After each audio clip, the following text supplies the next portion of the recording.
tackle bare biz, get the squeeze, and he tryna put on a show. Book was strapped like the Navy, extended clips on every pole. Nigga know about Bug Nation, when it's up though we don't go. Cause shoot a movie, hella clips and hollow tips could make a show. Liz and 9s, 223s, got choppers and cool beans. They say Bug came through and left 50 shots on the skin. Big ass stick, he pull the trigger, it's kicking like gas feet. Big telescope on top of his stick, that bitch reach 1500 feet. Like what you want, got Buku iron, nigga. What you tryna see, got 45, 40s and 9s, nigga. Anything you need, got 223s and 62s. Bees and he a different breed. Bug Nation, we go where we please and we'll never leave, like nigga. Got Buku iron, nigga. What you tryna see, got 45, 40s and 9s, nigga. Anything you need, got 223s and 62s. Bees and he a different breed. Bug Nation, we go where we please and we'll never leave. Bug Nation, we go where we please and we'll never leave. Bug Nation, we go where we please and we'll never leave. Gang. What up, MJ?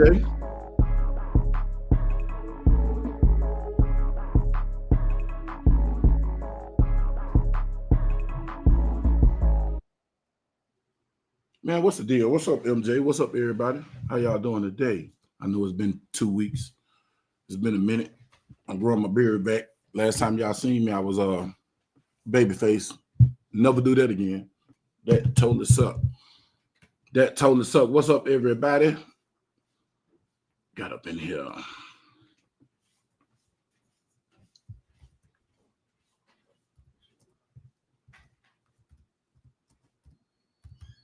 What's good? What's good, man? How everybody doing today? Man, hold up. There we go. Got that right.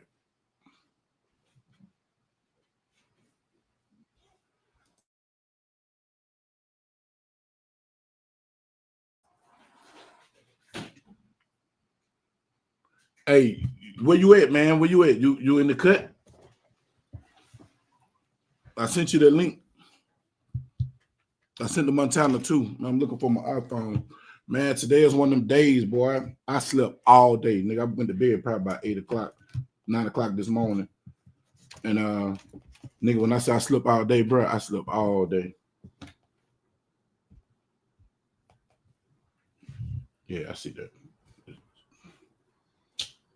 Man, I lock myself out of my phone. Boy, I be tripping, bro. Oh God, I be tripping. So what's the deal, man? What's up, everybody? It's that chill moment, you know what I'm saying? In the live where nothing is going on until we get to it. There's some stuff I want to run with. I ain't put it in the title, but hey, there's a lot of stuff I want to talk about. Oh, let me see this dude here. A lot of stuff I want to talk about.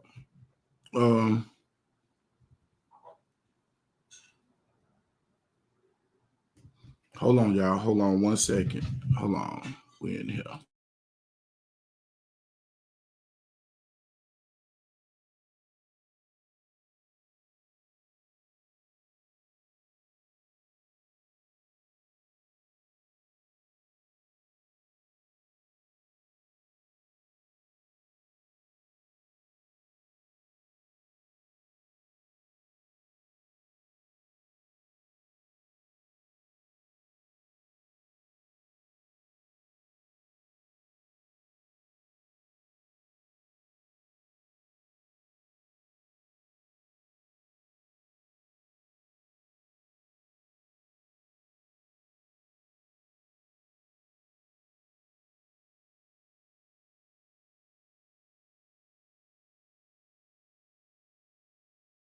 Sorry about that, y'all. Got to handle this call right quick. Give me 1 second.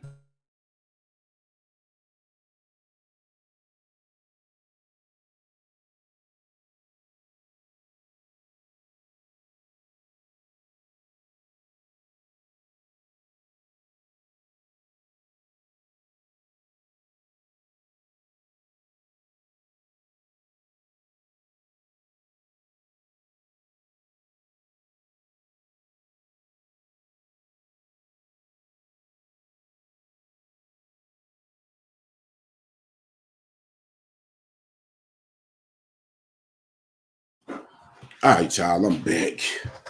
One more again. Hold up.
All right, y'all, man. Y'all forgive me, man. Just had a little family emergency, man. A lot of shit going on.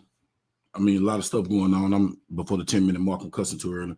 Man, a lot of stuff going on, man. How everybody doing tonight? What's going on, G23? We got MJ in the building, man, and whoever else watching, man. How y'all doing tonight? And it tonight is viewers. Look, it's Odin Armory. What the man? I hate Apple now, bro. I swear to God, dude, you can just touch your phone and then start calling people. I'm buying a Razor phone, bro. I'm gonna buy me a little flip phone, one of them flip Razor phones, bro, because this thing get on my damn nerves. It's like every time you touch it, it's calling people you don't even want to call. Well, what's up, Odin? We got Odin Armour in the building. He up to no good, knowing him. What's up, Carl? What you got going on, brother?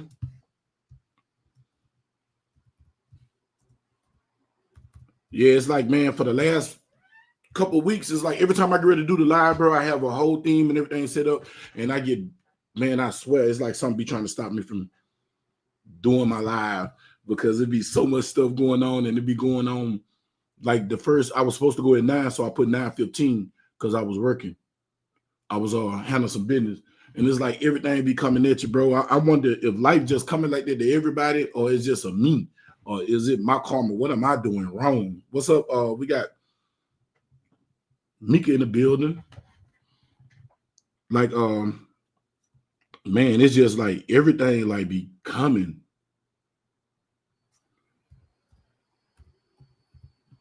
And thank y'all for coming in the chat, man. Y'all know what to do. I ain't gonna ask you what to do it, but y'all know what to do. You got, the S button, and I need to start putting subscriber content up. I'm lazy, bro. I'm not gonna fake. I'm lazy, and I'm talking to my daughter again, so maybe I can get her to do it since she like to be on the damn internet all damn day. I might just hire her to do it. Yeah, I'm gonna do that. That's what I'm gonna do. I'm gonna do that. I'm ask her to do that. But yeah, man, how y'all going, bro? Like, been boarded with a lot of BS. And man, what is like out there in the street? I was supposed to go to this. I thought I was gonna have some good content from the foodie this Saturday, but shit, I had my grandkids, so I wanted to go out there with them. Well, we got Tank in the building. What Tank? What's up, Joe Var? We got Tank up in the building. What's up, Sugar Tank? We got him in the building. What to do, MJ? What up with it? Oh man, I'm cooling, bro. Just big cooling. What you got going on? I'm cooling, bro. Trying to shake back. Had a long ass day today. Man, you too, bro. Like, dude, cause I got sick this morning, bro. Like out the blue, I ate some Whataburger probably like 5 this morning.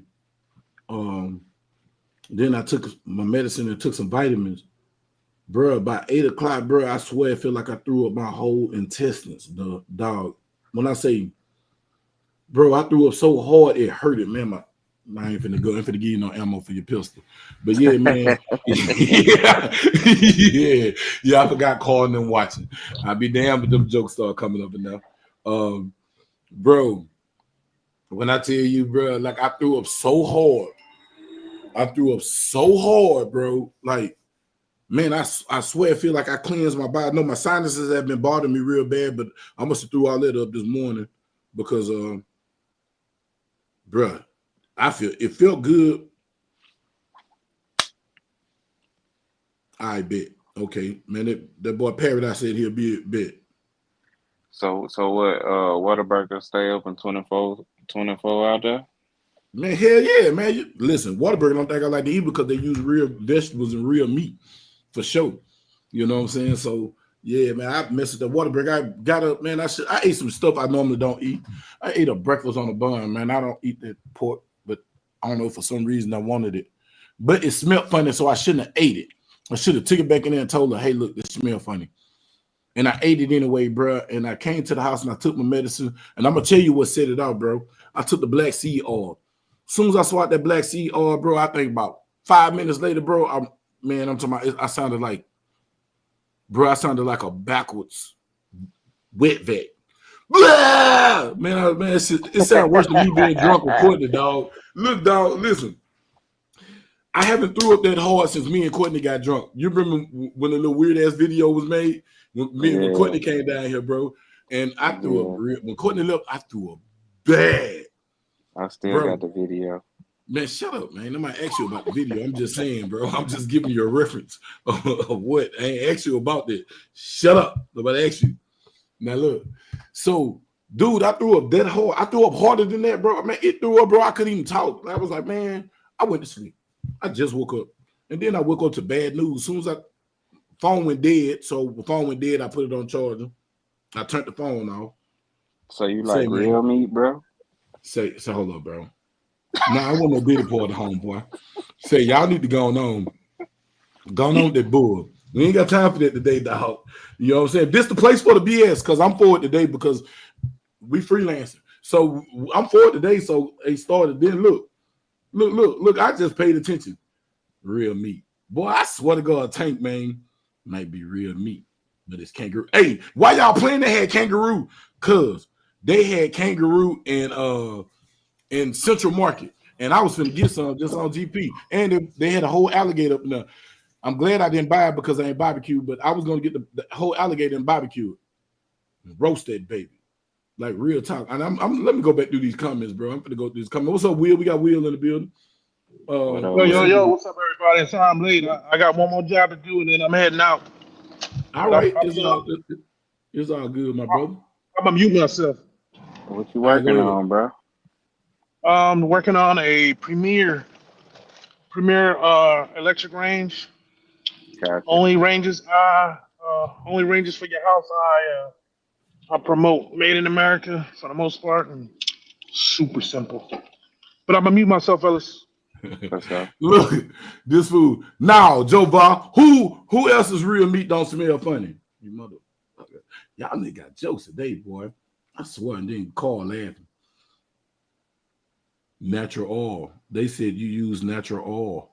Oh my God. Y'all boys. Yeah, man, I was using man, my boy MJ put me on the black seed, man. I've been on the black seed. Since I've been on the black seed, man, I ain't really been sick. I haven't been getting sick. And so I even take that black seed before I went to that treatment. You still missing that sea mouse though? Yeah, that's what I'm missing, the sea mouse. But bro, I got sick, bro. Like I shouldn't have ate it because normally I smell, you know, MJ, you've been around me, so you know I smell my food if I eat it. And so when I smelled the food smelled weird, and I shouldn't have ate it. But bro, that shit had me sick as a dog. Like but my body, man, I thank God for the body that He gave me. My body let me know when something wrong immediately. It ain't no 2 or 3 days. I know immediately when something ain't right with me. My body make me throw something up. It's like even alcohol. Like I'm not gonna say the name of this place, but we went to this place, y'all, and they had the Don Julio, was it Respado, whatever they call it, but they were selling fake like Don Julio. It was fake because I know Don Julio. I used to drink a Mexican introduced me to Don Julio, the black bottle, and it was straight from Mexico. They don't even sell it over here, and we was drinking it with orange juice. So we had drunk some of the Don Julio, but I picked up the bottle. I'm like, man, this bottle don't feel right. You know what I'm saying? I look at the bottom of the bottle. I was like, man, this ain't Don Julio, man. This some milk, man. This ain't Don Julio, dog. Man, it made me sick. And instantly, I got sick and I threw up. But then I had to go to the doctor because there was some drugs inside the Don Julio. Yeah, real talk. It was drugs inside the Don Julio. So, you know what I'm saying? So I said, oh, these people playing games. This is how people get sex trafficked because there was something going on in Don Julio. But the point that I'm saying it to say this here, like when something ain't right with my body gonna let me know and it's gonna try to expel it. Either I'm gonna throw up, I'm gonna go straight and be on the toilet. So but it's gonna come out my body, bro. It's gotta go. It's gonna go. It's not gonna sit there, bro. Chat wants to know, was it a person or was it the liquor? Nigga, was the liquor. Joe, go to hell or some other hot ass place. y'all niggas gay. I swear to God, these boys wake up with homosexual thoughts. You hear me? Y'all need to get y'all a woman. You hear me? Y'all be all right, bro. Get you a woman. Or bro, y'all got my algorithm all fucked up. Oh, hell no. We ain't finna talk about algorithm. Cause Carl got my algorithm so jacked out, bro. When I go, watch this, man. I'm finna go to my search. Let's go to my search. Y'all, we finna go to bug search. I wish I had my Instagram on my computer. I wish I had my. Hey, look, you know I'm on live. You know I shouldn't hear your voice. You should go in your room and you should shut your door, and I shouldn't hear from you until I'm off live. And better yet, it's time to take a bath. What time? It's 9 o'clock. You supposed to be in the bathtub already. So now you go first. Don't be trying to make him go first. You go first. Go in your room. Oh, Brayden, you in the bathroom? You took your shower? Or you playing? I'm not playing. Did you take your shower? You didn't answer that question. No. Why don't you wash your body, get out the bathroom, for that little girl can go in the bathroom, take her shower, then y'all go get y'all beds and go to sleep. Did you eat? Did you eat, Zaria? No. Go eat. Oh, you don't want to eat? Come here. Did you eat? Oh, you didn't want to eat. Which one is it? I told him he wanted to go to bed. Oh, so you don't want to eat? You don't want to eat? Basically, just answer the question yes or no. You don't want to eat, right? Okay, so you don't want to eat. You need to go take a shower, and then you need to go to bed.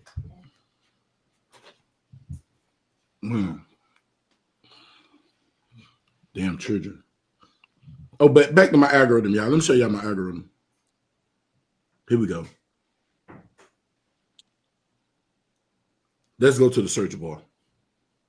When we go to the search bar, because of call, this is what my algorithm look like. Jail, booty busting, and there was some midgets on him. So what about your algorithm, MJ? I don't know, bro. I signed out of Instagram because of y'all, bro. Why, dog? These boys here, not even white. Boy, they look at this food. Man, y'all food's crazy.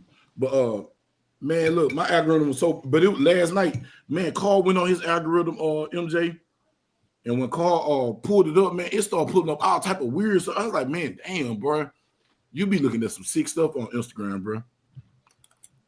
What is so chat said it wasn't Don Julio, it was straight Sancho. What is that? Man, I don't know, bro. That I don't know what it was. Dude. Now, the Bug Nation chat is wild. I really want to put Howard J in there. Howard J, and I want to put Silverback in there because them dudes need to stop. Carl need to stop, man. Carl need to be stopped, bro. Y'all know it's something wrong with Carl, bro. He need to be stopped.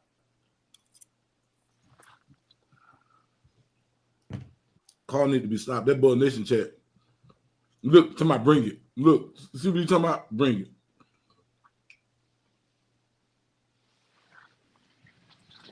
Let me get my computer right. Oh, Sancho, the other man. G23. There's you and Carl and Joe Wall. You know, y'all know y'all Army guys. Y'all be on that weird stuff.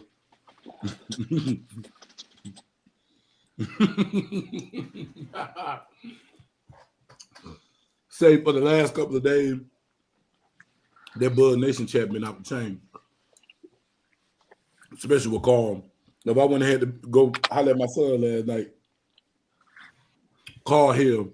But man, that no one about drinking no man. But now, man, for real though, I want y'all to check this stuff out, man. Y'all out here drinking these spirits, bro. Because I used to drink Martell White Hennessy a lot, bro. I really been laying out. I really ain't really been drinking this year. Not even on my birthday, I didn't drink. I don't know, bro. It's like lately, I just don't. Alcohol ain't doing nothing for me. But y'all got to watch it when y'all out in these places, man. Y'all need to watch and make sure because, man, these people taking these bottles and they filling in stuff. Man, do like we do at the club. This is my rule at the club. If I buy a bottle at the club, it can't be open. Don't come to my table with no open bottle. You need to pop that top right there.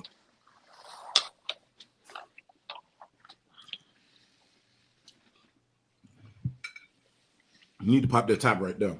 You can't come to you can't come give me a drink with an open bottle. That's even with a bottle of wine or anything. My bottle was open. Man, when was your bottle open? When I pulled up on you. Bro, you my dog. You know what I'm talking about. I'm saying, I know you're not gonna do no harm with me. Come on, bro. We thug. I'm talking about in no restaurant or no club or nothing. A club can't serve me an open bottle.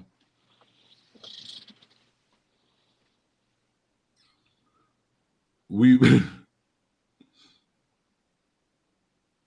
I know it, dog. It's all good. It's all good. I ain't tripping. Hey, I can take it. You know what I'm saying? Just as long as you can take it. You know what I'm saying? So don't do it in the chat. Don't do it in the chat. You know what I'm saying? Hold on. Let me go to YouTube. It's a link that can be put on YouTube. Let me put this link up here. Because don't do it in the chat. You know what I'm saying? Y'all in the chat. Now let's have a verbal. A verbal. Look, I can't even talk. Look, we can have a verbal discussion. You know what I'm saying? Hold on. Take it as long as you could take it.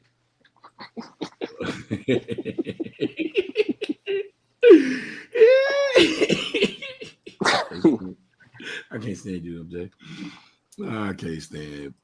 You say thugnificent. Thugnificent. Well, y'all niggas say they come in here just for the bullshit. That's why y'all want Wicked wins. Y'all want the bull, but hey, I'm for it tonight. I keep telling y'all I'm for it. Bring it. They're gonna link, fact, bro. That's funny. I'm for it tonight, boy. I really need it because I've been having a bad week. And I need it the way y'all saying it. You said my father's death making me want to focus more on staying around. Hey man, my condolences, man. My condolences to your father, bro. Man, look, my condolences for your Tank, nigga. You got my phone number, nigga. You can holler at your boy. For real, bro. Yeah, for real. Pray for you tonight, bro. Yeah, for real, man.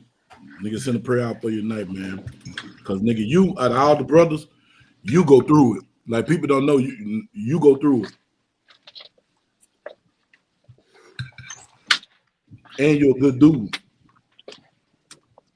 Man, we got you, bro. You know what I'm saying? We got you. And let's go a bit.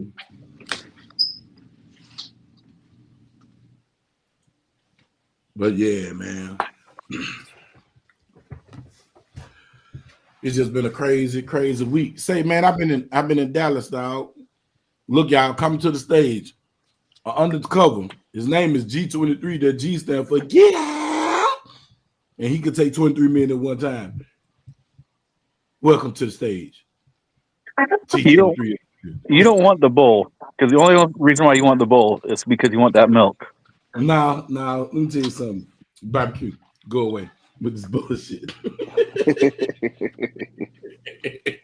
Look, you keep talking. Oh, I'm all ready for this. No, you ain't. You ain't ready for this yet. Barbecue. I don't be telling your little naked white friends to come up in the damn chat, bro. We don't want to see no white naked friends tonight in the chat. Cause when barbecue come on, there's always something weird to happen. What's up, little Sway? What you got going on, little young man? Nothing much, man. Y'all can hear me? Mm-hmm. We can hear you. Oh yeah, I'm chilling. You chilling, man? Say, man, these boys. Hey, man, look, damn, you ain't been going out lately, huh? Who? You, Sway, you ain't been going out lately, huh?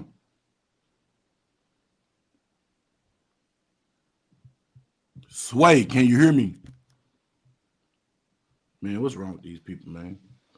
These people, weirdos. Sway. Douchebag. But anyway, back to you, Barbecue, man. What you been up to, bro? You been all right?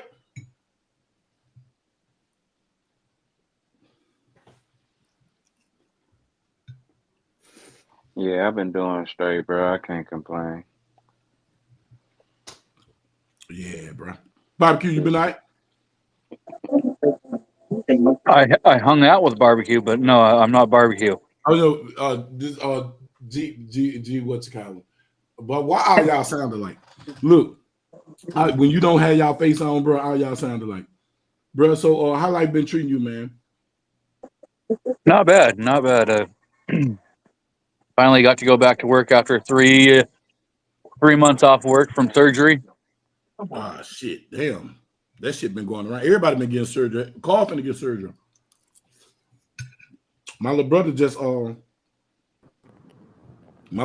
had back surgery, and man, god damn, what's going on? It's like Is the healthcare system setting up everybody to get surgery or cancer? Which one is it? Or Well, both? They just trying to get that free money, man, from the insurance company. Man, for real. I ruptured the ulnar tendon from my elbow, so it's what commonly referred to as Tommy John surgery. Mm-hmm. You hear about a lot of baseball pitchers that end up with that.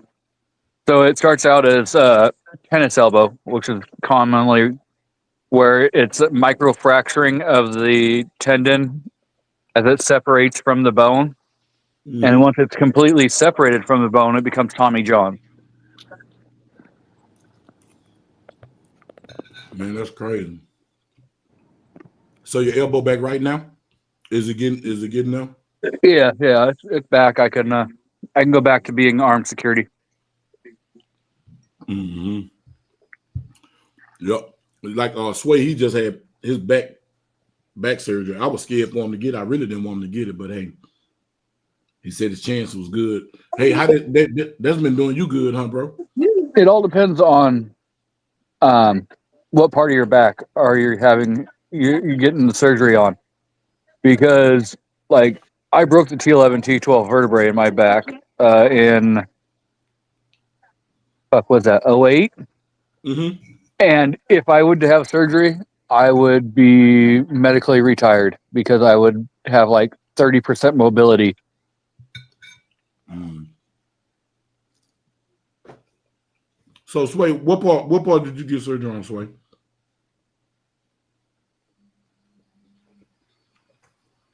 I don't know if there's something wrong with his phone or he's just stupid. When his phone might have dropped out. But he got his back fused or something like that. But he been walking around. There's certain bending he can do and certain movement, but it look like he been getting around good, but he can't pick up nothing big yet. So he's got you to help him. Oh no, he in Louisiana. If he need me, he know I shoot down now. All he gotta do is ask, but he too proud for he won't ask. Look, I don't throw my back. I ain't had a problem on my back home, boy, and I don't throw my back because that sound gay. Tank. So going on with the BS. Man, what's up, Paradise, bro? Look, like everybody getting surgery, bro. Like everybody, it's like I know 12 people that's been recommended surgery, or some type of chemo or some type of radiation treatment, or they cutting out toes. And like I haven't seen so many young people catching diabetes and having to lose toes and legs and all type of foots and all type. That's because since the 80s, our fucking diet has gone to shit. We eat McDonald's or some fast food like 4 or 5 times a fucking week. We don't eat anything good. And so we're all, at least 50 pounds overweight minimum. Mm-hmm. And, and the thing is we do it to our kids too. We're teaching them from the time they're like able to take the first solid foods. Here, have this bullshit because I don't want to spend the time to actually make you a full like home cooked meal. Mm-hmm. And I just got into somebody asked to buy my grandbaby some McDonald's. I said I don't eat that, so how they don't eat that. They can't eat that in my premises. Now when they with their parents, that's different. But in front of me, you're not eating it at my house because I don't eat. It's not allowed in my house, man. McDonald's is. I'm gonna tell you another one that's bad. Chick-fil-A. Chick-fil-A is horrible. The MSGs and the oils and stuff they use. Every one of those fast food is fucking bullshit unless you're going to like Panera. Unless you're going to some of these, more healthy places that are serving salads and the soups and stuff like that. Yeah, and even some of your fucking soups are packaged soups that are all packed with MSG and high amounts of sodium, and let's add like 40 grams of sugar per bowl. That's what you got to like really pay attention to, is all the carbs and crap like that we're going to. Yeah. Mm-hmm. And that what Tank just said. What's up, Hood Stop? Tank just said that he said the carbs. He was like all the carbs. And he said Panera is hospital food. My boy just said Panera is hospital food. If you're out in Oregon, like there's a hospital. It's called Peace Health. It's in Springfield, Oregon. Mm-hmm. That food is fucking banging. For a Like, hospital. It's a hospital. It's called Peace Health. Man, they got chefs that work there. They're making like kick-ass food. They serve cheesy grits. They serve polenta. They have all different kinds of food, and it's all, I mean, delicious. Hey, Empress Tail. Hey, when did we start crying about bad food, man? What I tell y'all, man? You guys got to start dying like real men around here. All this hoity-toity stuff. Eat steak and potatoes. This boy said die like men. So you supposed to die like men, knowing when you know better, you do better. So if you know something is bad for you, you're supposed to just eat it anyway and just die for it. Huh? Did y'all hear this crap? Hey, they didn't take say I'm never I did see that Tank said if he was in he'd have the munchies. That's because there's a fucking pot shop on every other corner, just like a 7-Eleven. Mm-hmm. Hey, move to LA, man. Move to Cali. Why would I want to go to every block? Yeah, it's like that's here in Oregon. You know, I don't need to go to California where I can't own anything more than a 10-round magazine. I got to pay attention to what firearms are on the roster, and I got to hope and pray I can get fucking permission to even get a carry permit. Nah. I'll stay in Oregon. You guys got real. You guys die like real men in Oregon. All that heroin and meth and everything else you got over here. Hey, we legalize everything. Look. I know. That's what I say. You guys die like real men. That's right. I mean, fuck, we don't care. You want fentanyl, man? Go get it. We don't care.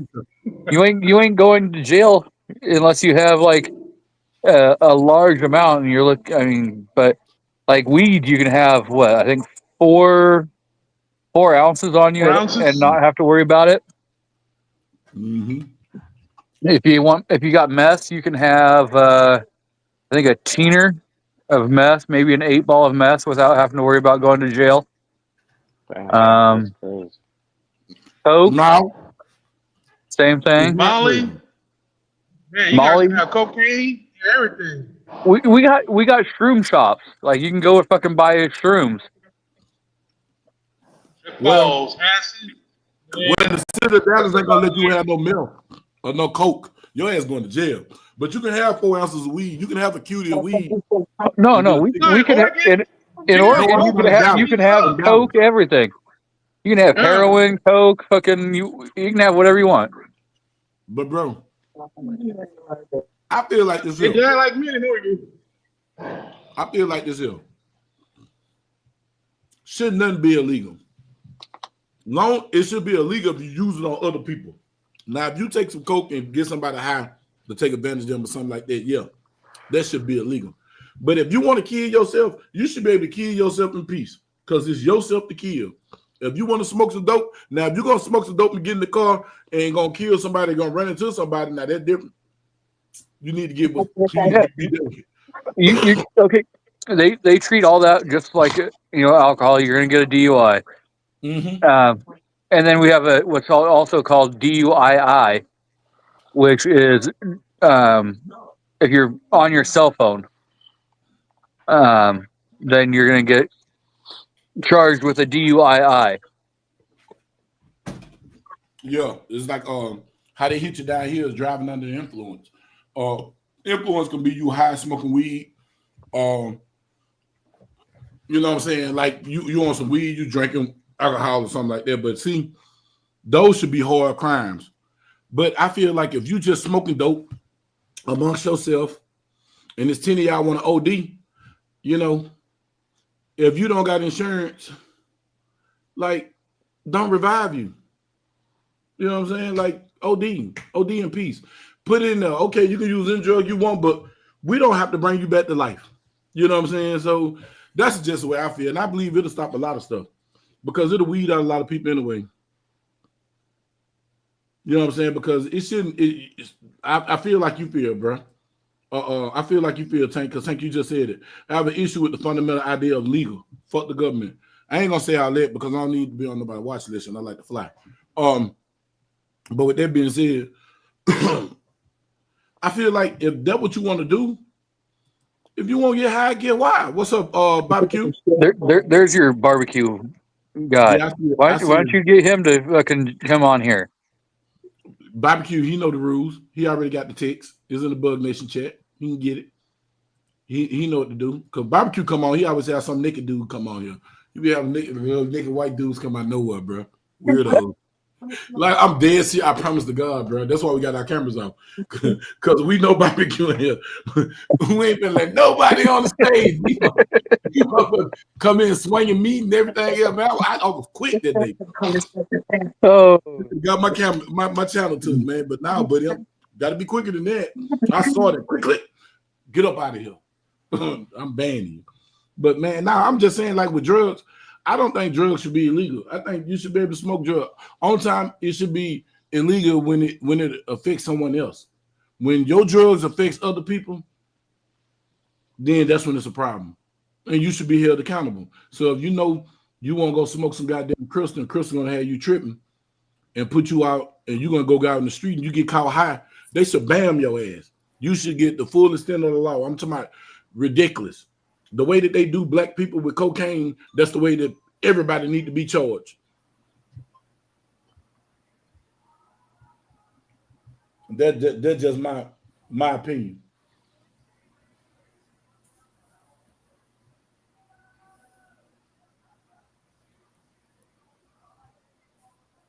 Yep. And my brother just gave me a damn good idea.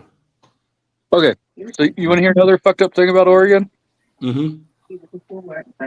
You can walk around butt naked in Oregon as long as you're not doing it for nefarious intent. So as long as you're not like walking around like beating your meat, or you're not walking around like trying to get aroused by other people, then you're okay. Are you freaking serious? No, that's a straight law. But who's the arbiter of intent? The government? Ultimately? That's my whole point. Well, I mean, if you're walking around with a heart, sucking the dick of the government every fucking day. If you're walking around with a heart on, it's gonna be kind of you're gonna kind of show your intent. Your intent is whatever. But what if you just naturally just blowing out for no reason? The wind can blow and bow. What the fuck did I just walk into? But like literally, I clicked the link. I clicked the link to get in here. You're talking about fucking doing drugs. I finally get in here and talking about walking around with hard-ons. Like, I mean, what the fuck? That was G23. That was G23 said that, bro. Hold on, bro. Don't put that on me. That was G23. Barbecue. No. Okay. If you go back to the beginning of the chat, if you go back to the beginning of the chat, you listen. Fucking Bug said, "I like that real meat." No, fuck that. Fuck that. He did. Why say y'all that? trying to go in the past? I was saying real meat as in food. I wasn't talking about this. He's like, I shouldn't have eaten that meat because it felt bad. Y'all know how many times Bug talked about impossible pussy on here? He loves that shit. Hey, look, that is a good one. He said, if you smoke crack, you must drive a Tesla. Paradise, you damn stupid. Bruh, it's not a Diddy live, dog. That's these two weirdos. When G23 and Barbecue come on, it's going to be some bullshit. No, now, back to what we were saying. Bug calls it bullshit just because he knows I'm just going to fucking give him a hard time the whole time. Shit, for real. What'd you say, Tank? Anytime Carl in the chat, it's gonna be on some Diddy type shit. Yeah. Oh, I'm God. If Carl in the chat, if Carl in the chat, it's gonna be Carl fucked up everybody's algorithm. Am I lying, MJ? You know, MJ, did Carl mess up your algorithm on your Instagram? Yes or no? Carl here. How you gonna blame somebody else? Because you fucked no, up videos and you open them. You made the choice to watch it. You made the choice to click on it and watch it. You didn't. You could have been like, "Nah, man, I know this fucker. I ain't gonna watch that." But I ain't gonna lie, some of the shit be funny as fuck though. You like, what? Well, there you go. Then it's your responsibility that you fucked up your own damn algorithm. I mean, does Caroline have the choice to go into the light? Like that's a fundamental argument, right? Right. Did Eve have a choice? Like, you know what I'm saying? Like, we could go down a rabbit hole on that. That's a good one. That's a good one. See, that's why I like you, Tank. Even though you weird as fuck, you say some real shit. It's a choice. If you're talking about Adam and Eve, yes, Eve had choice. She had free choice. She's the one that decided that, you know what? She didn't want to walk around butt naked anymore. She wanted to have the fucking clothes, so she bit the apple, thinking it was going to be something good. And look what it did. It fucked up the world. Yo. But what's up, Howard J? And Carl wants you to be in this chat so bad, bro. Because Carl want to ruin you. He want to ruin you because you didn't. All the hoes at DG's got choice too, but they stood up. I'm just saying. That's Dallas Gentlemen's Club. If y'all don't know, you know what I'm saying. That's a strip club. That part. But I don't know. But Oregon Wild, I didn't know shit was like that in Oregon. Oregon is real live, the Wild Wild West. It's the way it should be. If you want to kill yourself, kill yourself. I know Portland fucked up. Portland is a shit. Oh yeah. So look it up. I think it's like in June is the naked bike ride. What the fuck are we going back? We just got back on task, and you bringing up naked shit again. I feel like people just discovered that within the last 4 or 5 years. I'm gonna hit y'all with something like Clyde Drexler and shit. He played for a team called the Blazers. Hell yeah, blazing a long ass time ago. I'm saying. Portland been blazing up. I think they've been blazing on trails, so. PDX is fucking crazy. It's why do you think it's called the Rose City? And even in Oregon Trail the game, motherfuckers died of dysentery. Like it's been real out there. Man, that's crazy.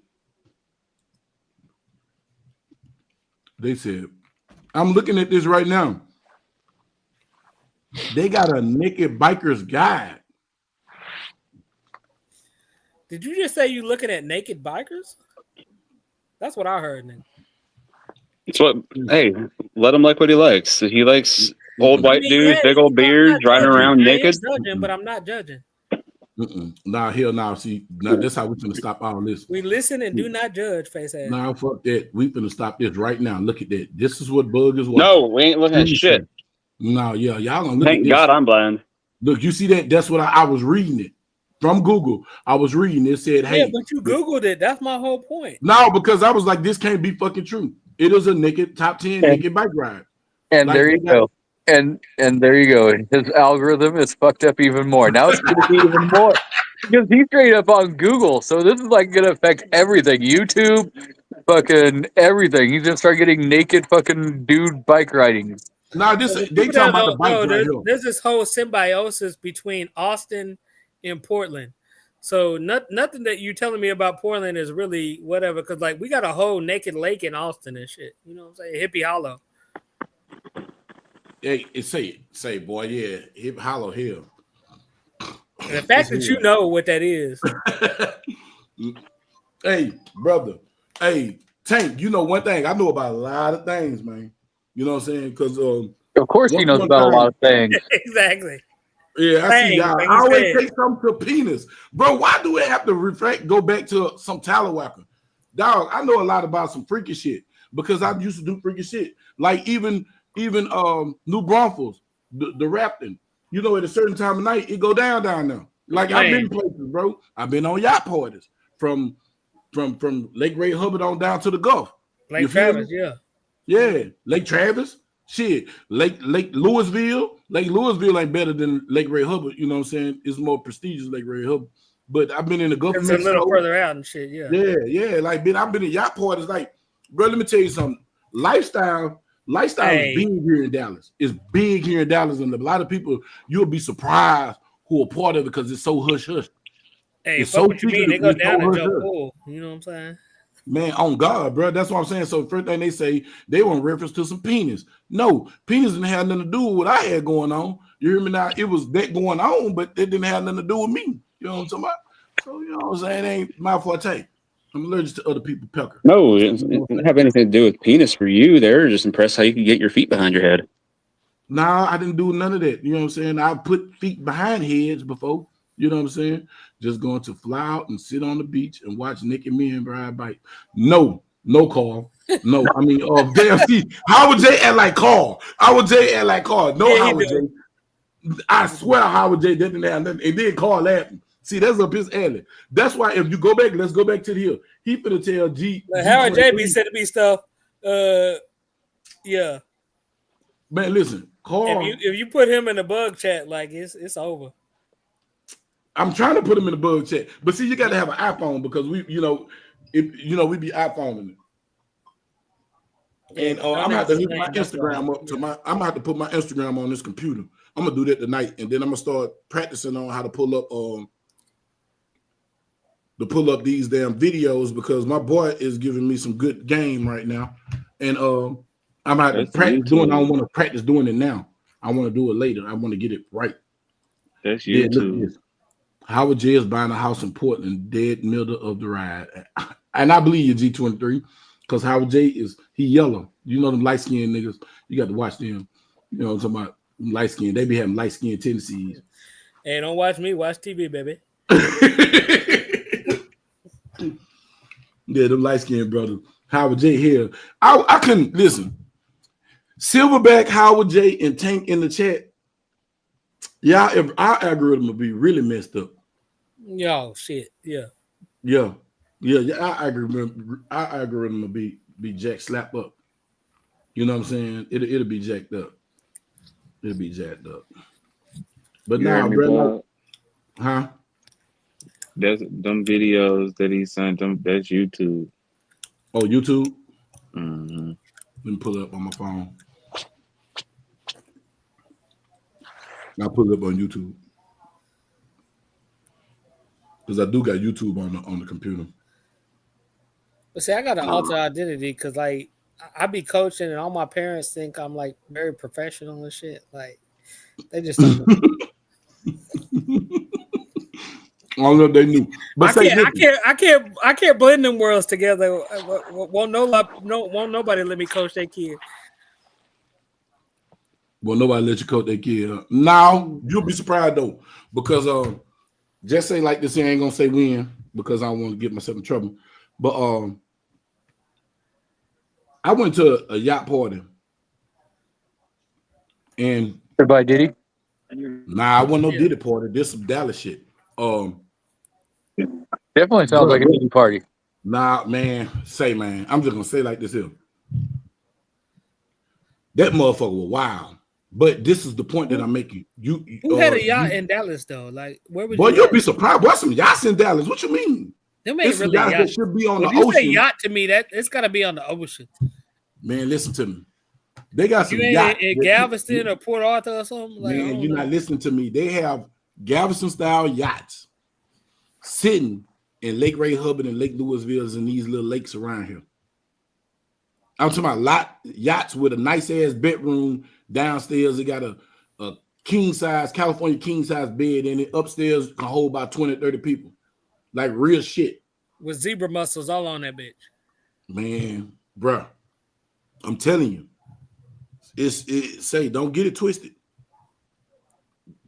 Don't get it twisted, man. It's some stuff can go down here. But at the yacht party, like you just said, you can believe you're a coach. Man, put it like this here. It's professional people's in there. I'm talking about people I'm talking about in government. CEOs of companies, school board, So more like superintendent. Teen Island instead of a Diddy party. Okay, we understand now. Say, man, it go down. It's consensual adults. Whatever adults Well, I do. used to go to these parties with teachers. They were all teachers in DISD, like grading parties. I used to help them grade their papers and shit. We all be in that bitch blowing big and doing like I'm like y'all niggas teach kids? Like what the fuck? Shit. Hey, look, I'm gonna put it like this here: the Pinkston pool party. That's all I'm gonna say, bro. Pinkston, Hey, Addison, that's all all that. I'm If gonna your say. kids go to one of them schools, they ain't learning Hey, shit. all I'm gonna say: the Pinkston pool party. These people got mansions and go to people's mansions with pool parties, and it ain't nothing but educators. And I mean, these educated women I'm talking about they got doctorates, they got PhDs, and they be good at it. I'm trying to tell you, boy, Lord, man, Jesus. they got throat goat skills too. But I'm gonna leave that where it be. Yeah, I'm just gonna let that be. But shout out to the Pinkston pool party. I want to be invited to another one. Damn, I changed my number, but I'm about to get in touch with somebody. You know what I'm saying? Because I know these 2025 ones gonna be. You know, it got a little clam after COVID, but you know what I'm saying? Hey man, I let your boy tech. You know, I seen one or two of them up under the bridge though. You know what I'm saying? Man, say, bro, I'm looking at them like, what the fuck you doing here? They looking at me the same. You know, like, hey, I ain't no teacher though. Say, cuz I'm gonna tell you like this here. It go down with them educators. Them educators are the biggest freak. Man. Them and biggest freak.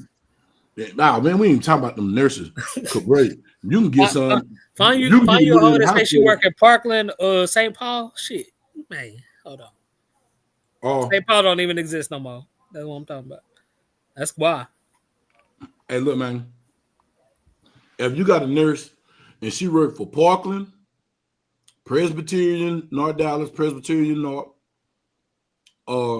Charleston Methodist Health Systems, and my favorite, Baylor. Hey man, them would be go livers. Let me go livers. You know what I'm saying? I had my little fair share of nurses and Dallas County employees, and you know, just like the Dallas County, them jailer girls that work up there at the jail. If your girl work at the jail, she's not just your girl. And if that's your wife, she ain't your wife either.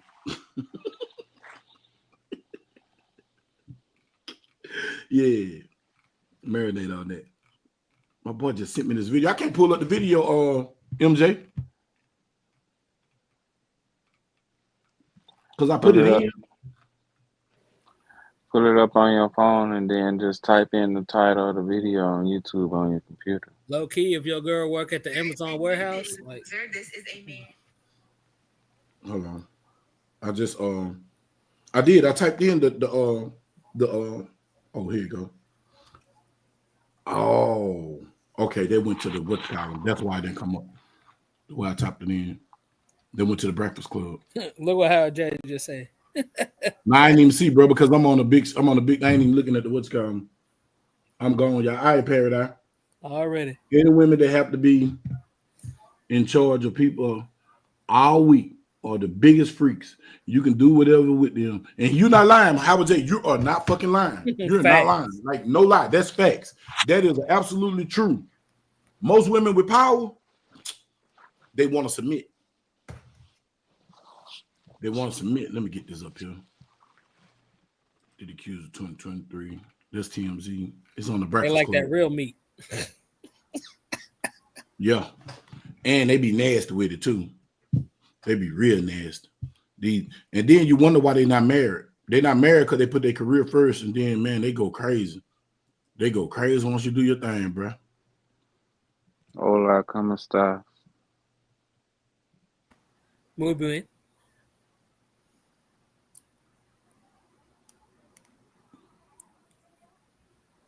Say, man, hold up, man. I got to pull this up. MJ, you got your browser up? I'm on my phone. Oh, you on your phone? All right. Because when I type it in the way that they said, type it in the way that they got it listed on the thing, it's not coming up. It's coming up, but it's coming up with everything else, with TMZ and everything else instead of the Breakfast Club.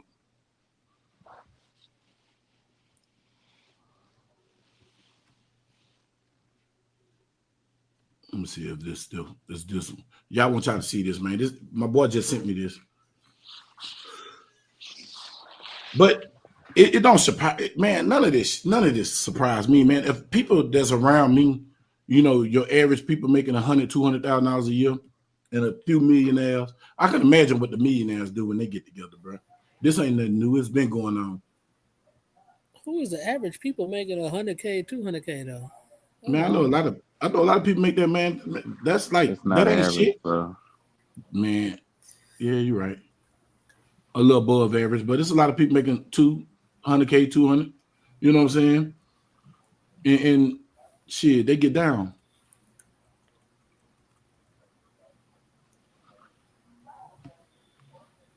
Accuser claims. Hold on, let me get this. I want y'all to see this.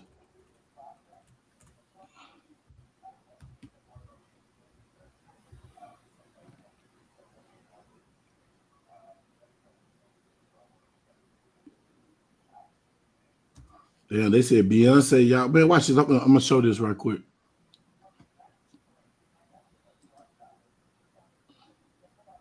There you go, found it. All right, y'all. I'm finna go get this right quick. Watch out. Pause it. Pause it. Bam. So I can start over. Pause. All right, y'all. Let me show y'all this, man. And y'all tell me what y'all think on this. Everybody in the chat, man, y'all tell me what y'all think about this. Go do this.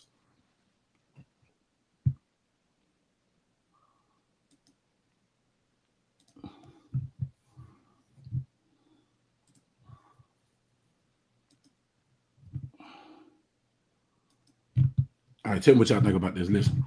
Y'all see this, right? Let me see. Let me make it big. Hold on.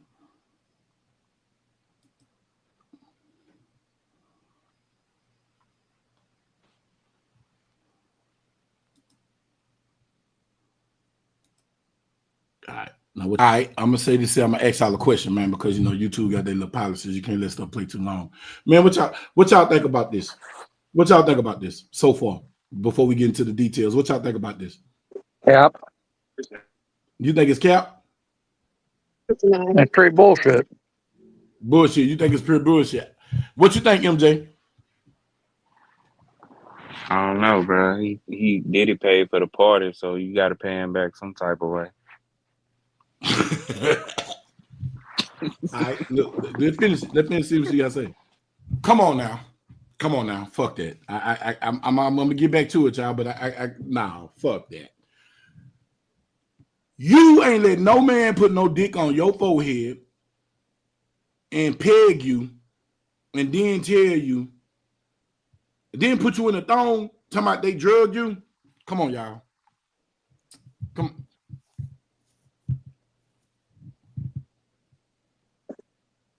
It's fine. I'm asking a question. Like, I said man. way back at the beginning, it's cap. It's straight bullshit. Man. But it wasn't what we thought it was. You heard me? Yeah. What y'all think? What y'all think, man? What y'all think, dog? Because I know it's some bullshit, bro. What's up, C man? Man, wow. I don't know what to say, bro. Like, wow.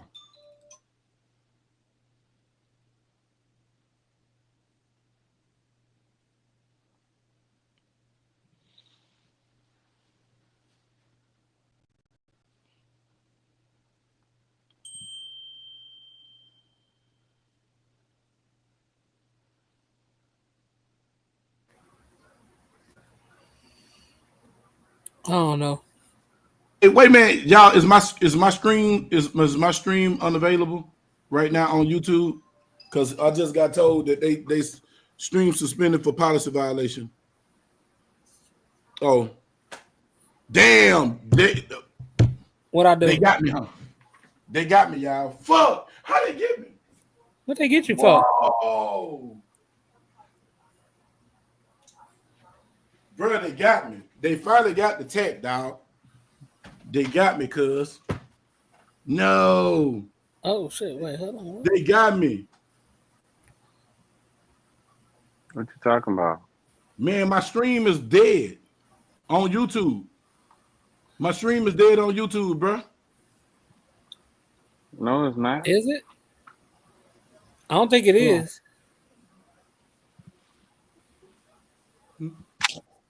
It's still rolling? Yeah. Listen, they hit me with a policy violation. They When you just hit me with a played that policy shit, violation, but it's still showing because I see it now. But they hit me with a policy violation. It just said policy violation when I just looked in the room. Damn, that's crazy. I lost it for a minute, but it's back now. Yup. It said stream unavailable. Now it's saying it's available now. Like, bro, Yeah. that's crazy. And it said policy violation. Oh yeah, They they say cut, for they what? cut your feed, player. I just They want had to. Yeah, I'm back up now, so I'm good now. I think it was because I was showing the Breakfast Club, but that's Yeah. on YouTube. Oh, okay. It's on YouTube. I'm gonna nah, mute myself. I'm gonna mute myself. you probably played it too long, bro. You gotta Yeah. play it and pause it. Hey, that's why I'm be wanting to do these reactionary videos because I ain't familiarized myself with the rules on it. Because you know, when I used to show the news clips, they was always copyright striking me for showing the news clips. That's why I stopped showing them. Mm. Yep, because that's exactly what it said. It said stream unavailable. Stream suspended for policy violations. I think it was that what's coming. But what up? What's up, Jackson? What's the damn deal? Yeah, I've been Gucci, man. Yep, I'm back now, so it's all good. So let me go back. I'm finna go refresh my page and make sure it's back. Yeah, I'm back. Yep. YouTube just let me know. They just pulled my pants and let me know we run this. We matter. We run this. It's their platform, yeah. Yeah, they platform, man. It need to get back the way it used to be. You don't remember? It ain't no free speech. You can't say rape. You can't say certain words. Like how you talking about you rape somebody? You definitely can't say pedo. You can't. Yeah, you can't say what pedophile. You got to say PDF and like to me that shit is stupid. Like it's like they teaching you how to talk, and people going along with it. It's like the That's because a lot of us are going over to Rumble, where you can say whatever you want. You can hold firearms. You can fucking do a live stream at a gun range. You know, it's completely free over there. Yeah, because I should have been with the Rumble. I was finna do it a long time ago when Miss K told me about it. She told me about it. Like man, I don't know, bro. Like that's why when I got out the algorithm, I stopped going live. I stopped making videos to jump out the gun algorithm because I was shadow banned and flash banned in the gun algorithm. So I stopped going live to jump out the algorithm completely. Came back, you know what I'm saying? But when I came back, it's like all this ain't no such thing as free speech no more, man. It ain't no free speech no more, bro. You can't say what you want to say because I feel like this here. Long as you ain't saying nothing to incite violence or you ain't, rallying the troops. Well, fuck you still should be able to rally the troops. Long as you don't act on it. You should be able to say what the fuck you want to say, long as you don't act on it. When you act on it, that's when it should be a crime the way it used to be. Like, man, you can't say nothing, dog. Like if a motherfucker pedophile, you a pedophile. You know what I'm saying? And they could end up in a fucking wood chipper. Huh? But and they could end up in a wood chipper. I mean, this is where I have to fundamentally disagree, though. Like, if you want to go get a speakerphone or whatnot and go stand at on the steps of Dallas City Hall and say all kind of crazy shit, you should be able to do that. But that's not what any platform is. You know what I'm saying? Like, if this my shit, then I gotta regulate it. You know what I'm saying? Because that should come back on me. Like, that's all Google. That's all Google doing. You know what I'm saying? Like, But the thing is if you want to call it a platform, and stuff, you're getting you're under protection. Right. And so therefore you are not responsible for what other people say and do. Thank you. But when you start becoming a publicist, which is what YouTube is now, even though they call themselves a platform and they still, try to get federal funding as a platform, but they are truly a publicist. So they try controlling all the speech and controlling everything else. So it's a whole different thing. If you're going to be a platform, then you can have the tax breaks and crap like that. But the moment you want to start being a publicist and you want to start, controlling what can and can't be done, unless it's like a crime. I mean, let's just put it, you definitely don't want to be allowing, the grapes on your platform or straight murder on your platform. I understand that. Yeah. But I think we're talking as an end user, right? There's a whole nother advantage, like G23. Like if you put billions of dollars into capital investment, you want to see it a different way from a different vantage altogether because you got to protect that investment, right? We accessing this on a couple $100 phones or laptops or whatnot, and that's cool and everything. That's different than capital investment in the millions of billions of dollars. Those are two totally different things. And you're gonna relate to that totally different. But if this was G23 platform, you'd be doing the exact same thing. But the thing is they're not putting up all that money. Right. They be getting a shit ton of fucking tax money because they call themselves a platform and they file under a non-profit. It's a different type of it's not 501c3 like that. Like tax breaks just mean I don't have to give as much money over as I would have, but to actually build this stuff, to build the data centers and electricity to run those, I ain't getting no breaks on that. That's all capital investment, and that's a shit ton of money. Let's be 100 with it. Like that's more money than any of us have seen in our lifetimes times 10, 100,000, whatever. Like that's a lot. You're gonna relate to that differently. I know this because I've been on the big provider side. You know what I'm saying? And I've seen the stuff that goes on in the background. Like I've seen the tie-in servers to, to intelligence servers and stuff. Like I've been in those rooms. Like that shit real. Like that's tons and tons of capital investment. Every line of fiber, every mile of fiber is like $1 million to lay. Like it might be 5 miles, so that's a $5 million investment, and you paying what $100 a month at the most. Like, come on, man. But Telcom is paying for that. It's big business, man. I think sometimes as end users we don't really understand the vastness that's in that world. Where I was in Central Washington, before I moved to Oregon, there was a lot of data farms that were being put in there because of cheap electricity and crap like that. But they were also getting subsidies from the state and the county and the federal government to build those data mining centers in certain areas.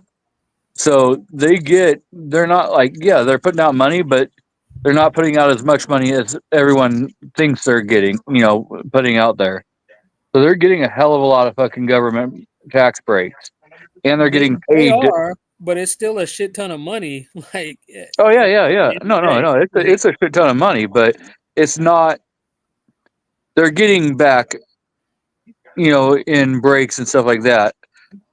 Also, so they're making money without having a huge amount of risk compared to if you opened a manufacturing, so you're going to start manufacturing, fucking shoes or whatever, you're not going to have those same tax breaks, so you're going to put out a hell of a lot more money. So you got to have that capital where some of these other tech companies and startups don't have to have as much capital because they're coming in with all these subsidies and grants and tax breaks that other businesses aren't getting. So, it's funny because I watch, especially like when Oregon here, just the last couple of years, have been trying to get computer chip manufacturers and just chip manufacturers to come in. They're offering them like shit ton of subsidies and almost land at cost, if not like way stupid rates.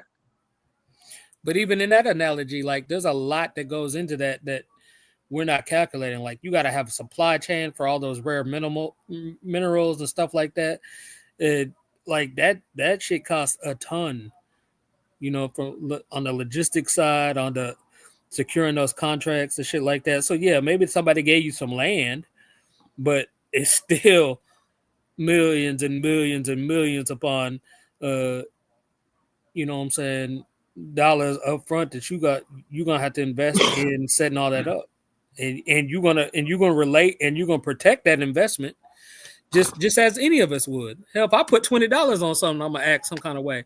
Think if I put 20 million on it, I'm gonna be lax about it. Fuck that. Like I'm just keeping it real with this tank talking to y'all. Like, fuck that. No, that's not how that would go. But somehow we when we see big business, we see these names, the Googles and the Microsofts or whatnot. We just like, oh, they fucking off money. No, they just about as serious as they shit as you is yours, and they got a lot more on the line. Yeah, but that's not the point. The point that I'm making is this here. I understand all that, Tank. I'm not naive to that. I'm not ignorant to the fact of that. What I'm saying is this: you should, long as you're not using that platform to hurt somebody else, the create violence or something like that toward people. You know what I'm saying? Like the way I look at it. All right, I'm gonna use this as an example. I feel like y'all remember the neo-Nazis went to what was that, Cincinnati? Wherever they was, Ohio or whatever. Mm-hmm. I feel like the neo-Nazis have the right to march down your damn street and say what the fuck they want to say. You know why? Because they got the freedom of speech and they went about it the right way. They went and got the permits, they went and got police protection, and they did it the right way. They just come down your street. You know what I'm saying? And I feel like they can say in words or whatever they want to say. Cool bean. You got the right to say that. What's up, GDA? You got that right. My thing is you don't got your right to put your hands on nobody. Exactly. You know what I'm saying? And you don't got the right to promote violence against somebody else. Like, I'm not on here with hate speech. If you call somebody a rapist, if you run around here taking stuff, that's just what it is. A taker is a taker. Well, you taking bodies, they got a word for it. That's rape. When you take a sexual act, that's rape. Okay, when you rob somebody, you take their money, that's called robbery. You can say robbery, but you can't say rape. All I'm saying is, man, all this, I have to change how I explain something when it's a natural way of talking that people talk like every day. That's the problem to me. Like, you know what I'm saying? Like, I got a problem with that. Now, if I'm putting up videos telling everybody, all right, F the white people, I want all y'all black people to get together, get your guns and see a white person and pop them. Now, that's hate speech. I'm promoting violence.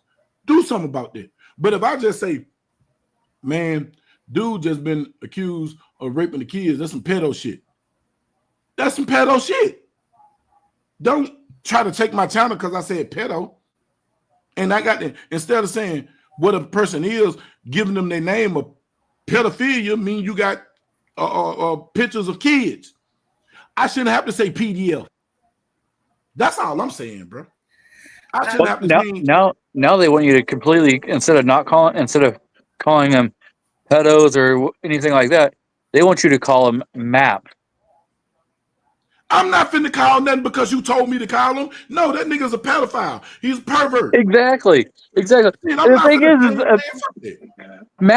a map is a whole fucking different thing. A map is fucking. It's what I look at. A map is what I look at to get across the country. Here's my pushback on that. Like, we all know how to talk. You know what I'm saying, in different situations. You not on here talking to us right now the same way you do when you sitting in them church pews, right? Like, we fundamentally know, and we was coached as kids, like, don't get out here and show your natural black ass. Don't act like you ain't got no home training, right? So all I'm saying, all my argument is reinforcing that same ideology. Like, we switch up our speech depending on where we at all the time. So this being on this platform and what you got to do is really no different than that. The thing is now, out of like all those places the only time I would like really change up who I am is at church. You know, yeah, I'm not going to be like using profanity anywhere near as much as I do, and shit like that. But like anywhere else, fuck that. I'm who I am. If you don't like me, go fucking suck a dick. Peace. I don't give two fucks about your opinion. I get that, but I'm not jeopardizing my 6-figure career on some shit like that too. When I go into the office, like, I speak appropriately. You know what I'm saying? When I'm out here talking to y'all, it's different. Like, I think we all fundamentally get that. You know what I'm saying? Church is just another example of such. So I don't know how what we're talking about here really differs outside of that.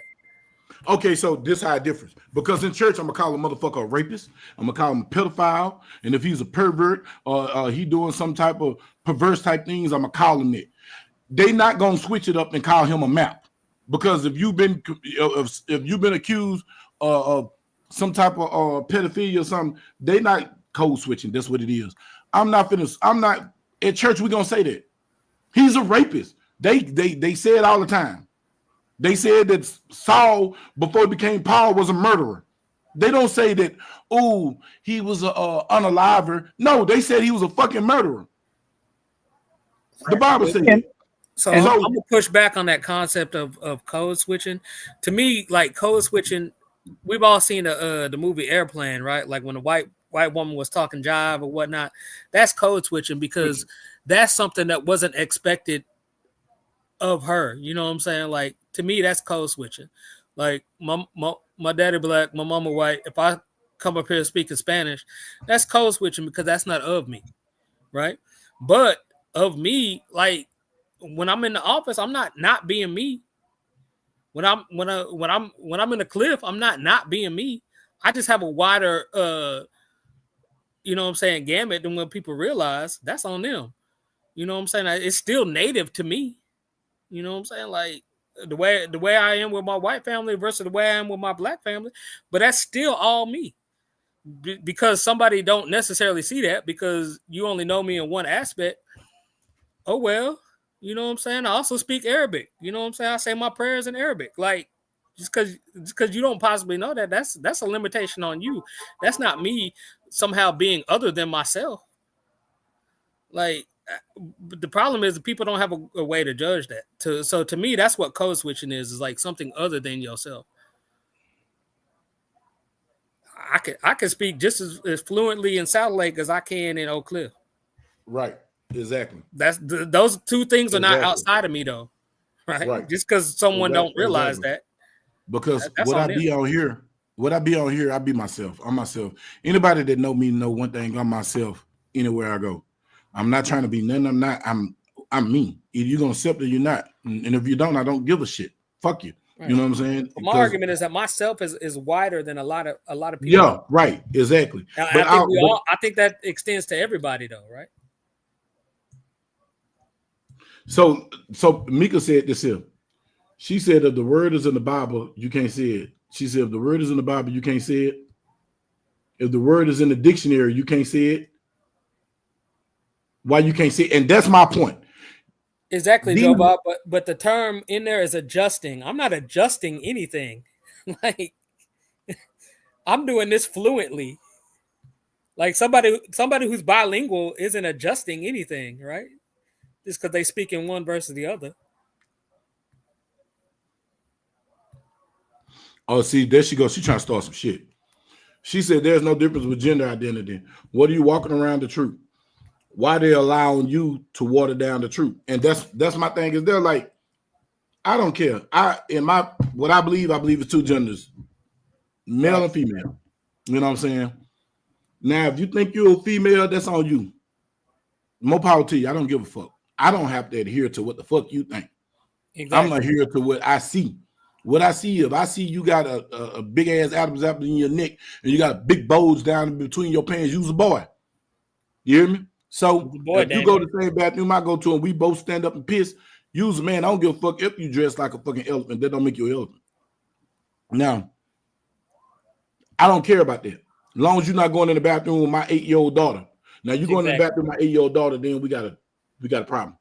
Yeah. But all I'm saying is with words. Why is it that you can't say rapist?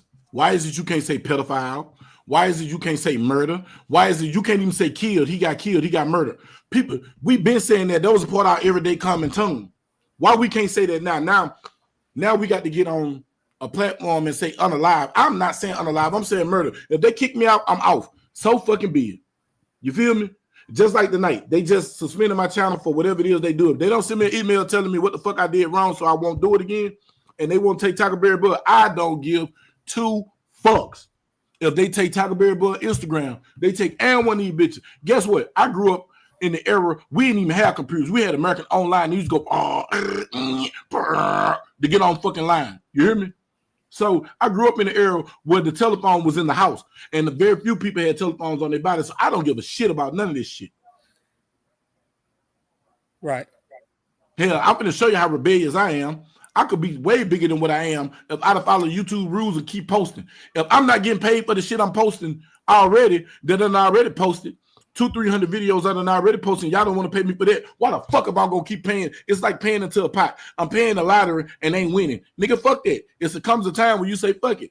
You want me to do this? I'm not gonna do that. I'm not gonna keep putting out video. I got videos from last year and the year before go lined up, ready to be put out. I'm not gonna put it out. If the videos I got ain't doing the numbers that I wanted to do, why in the fuck am I gonna put out new content? Man, stay down. I'm not gonna stay down. Fuck all that. You know what I'm saying? So I'm already bucking the system, but I don't feel like if I can say in a most court of the of law, videos you ain't released like deal with baby oil and midgets and shit, so we don't want to see none. Now a lot of the videos I haven't released, they changed the policy. So when I see they change the policy and I'm looking at the content goes against the new policy rules because they just changed the policy out the blue on you, why I take them down? I'm not gonna release them. Hell, MJ, Life in Baton Rouge, had some videos of him showing how to build a gun, and they struck him and made him have to take the videos down. I'm like, so why go through all that? Why post the videos? They get paid off of it a little while, then they get paid. I don't get paid, and then you tell me to take it down, man. Fuck that. Okay, so what's that? Yo, go ahead. Miss Mecca has a statement out there. You know, back in what fucking 80s, 90s, all the way up till 2020, it was completely okay for white people to say nigga. But now, if you're saying if you're straight dropped a hard R, that's a whole fucking different thing. You're being racist. So yeah, what the fuck? I mean, you're talking about you don't want color. You want everyone to be colorblind, but then you're starting to put color on everything. I'm a black man. I'm a white man. I'm Filipino. Whatever.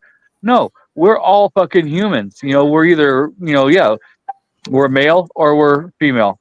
Period. That's it.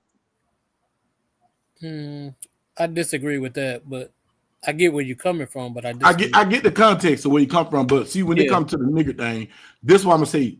Only with this word. That word was meant to be derogatory, to tear down, humiliate, and oppress. Black people took it and revived it. Okay, the same way. Okay, I'm gonna use this. The same way the Nazis took an Indian flag and flipped the bitch around and made it for hate. It was of peace. The original Nazi flag was of peace. The original Confederate flag belonged to Indians. It was of peace. You feel me? So black people took what was used to be negative and started using it in a positive way to where it desensitized to where when they do say The hard R. To some, it's gonna trigger. You might get your ass killed or get your ass whooped. Then to some, it's nothing. Like, man, fuck off. And then they start seeing that we start using it as a term of endearment and embracing, and then they start using. But the ER, that was a term originally made. Oh yeah. No. That's completely, originally made. You know, that's Yeah, completely racist. You know, and the fact, you know, you go the same way. You know, when a white guy's called a cracker, of course, that's racist too. But here's the thing: the reason why that was called that was because most of them had whips in the time of slavery, and that's why they were called that. Yeah, the cracker, because he cracked the whip. Yeah, but you know, neither one of them is acceptable in our time that we're in now. We should all be able to, you know, fucking get along, and I don't think that there's any room for dropping the hard R. You know, if for either side, really. I mean, because it is you know, a derogatory term. Yeah, but see, I say it like this here, G2, and I'm glad we having this dialogue, G23, and it's good because you looking from your spectrum, your spectrum. I'm looking for my spectrum. I feel like this, and I'm just a realist. I feel like you can say what the fuck you want to say, long as you wouldn't accept the consequences that go with it. If you want to say the hard ER, know its consequences. And when the consequences come, don't play victim. Don't cry foul. Oh, he just jumped on me. I didn't say anything. Yeah. No, don't do. No, motherfucker, you said nigger. The hard R. You got your ass split. Now, if you get your ass split, boy, accept your ass split and go on about your bay. Don't try to make a big deal out of it. If I'm going to say cracker and it's going to hurt a white man feeling, he bust my ass, I ain't going to say shit. I'm just going to go get stitched up and debate, is it worth me to retaliate? You know what I'm saying? And if it's worth me retaliating, I try again and get my ass bust again, so fucking be it. 3 times a charm. You feel me? So that's my deal. If you wouldn't take the consequences, you should be able to say what the fuck you want to say. If you wouldn't take the consequences, do what the fuck you want to do. You know what I'm saying? As long as you wouldn't accept the I'm only speaking for Tank on this part, but like I really don't care about terms or whatnot. Like I understand that the beauty of language is its fluidity, right? Like I'm an MC, I'm a poet, you know what I'm saying? Like I get that. Like those spaces only exist because of the fluidity of language. Like, you know what I'm saying? Like, so I really don't have no problem with that. Like my issue is aggression, right? I try to live by a non-aggression principle. Like, so if you aggress towards me, I really don't give a damn what you're saying out of your mouth. I don't care about your words. I care more about your actions. And I wish more people move like that. Like, and that's me, Tank. That's what I'm saying now. If your actions, say for instance, your words, you can say what the fuck you want to say is your word. But if your words have actions that exhibits or perpetuate what you just said, yeah. Then if you want to call me a nigga with a hard ER from across the street, cool story, bro. You come across the street and try to fuck with me, that 147 grain gonna be within 1 MOA of your chest. Hey, listen, and he said it. Say, can exemplify more better. Deeds, not word. Fuck your words, because your words can say anything. Listen, my mama told me this a long time ago, and I didn't understand it until I turned 30. She said a fucking pair of lips can say anything, but your works stand out. And I ain't get it. I get it now. Your deeds and your works, what you do, that's what, I don't care what your mouth tell me. Your mouth tell me anything. Your mouth ain't cut like the Bible, so it's not the truth. But how you react and how you move, let me know everything I need to know about you. Your nonverbals tell me more than your mouth will ever tell me. You feel me? So when it comes to words, I don't care about the hard air. Listen, man, I live around people that say nigger 24/7. I got called a nigger the other day, and the woman going out the gate, nigger. I laughed and I jumped, and that bitch almost killed herself. But tear the gate down, leave. You hear me? So you said it, but you weren't willing to accept the consequence to go with it. It made me laugh. I laughed. Hey, I laughed about it. I'm laughing about it, thinking about it now, because you should have saw a damn face. You holler nigga with your finger pointed. As soon as I just jump, I'm not nowhere near you. You almost jump out your goddamn windshield and hit the gas. And I almost go through the gate. I'm like, you stupid bitch. You know what I'm saying? That's what I'm saying to myself. Like, look at a dumbass. Scary ass. You don't say that shit, you scared. I've been called the hard ER. And I'm a white motherfucker. I'm like, white motherfucker. Like, I'm like, what the fuck are you talking about? I don't get it. But whatever. I mean, if that's what you want to call me, whatever. But if you come up and you start puffing up that chest and you want to act, and you know, that's fine. We can scrap. You know. Yep. Yeah, I think sometimes people don't realize that shit doesn't happen in a vacuum. You know what I'm saying? It don't. Like, it don't happen in a vacuum, buddy. So if I get that words can throw you, I'm gonna throw every fucking word at you. It's no different. You know what I'm saying? I coach basketball. It's no different than if I see a player that can't go to his left. Every time I'm forcing your ass to go to your left. It's exactly. I mean, it's the same shit. If you sensitive about some words, I'm gonna throw every fucking word at you to throw you off your fucking game. Hey, look, I be on a group chat with my little nephew and them. All these little cats got to be from 18 to 24, 25. And there's be a gang of them little twats. And they some assholes.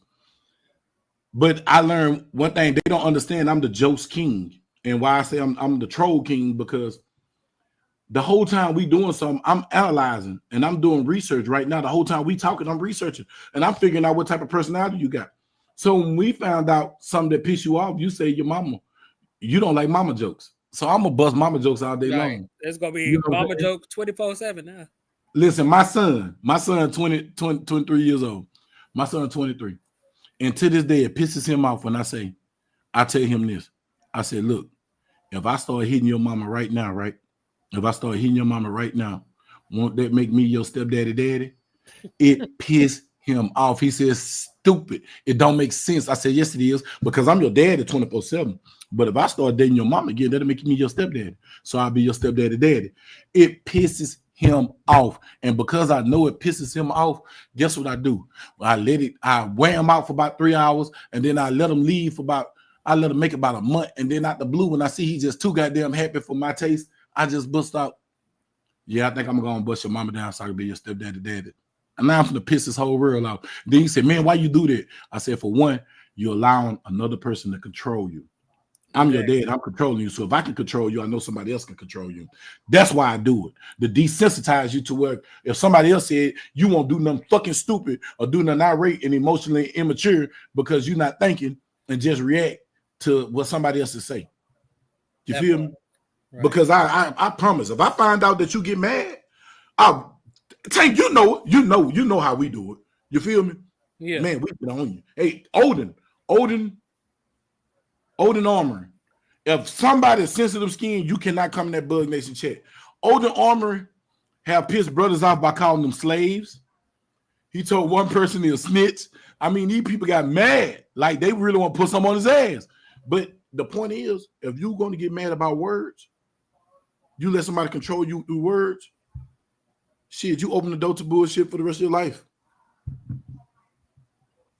That's just my perspective. Yep. I mean, it goes all the way back to fucking that we learned as little kids. Sticks and stones may break my bones, but words will never hurt me. Right. Mm-hmm. And that's what they were trying to teach you, because people going to say some stuff that's going to hurt your feelings. It's going to hurt your feelings, but it's up to you to hurt your feelings. You got to care. Yeah. That man said you need to get the t-shirt. What t-shirt, Odin? No idea. The stepdaddy daddy. No, the stepdaddy daddy. I'm your stepdaddy daddy. That shit funny. But that pissed that dude out. Bro, listen, I'm going to show you how fucked up I am, because I'm going to see if he at work. He should be at work now, back at home. And I'm just going to call him just to piss him off because it make my day. Let me check his location. I hope he ain't watching the show, because then he going to know what I'm up to. Oh, you in Dallas 42 minutes ago. Let me see where you at, little dude. Your little whorehouse. Oh, you're moving now. Where you at now? Yeah, I know you at. You at the house. Now watch this. Hopefully he'll answer the phone. Let me see if he gonna answer the phone. Just because I like to piss him off.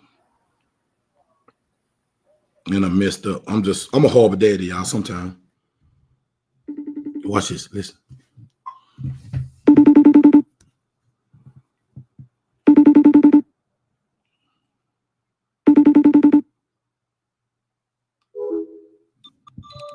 Oh, he texted me.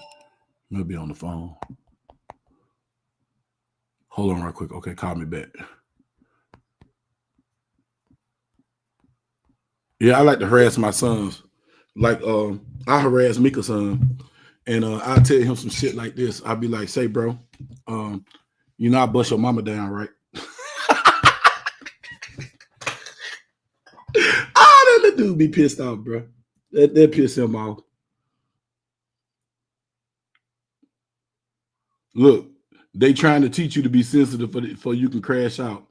If you build build for it tough and grow up with the person like Bug, Tank, Ben, shooting, and Carl, you got to have tough skin. At least she know one thing, boy.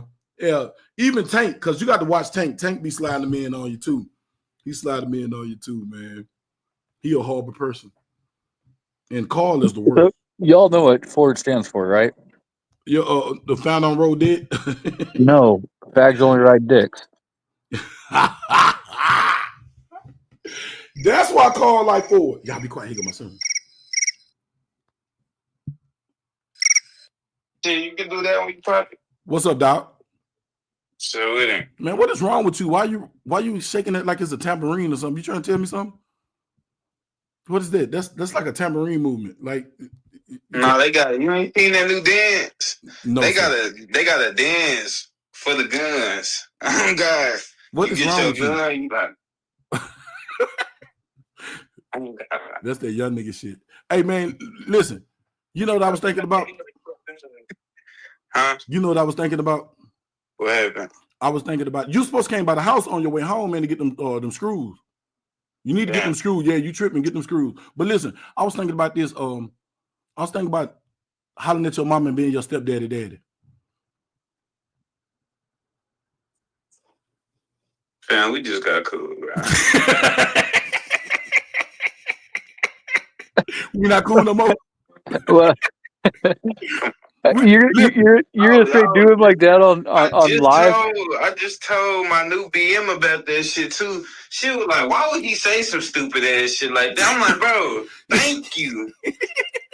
You can't be my stepdad. You my real father, nigga. I came for your boss. What are you talking about? If I date your mama, that'll make me your stepdaddy and your daddy. In no world would it work like that.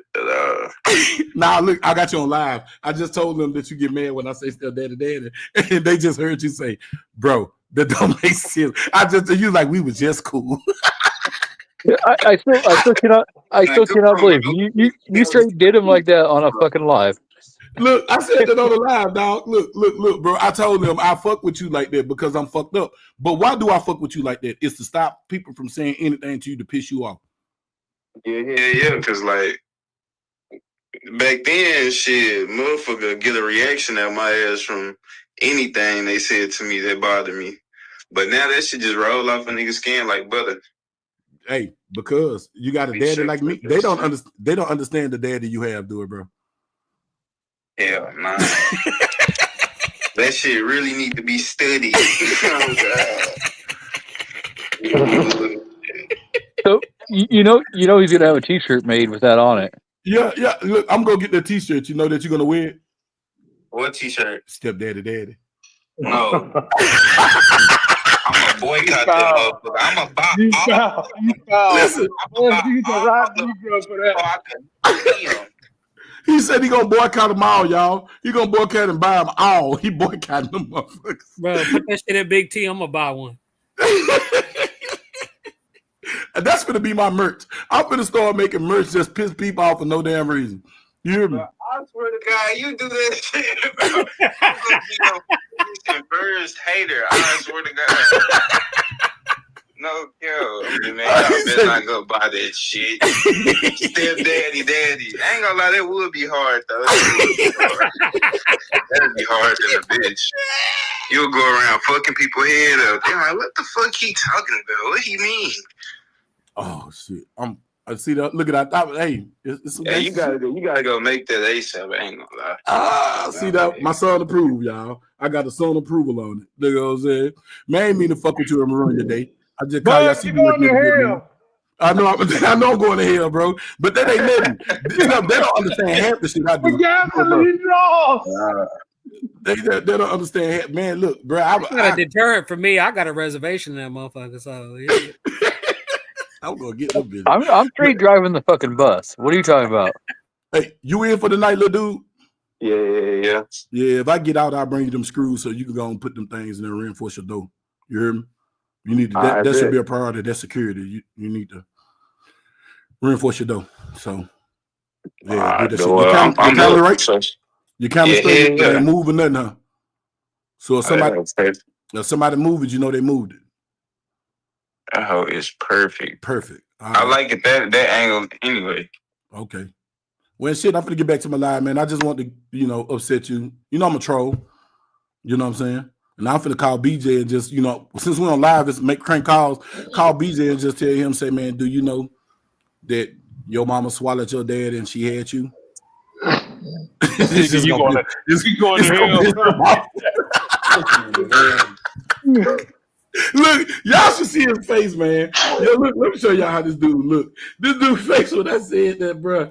This dude was like, he said, I don't know, man. I can't believe you saying that. Yeah, I said it, goddammit.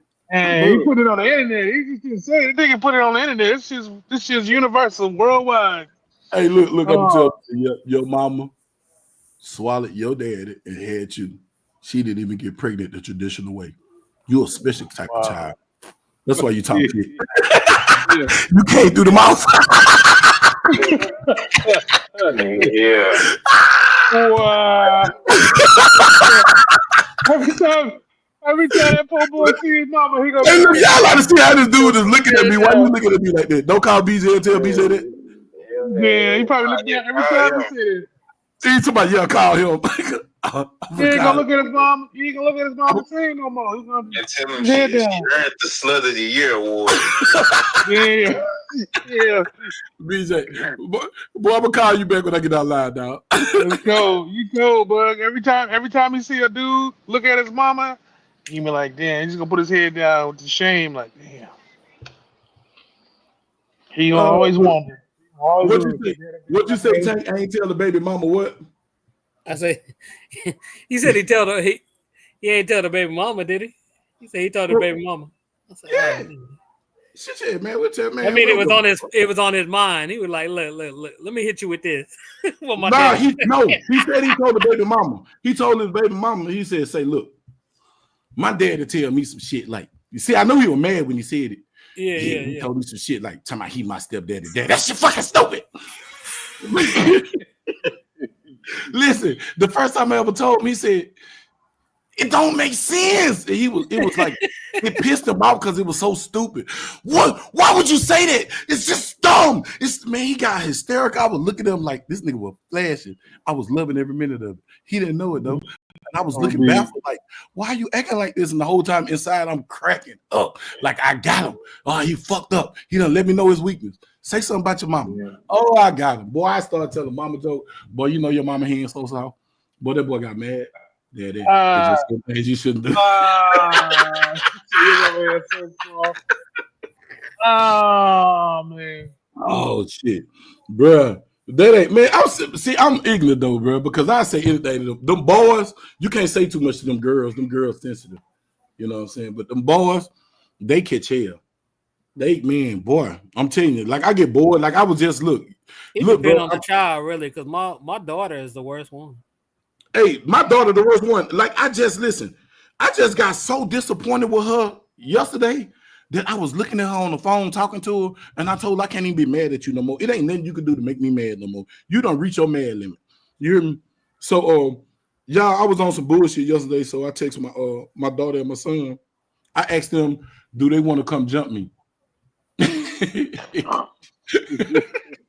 I said, look, since both of y'all disrespectful and don't listen to me anyway, and y'all don't like me and talk shit about me and treat me like shit, why don't y'all get together and jump me so I can fuck y'all up? And I said, Betty, you can ask a friend to help.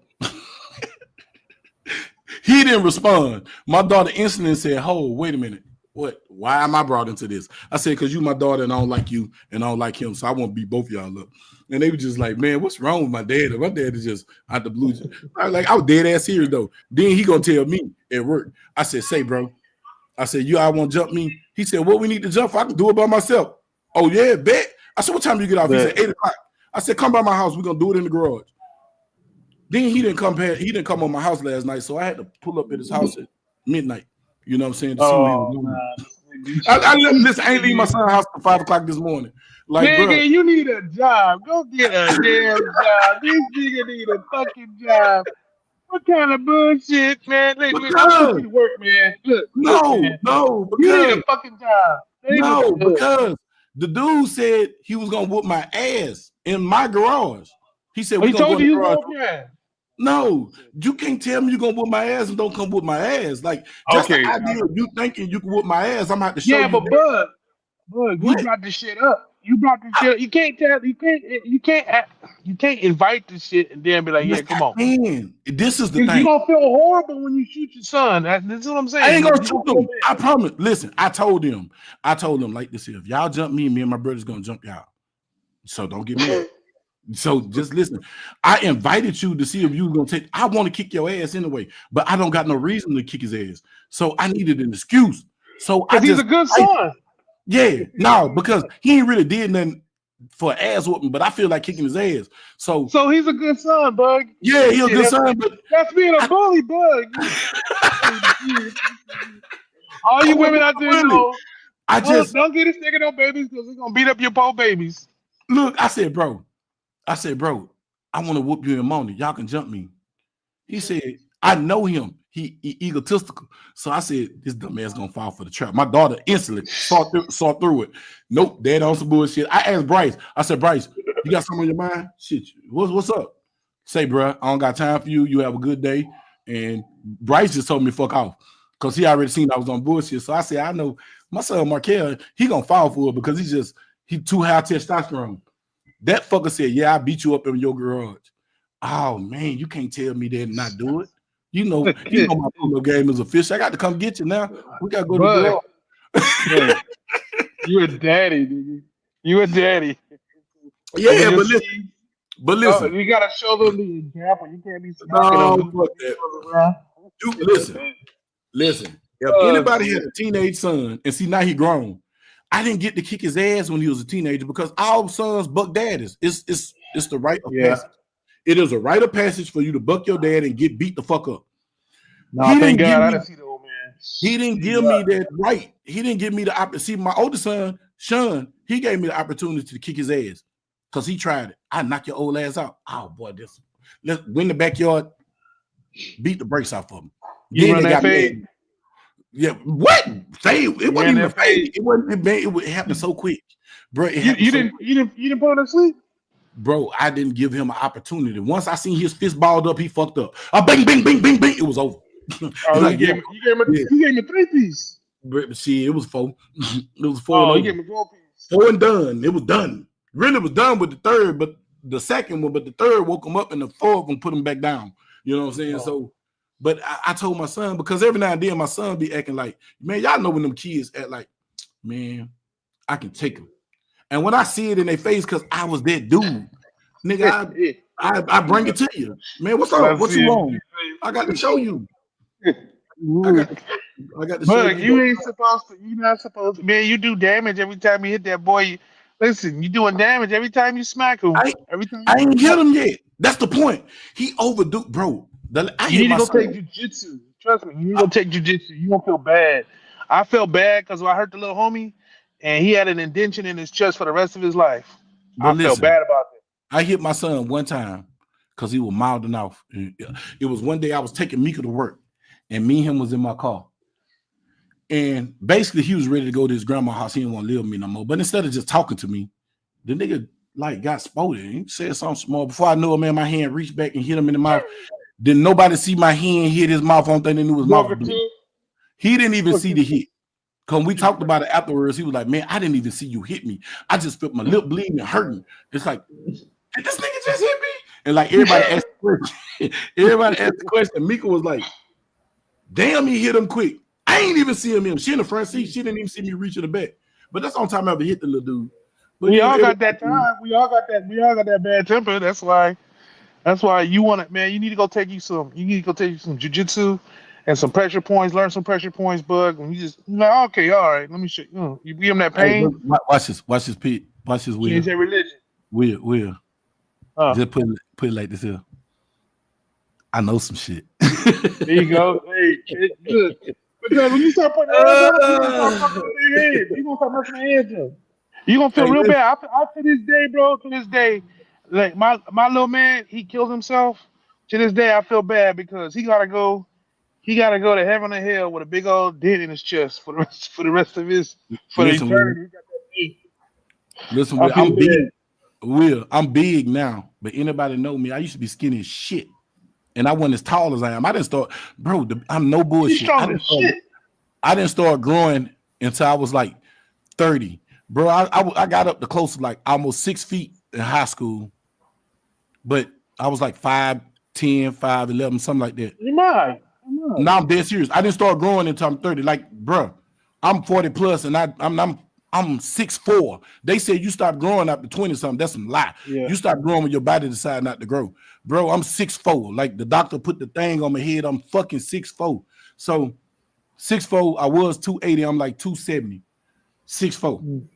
Bro, I hit hard in a bitch. But everybody know I used to be skinny. So when I was skinny, I didn't have the power to knock you out. I had the power to bust your face on, but I ain't had the power to just to put big people down. So my partner Joaquin, his daddy here in P took us to the Y to learn karate. So at the time, my mom didn't have the money to pay for our classes. So it's this dude in my neighborhood. I didn't know he was a black belt. So that man taught us some shit. And then I started working for this security company. They taught us some other shit. I ain't gonna say what it is, but I just learned how to use your centrifugal force against you. I learned to use force without me applying force. I'm using your force against you. Whatever you throw at me, that 100%, I'm taking that whole 100% you threw at me and putting it on you without me using none of my force. Yeah. So, but I learned that Steven Seagal type shit. I learned some takedown shit. I learned some moves. I learned I learned pressure points. It's pressure points in your hand and in your shoulder. It's spots in your shoulder. You can hit somebody in the shoulder with 5 pounds of pressure and immobilize their arm. They can't use their arm for about a minute. Their arm is paralyzed. Like I learned some shit. Hitting the arm. There's a nerve in the armpit that you can cause to have the whole entire arm hit a different nerve in that armpit, and you can actually put the whole entire fucking side of their body. It'll shut down. If you know the right one, you can hit a nerve in the fucking armpit and shut out their lights permanently. Mm-hmm. I came up watching kung fu flicks and shit, so I was always you know what I'm saying? Yeah. But Tank, shit, you know what I'm saying? Tank, it's a nerve right in your joint, in your shoulder. If a person poke it in the right spot, it'll shut your arm down. Your arm will be limp. And you be trying to throw that bitch and your arm just be moving like it broke. And you get your ass tore up. You know what I'm saying? Like real shit. Yeah. Like it's some shit out here, but it's up to you to learn it and learn how to apply it. But I don't be trying to hurt him. But every now and then, I do something proactively to stop my son for trying to try me. Do that make sense? Because if I see his mind, like say for instance, shit going on in his world and he don't care, and I know he the type of person when he don't care, he do dumb shit.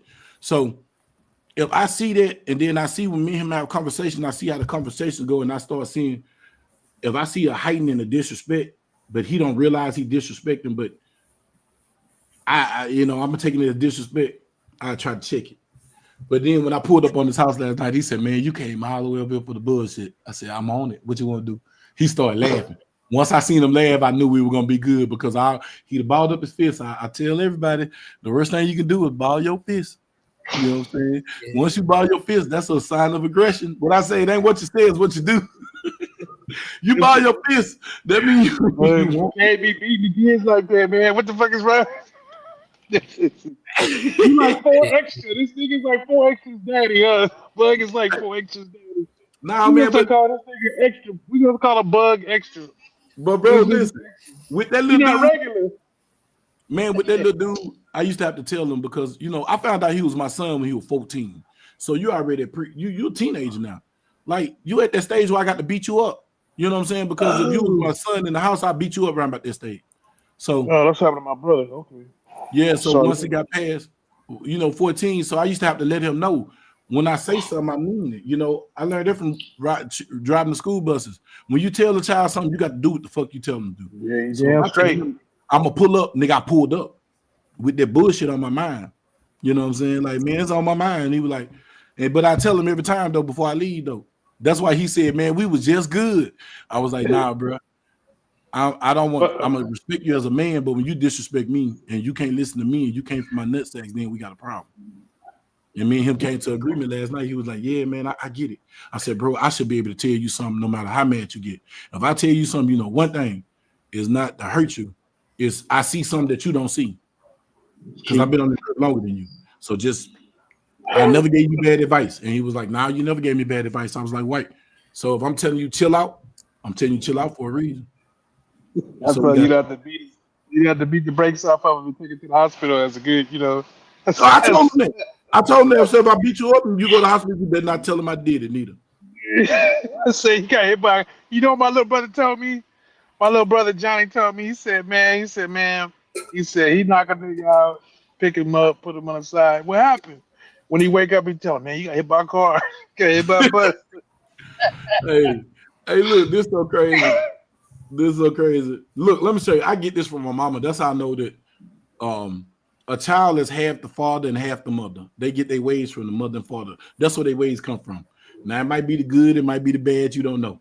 They don't choose that. You just know you get half the way. That's why when you look at the DNA test, you'll look at some of the numbers.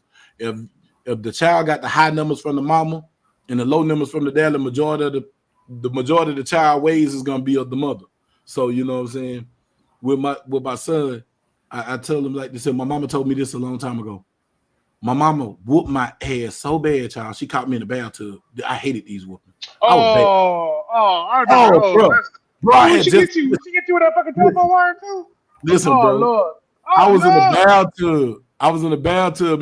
Back then, we was in the bathtub until your fingers turned wrinkled like raisins. Yeah. So the water was scalding hot when I got in there. The water was cold. It was time for me I had just turned on the water to heat the water up to go and take my bath because I was through playing. Man, that woman came in there and lit my ass up with a extension cord. I swear to God. Wait. What? One of those orange extension cords? Nah, she had the brown one. She had the little brown one with the yeah, two plugs on one side. I got hit with the orange one. Now if I got the orange, shut up. I told my mama shut up out of my breath, and she twisted it around and twirled it to the two-sided ropes became one big ass rope, and beat the shit out of me with that. So it won't plugged in, Joe Bar. To this day, I could put that woman in my glove box, but I'll never tell that woman ever again, shut up. I won't say something crazy under my breath. Fuck that. That what it was. I called my mama a big fat red bitch under my breath, and I thought I got away with it. Boy, listen. I noticed I do this shit to this day when I'm on my kid's ass. You are retarded. You a special kind of nigga. Yeah, I did. I said, fat red bitch, big red bitch. And I went in the bathroom. My brother Roger said, you better not go take a bath because she gonna beat you. I said, she ain't gonna beat me. That bitch ain't hurt me. The whole time didn't do it right away? Bro, no! She let me sit in there about an hour. My water got cold. I went to heat my water back up. That's where you get the inside from. Your mama was red. See, my grandmama was red. She was a redhead. My grandmama was a redhead. Yeah, my mama was like yellow red for real. Like she was high yellow. But in the sun, my grandmama was high yellow with red and freckles. No, listen. In the sun, her arm turned red. She had like a pearl paint job on. My mom was fucking beautiful when she was younger. She ugly and old now. But back then she was stupid. You know you can't. What's the fifth rule? Honor thy father. This nigga right. I love my mama to death. He going to hell with gasoline draws tonight. She ain't watching my show, so she ain't here. Now, so Nigga, God heard that. hey, look. So I said, yeah, that red. Yeah. I told my brother, I said, yeah, that red bitch, she ain't heard shit. She ain't Oh, gonna do you it. My brother was like, my brother You walked out died. that room. He got out And of there. He got. the whole time my mom was outside the door. I ain't know it. Man, my mom whooped my ass so good I fell in the bathroom. She had to take me to the doctor. So let me tell you what the woman gonna tell me. I got whoops everywhere. She said, you better not tell them people I whoop your ass. So you And got if they make poison me go to ivy? jail, she said, they make me go to jail, I'm gonna whoop your ass again. Nigga, that doctor came in and said, did your mom do that? No. I failed. You got whips on you. I was whooping myself because we was playing the game and I failed. You should have said I had poison ivy. He knew I was full of shit. He knew I was full of shit, dog. But listen, the point that I'm saying is, the woman told me, if you tell them people I whoop your ass and I go to jail, I'm gonna beat your ass again. It's the idea that you had the nerve to tell me if I tell on you because you whoop my ass. See, that's a problem when you discipline your child and other people get in your business. Yeah, but now That's she the did whole right problem though. right there. Say she did right though, because I was out of line, dog. I ain't gonna fake. I can be Nigga, real. you should have. She was poking my ass. If that was 100 years earlier, dog, we wouldn't know you. You wouldn't even know that to be bug. He'd be dead. Yeah, you would have been dead there. Listen, it wasn't lack of her trying because my stepdaddy came and picked her up and like, nah, that's enough now. God damn. Nigga, I'm up under the water going blue, blue, blue, blue, blue, blue. Nigga, I'm about to drown. The water. Yeah, your mama hated you, boy. She had, I'm gonna kill this nigga here. Bro, he look like his daddy that she don't like no more. Oh, you talking man, to shit. this day, do you understand? It's just two brothers left, me and my brother Broderick. We don't two left now. Out of four of my mama boys, the older two dead. And to this day, bro, my mama, if I'm in my mama's house, I don't say too much of nothing. I talk shit on the phone. I be smart, but I don't talk shit. I be smart. I say some smart ass shit like, well, mama, you know what? I don't got to listen to this. God damn it, you gonna listen to me. When she say that, I don't hang up the phone. But if I get her before she say that, I'm say, oh, mom, I'm gonna call you back. I hurry up and hang up before she say, no, you better not call me. So bad. That means I got to listen. So I get to the house. I got to the house about 2 weeks ago. She gonna tell me, Bug. I said, hold what? on. Let me mute myself. Hold on. You pick up my keep talking. I said, yes, ma'am. She told me, you hang up on my face again. Next time you come to my house, I'm gonna kill you before you come through the door. I said, Mom, why you still threatening me? I ain't scared of dying. Go on, kill me then. Then she went to reaching out like I'm just playing. I'm sorry, I ain't trying to disrespect you. Mom, if I disrespect you, I just get out the phone. And then she was like, fuck that. You don't get out the phone before I say what I gotta say. I said, Mama, but that's the thing. You saying what you're gonna say, make me. I don't care about you getting mad. You don't got no feelings. I said, Mama, I ain't 6. I ain't 6 years old no more. She's like, you don't got no feelings. Listen what I gotta say. I said, all right, Mom, I ain't gonna disrespect you. You bet not. I said, I ain't gonna disrespect you. I know what you do to kids here. You shot my brother in the shoulder. I'm not gonna disrespect you. Nigga, shit. I respect you. Look, that's what I'm saying. My grandmother was red. So she carried a Derringer in one, and the other one she carried a straight razor. And she cut a nigga. She famous for cut. My people from Texas, man, from Bryan, Texas, they have a saying there. They came up with this. I don't know. I think they came up with it. If you stand, I will cut you. If you run, I will shoot you. And they meant it. They meant it. They meant it. Yeah, nigga, she was trying to kill you, goofy ass guy. Was looking That's up some for you. Aggie shit. Yeah. Ain't it for real? Ain't Aggie land shit, right? I'm gonna kill you. You stay here and get this goddamn Bryan College Station. Yeah. Yeah. Bryan College Station, Palmer's, all that area. Man, that's the cutest town. Man, That's the only place when I went to my family reunion. My cousins gambled with one of the sheriffs over there, took all his money, and my uncle, rest in power, made them niggas give all that money back. And nobody. When I say Uncle David went out there and told them niggas get that money up, everybody did what they were supposed to do because he went upside my cousin's head with a 357 and the shit went off. The only guy, man, them dudes wasn't playing. They wasn't playing. So I just tell you like this, your mama's red, man. What is wrong? Now we know why. You get it from your mother. Man, I don't like yellow bones to this day. Bro, I don't like yellow bones to this day. I cannot talk to a yellow bone. No lie. No lie. I can't stand them. I don't like their species. Like I can't. That's that's that Creole Louisiana hate type shit. Yeah. For real, bro. I can't stand them, boy. Like them yellow bones. Man, I can't. No, that's do called them, man. that's called experience. She whooped that nigga so bad to this day. See what my man said? To this day. What did Dante say? To this day. Yeah. Nah, that colorism shit in Louisiana is a whole nother level. It's a whole different thing. Nah, he get flashbacks. He get flashbacks from them. But Tank, no lie, just being authentic. I date a white girl or a Mexican before I bust a yellow bone down. listen, I know some of them Creole girls from man, I still with them Creole girls will kill you. Yeah. Them girls with them brown and them pretty green eyes, fuck them devils. Yeah. They dangerous though. Man, fuck that. They can keep to themselves.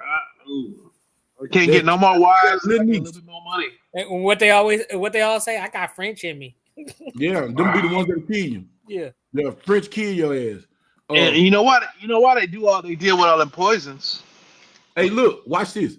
This how I met Mika, y'all. Listen, if Mika's still in the chat, because I know she be eye hustling. If Mika in the chat, how I met Mika was because she had a yellow bone homegirl. Her homegirl had clocked me in traffic. Tank, this back Greenville and Park Ave day. You hear me? Mm-hmm. This back 2000 Greenville and Park Ave, like over there by the dark parking lot. I'm coming past Glory, going back to a park lane. They had them peep me, so I had to come catch the light. So I catch the light right there by Gloria's Tank. Yeah. Before you get to Greenville, right there by Taco Cabana and shit. Yeah. So I'm right there. Oh, the cars in here? Thank you. And so her homegirl was trying to get at me, but her homegirl was yellow. But Mika was brown skinned. That's how I hollered at her because her homegirl was yellow. I don't do yellow women, man. I can't stand yellow women, bro. Yellow women got bad attitudes. They got bad attitudes and they do the most. They'll make you, they'll provoke you to do something. If you slap the shit out of them, they're gonna be red, blue, purple, and then you go into jail look like you just beat the hell out of this woman. You probably just pushed her. You feel me? Like, nah, man, fuck that. This nigga said you don't want to go to jail because it looked like he gonna beat her. Bro, listen. Let me tell you what the yellow girl. Listen, I promise you, bro. It was this chick named Sandra K. My brother used to talk to. Sandra K. She used to do construction work, so the heifer was strong. The woman used to jump on my brother and treat my brother like he was a girl and a rag doll. Then one day, my brother wasn't there to fight her. She went and hit her head on the wall and called the police. So she was yellow. So her fucking face is purple and blue because she smashed her head on the door. And they looking for my brother talking about he whooped her. Man, I seen that, man. I was young then. I seen that. I was like, oh, hell no. OG experience. Man, I was like, shit. Like, hell no. Then my partner had a chick. She was yellow. We in Pleasant Grove. And she done bust her head on the damn refrigerator. You know, you open the refrigerator on the corner of the refrigerator door, Tank? Yeah. And hit her head and bust her head. Looked like he beat the shit out of her whole side of her face with purple. Man, that nigga got a charge. He never touched this woman. I was like, man, this crazy. Like, man, I feel experience. That's like, yep, I got a preference. I stay away from yellow. You got trauma. Yeah, I do got trauma. And I stay away from smut black. Do you know them dull black girls that look like their eyes glowing white and they keep glowing? I stay away from smut black. Stay away from them too. Because them I don't fuck around at the PG because depending on where you at, you might run up against mesquite laws. I ain't doing that. On guard. You see what I'm saying? So and then look, and then see them smut black girls, you know, when they naked and then you open their legs, they be so black that the pink just be glowing. It look like a that should be looking like Pepto Bismol pink. That should be glowing. And you know it's good. And you get in there, you be wanting, be suckers. In a slip and slide, You mean a slip and slide. You know that shit be fire, but that be fucking crazy. You know that's the best box. The best box. Bro, you see them pink lips open turn from black to pink. You be like, that's beautiful. That's cute. It's pretty. Man, hold on, man. I'm telling you, dog. I stay away from them. I Well, stay away from smut black to high yellow. Give me a hey, caramel, milk chocolate. I'm cool. I do that's caramel. all. I stay away from them yellows, man. Them high yellow, them tank color motherfuckers. I stay the fuck. I'll go give me a Mexican or a Hey, white girl. nah. Man, listen, I feel like this here. Why get the artificial?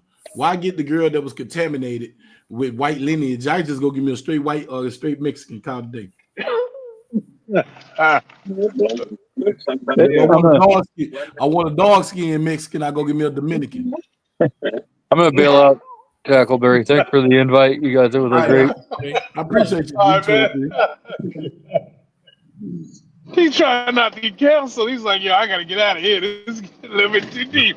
Dog, I'm just saying that's just my purpose, dog. I don't like yellow ass women, man. They don't do nothing for me. Them hoes is like kryptonite to Superman. They don't make me weak, but they don't. I have no sexual arousal for a yellow chick or a smut black one. Them smut black one is like it's like sitting in a room full of my sisters. Ain't nothing gonna happen. Like nothing. Nigga, it ain't even on my mind, homeboy. I ain't even thought about it. You don't look at me. Nope, I sure don't. We can be friends. Be friends on. I don't know. I'm I weird take because my women on their merit. and look, Texas is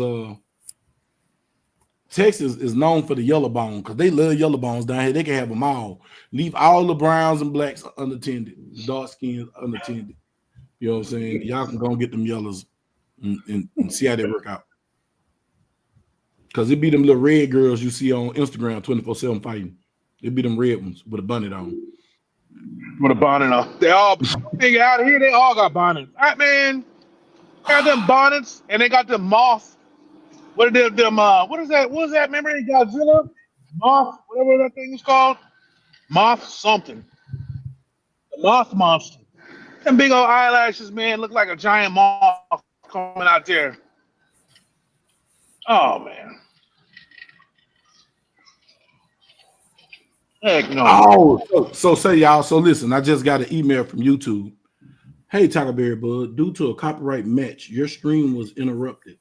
Video titled Wicked Wednesday, episode 10, 2025. Streams are interrupted when copyright content is detected. After copyright material is no longer being streamed, streams are automatically re-enabled. Wow, boy, they algorithm a mother. No, you gotta flip it. Like a lot of guys, you gotta flip it in reverse, or they put like a line or something. There's different things you can do to do that. Yeah, I'm about to look into it. To start back broadcasting other people's video. I guess I just won't do it live. I just do a video and make a video of a live, and then don't post it as a live, but just do it as live content and do it like a reactionary video. I'm just gonna have to look at the rules. I haven't been, man. To be honest with you, I ain't really been doing YouTube. I ain't really been caring about it. To be honest with you.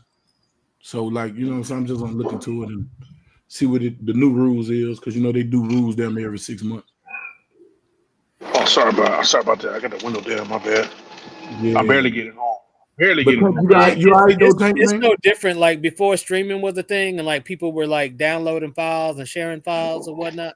What a lot of people didn't know is that every one of them files was embedded with like a digital encoder or whatnot. So we could literally just track. Okay, Bug shared this to Will shared this or whatever. Like we could track that shit, and then we would just send notices to all y'all motherfuckers.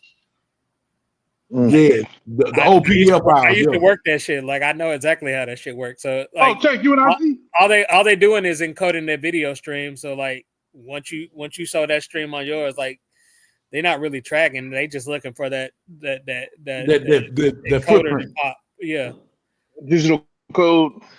Yeah, the code, the footprint. It's embedded in the video itself. Like, yeah. Oh, so as long as it wasn't a copyright, it's a copyright notice. It ain't a copyright strike.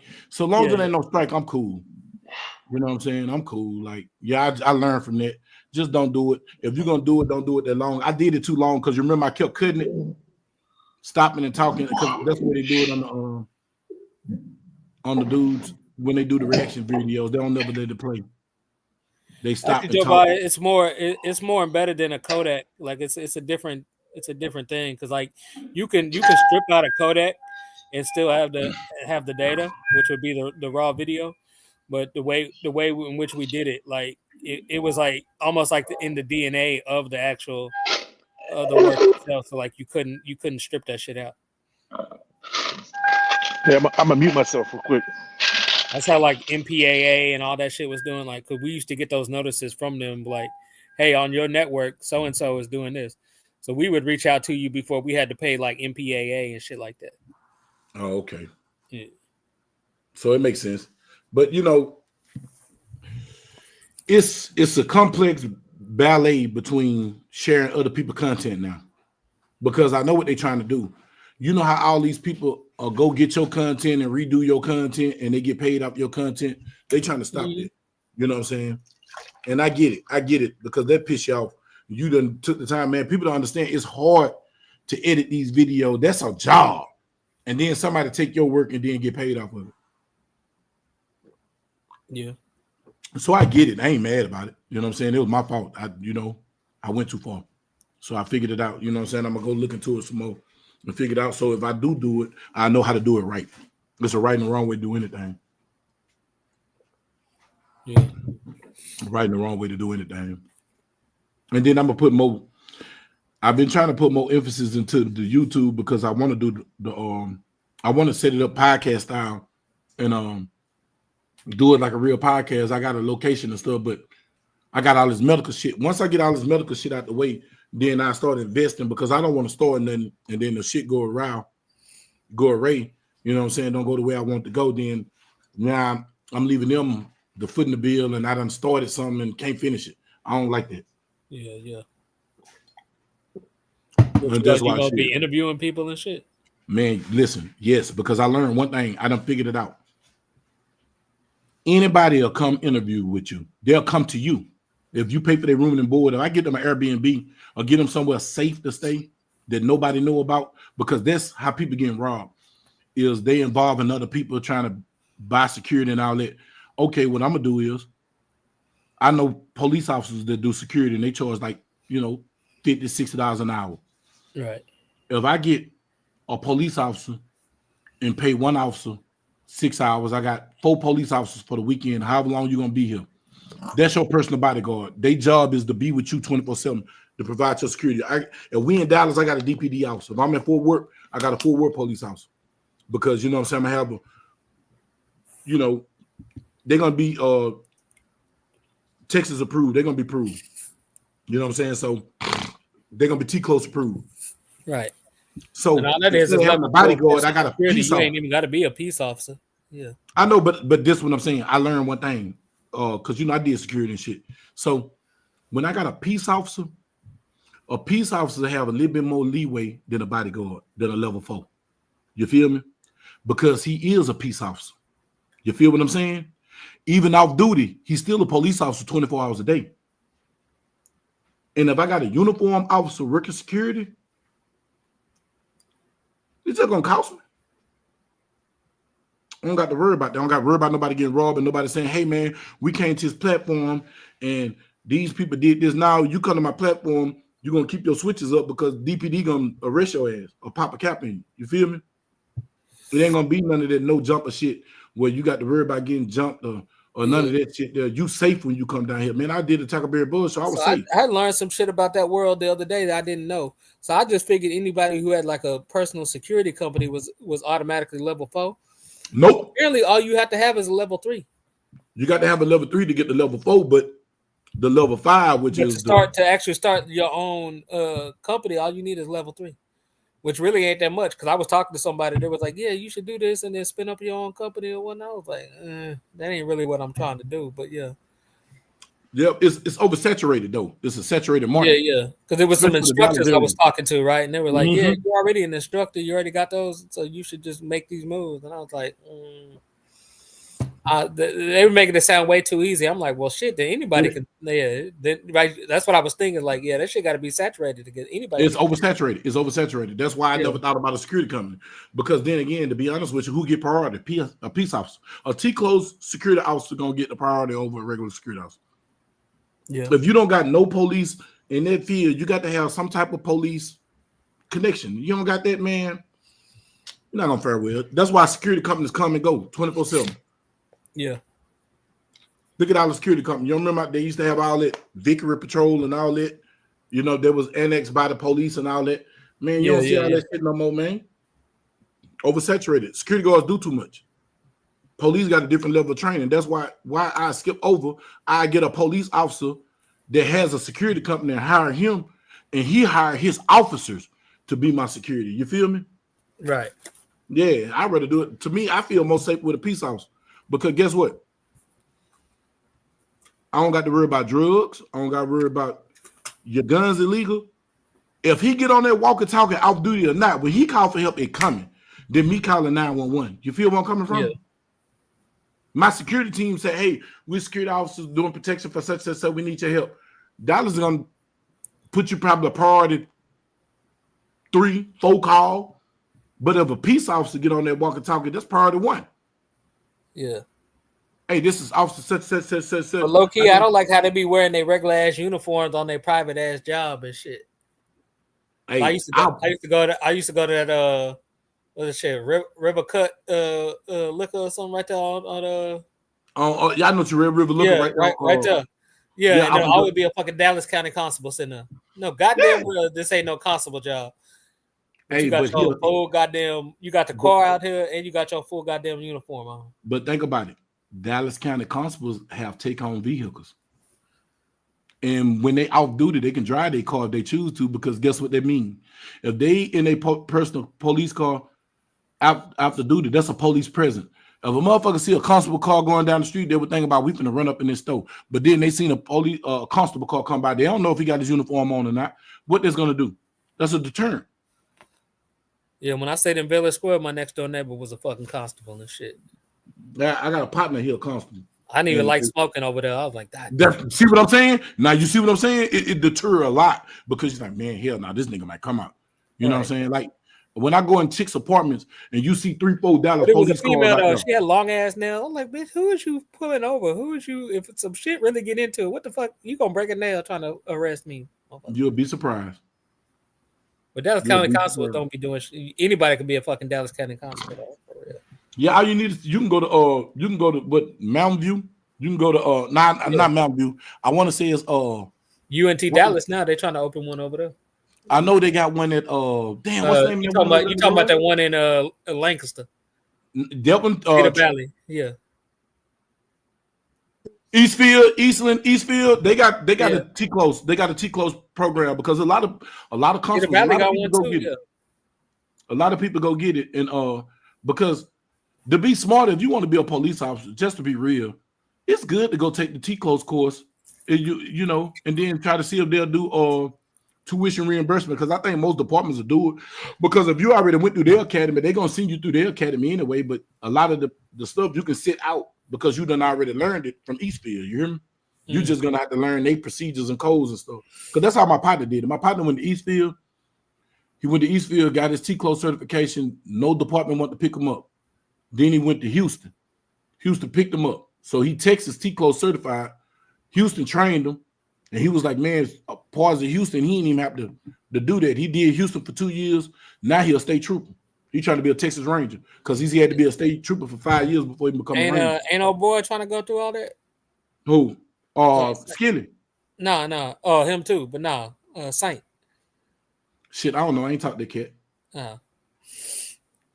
I ain't talked to him. But I know Skillet trying to become a sheriff up there in Detroit. See, because they giving him so much flack in Detroit, I bet you he can come to Texas, take a program, get T-close certified. Once he's certified, he can go anywhere. Because all you have to do is switch your certification over to Detroit. They'll pick him up because he already certified. That's the hard part, is getting you certified. Passing them psych evaluations and all that shit. You got to pass all that shit to go to academy. You feel me? Yeah. That's how DPD be fucking up. They be sponsoring people, putting them through their academy, and right as they graduate, they go work for one of these suburbs and shit. They'll go to somebody else. Owe money, ain't got to deal with all the bullshit. You don't got to deal with the bullshit because it's a crying shame, man. I was just talking to Allen police officer. Man, that man said he making $70 a year. I was like, damn. Yeah. Shit. Oh man, shit. I've been one of them little suburb city. If that was the route I want to go, that'd have been one of them. Because I know I'm gonna tell you who get paid in the area, who get paid. DPD don't get paid shit when they start out. Not a damn thing. No, they don't get paid shit now. But you know who get paid out of polices in Dallas? That'll blow your mind. Dart. Them motherfuckers get paid, man. I could believe that because it'd be 100 of them. Bro, Dart get paid, and then now you know they multi-jurisdictional. Anywhere the train go, they got jurisdiction. They got multi-counties and shit too. Yeah, multi-county jurisdiction because the TRE is part of Dart. Yep. Wherever the train go, they can go. I was they like, got man, Dallas, Tarrant, and Collin, Dean. They can go anywhere. You know what I'm saying? Yeah. They damn near like a state trooper. And then they be having like commuter buses that go to Ellis and shit too. So they got that shit too. Yep. So you know what I'm saying? So like that's the thing, man. But that security company it was a good idea 20 years ago to get established. But what I would think is if you're going to get a security company now, if you're not providing private investigation, you really just playing with yourself. Because what you're going to do, work apartments, and then you work in apartments, then you got to get an officer that's going to make $15, $16 an hour. I'm not putting my life on the line walking through no damn apartments with no gun for $15 to $16 an hour. Nigga, you crazy. But they be trying to get laws to stay up in an apartment and be like they criticize part-time security, and that be like they be cutting they rent in half or whatever they be doing. Yeah. Man, if I was a courtesy officer, if my rent wasn't free, I wouldn't do it. Yeah. Because my life on the line. Every time I walk out that door, my life is on the line. I'm not going to put my life on the line for $300 or my rent $1,200 and you want to I pay $6. Hell no. Shit now, man. Not hell now, man. If your rent $1,200 nowadays, you winning. Shit. I was definitely to say that, man. I ain't seen $1,200 rent in 7 years. Man, I had to look back at Village Square. Them hoes on $1,400 a month to stay on Redbird and Westmoreland. No, but listen. You don't remember the apartments like Village Oaks used to be $700 and $800? Bro, they got bullshit apartments. They want damn near $1,800 when you can be in Fort North Dallas somewhere nice and pay the same amount of money. Man, everything $2,000 a month to stay in Highland Hills and shit. Like, yeah, that's what I'm saying. Like, I wish I wish a motherfucker would. Shit, I wish I won't. You know what I'm saying? $2,000 to stay in South Dallas on Linway. Bitch, you crazy. Then they got rent houses over there for $1,800. Boy, if you don't go to hell or some other hot ass place. Bro, I remember a couple years ago, it's more than a couple years ago now, but when they started building them condos right there on the other side of the highway, from right there from Bonton and shit. Yeah, right down Burn Outlet. Who's gonna pay this rent to stay right there? But man, come on. And they got white people over there right now. Yeah, that's who they built it for. Thinking it's cool to jog down Bear Street at 2 a.m. Okay, believe that. Yeah. Well, I've been over here 6 months, nothing happened. Just stay long enough. Right. Ain't nobody focused on you yet. Right. Go to the park around the corner on Sunday though. See how it be. Yeah. Hey man, that bitch was lit Sunday, boy. Woo! Rochester was off chain, boy. I might pull up next. What, boy? Man, listen. I'm trying to be good now. It's just cruising, just parking and cruising, just looking. Bro, I ain't trying to get another baby mama. Trying to get more problems. If you want to hit Rochester Sunday, let me know, Tank. We can link up. You hear me? I'm gonna have my shit on me though. I'll let you know. Yeah, it don't matter. It don't matter but listen, it ain't even been that type of party lately. Everybody been on some chill. Lately, I don't. It still be what it be though. Like it be what it be. But I ain't getting comfortable over there. Yeah. Yeah. But see, them fans still working over there in the South, so everybody really on chill. Man, but man, it was so lit, bro. It felt like I'm gonna tell you what it felt like. Tank.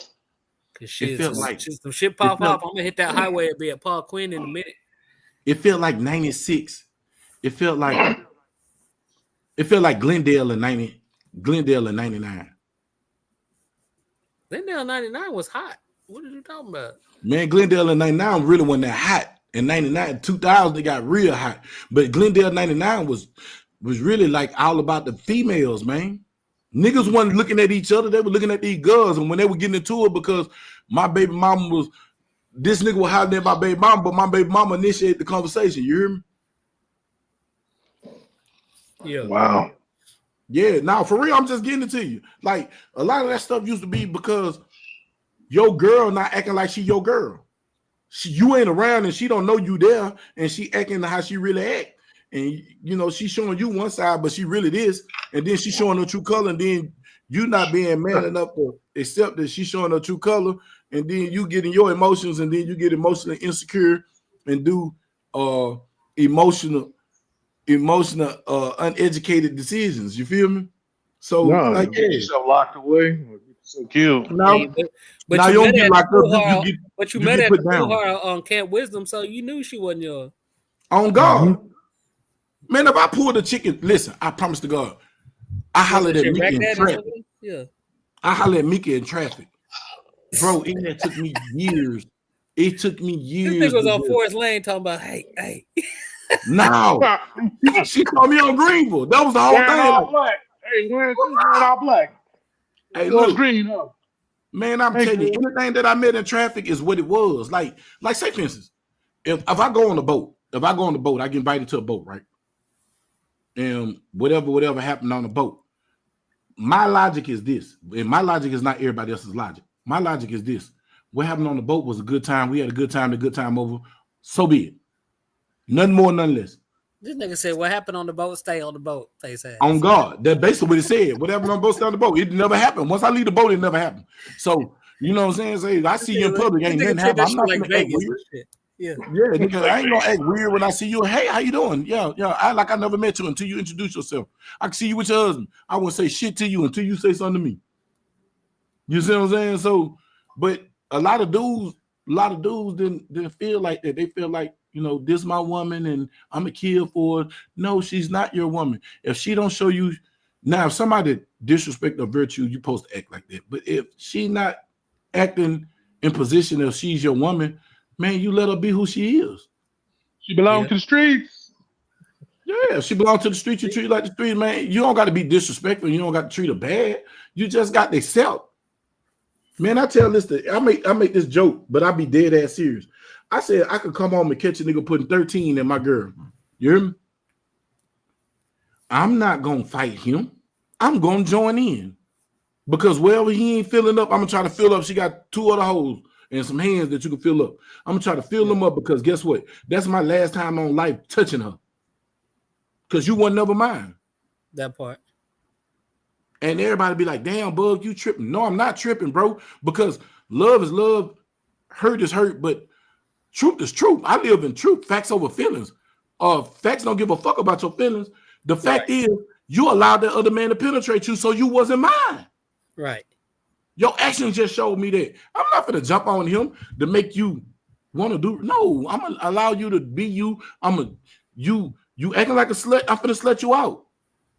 And we're gonna slut you out and we're gonna enjoy life. Me and this nigga gonna London Bridge holding hands or each other hand. While he in the back, I'm in the front, and we're gonna be humping you. And then when I get tired, I'm gonna get up, put on my clothes on, leave. If I got something in there, I'm gonna tell you straight up, don't touch my shit. When you're not here, me and my crew coming through to get my shit and we gone. That part. That's if I'm leaving. But if you leaving, I'm gonna leave and let you finish and think about it. When I see that you left, I'm gonna call you, then I'm gonna call the crew. And let you call your crew to get your shit and get the fuck out of my house. Yeah. And that's a real talk. Like, man, I come, like you said, community pussy. My pussy is not community pussy. If it's my pussy, don't belong. It ain't for everybody. It's for me. What's for me is for me. You feel me? My computer is my computer. Can't nobody come get on this computer. It's mine. Don't nobody got no business putting their fingers on it. So if the keyboard is sticky, it's because I made it sticky. I don't want to touch your sticky. Mika told me some shit that happened at her job a long time ago. She said she worked with a white lady that got caught masturbating at work. Mm-hmm. I want you to think about it. They use shared computers. You were never at the same workstation. Mm-hmm. So how many computers this woman done touched, masturbating and whatever else she had on her hands, and said this was the type of woman that didn't wash her hands in the bathroom. Mm-hmm. So that's the way I look at it. What's mine is mine. I'm very territorial about my stuff. It's mine. So if you say you mine and I say you mine, you mine. But if you show me that you're not mine because you gave you to somebody else, you weren't mine. I'm not finna kill you over that. Yeah, it'll hurt. Bitch, I might cry that night. Right. But you got to go. And in my mind, you know what's in my mind? You betrayed me because you told me you was mine. You lied to me. So I can't never forget that. So I might come back and backdoor and hit it. And you know what I'm saying? Double back and hit it, but we'll never be together. That part. Shit, I got a little girl mama. One of my daughter's mama, she did the ultimate. She smashed some brothers, a few of the homies. I could never be with her. I can't even double back. I can't even picture. Ugh, gross. In the words of my grandbaby, brother, ugh. Like I couldn't go back and touch her. Yeah, I mean, I tried to double back once or twice. I think we all do, but that shit ain't never worked out. So It ain't never worked out. At this point, I'm just playing the odds. At this point, like fuck it. If I'm over whatever, then I just ain't gonna do that shit no more. Nah, for real. Like that's just what it is. Like it's just emotional maturity. That's all it takes. Yeah, that's what it is. I mean, emotional maturity. When you're emotional, put me under the lights, you take me to Globe Life. You know what I'm saying? But if I step up to that plate and I strike out 12 times in a row, I'm gonna just drop that bat and walk the fuck off. Yeah, you got to know when to give up. Because listen, giving in ain't giving up. You feel me? Giving in ain't giving up. Like sometimes you gotta know when to give in. Like damn, it's just not your play right now. Nigga, it's not your hand. Yeah, I had times I used to be at the range, I couldn't hit shit. And then I had times in the range I was on fire. But if it ain't in, I ain't give up. I just gave in. Okay, today is the day. I'm done. I don't waste enough ammo today. Fuck this shit. We'll try this shit tomorrow. You feel me? Like sometimes you just got to give in and be like, okay, let it be that. You know, and you know, emotion come. Everybody deal with emotion different, but shit, I had to learn. Nigga, my first love, the person my first love, man, screw my cousin, my first cousin. I came over there and heard him piping her down. I tried to kill him behind that girl. I tried to chop his arm out with a machete. Bro, I was like 14. I tried to kill my cousin, bro. And then my cousin told me, man, you trying to kill me over a bitch? It didn't register. To me, it was like, nigga, you fuck my girl. He was like, nigga, I couldn't fuck her if she didn't let me. Boom! That shit resonated with me from that moment. I was 14. That shit resonated with me. Like, whoa. Yeah. He didn't do nothing wrong. I was wrong. I tried to kill him because of her. Nah, man. In the words of Joe, I thought it was my pussy, but it was community pussy. It was just my turn. Mm-hmm. It's your turn. It's your turn. Shit, it's cool. I learned from that. I'm not gonna fight no man over no woman. I learned the hard way. You know what I'm saying? Done been a guest of the county a few times. You know what I'm saying? Like, once that shit get on your record, it forever be on your record.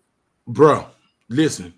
I was telling my little girl. Even now, I get pulled over for a little traffic ticket. They pop up on my shit say DV. Like, yep, they ready for some shit. And you got license and everything. And they treat you real bad when you got the DV.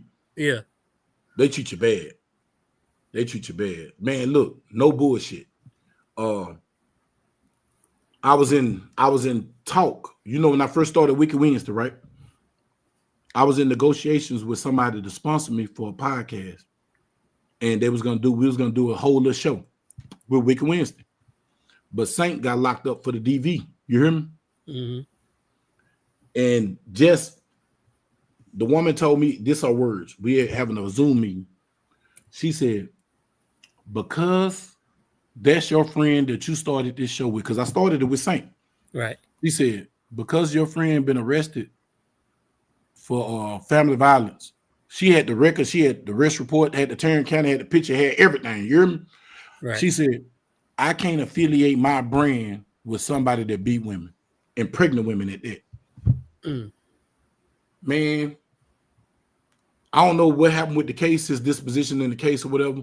But then when I told her I'm not associated with Cuz no more, man, the woman don't even want to go. She don't even want to relook at.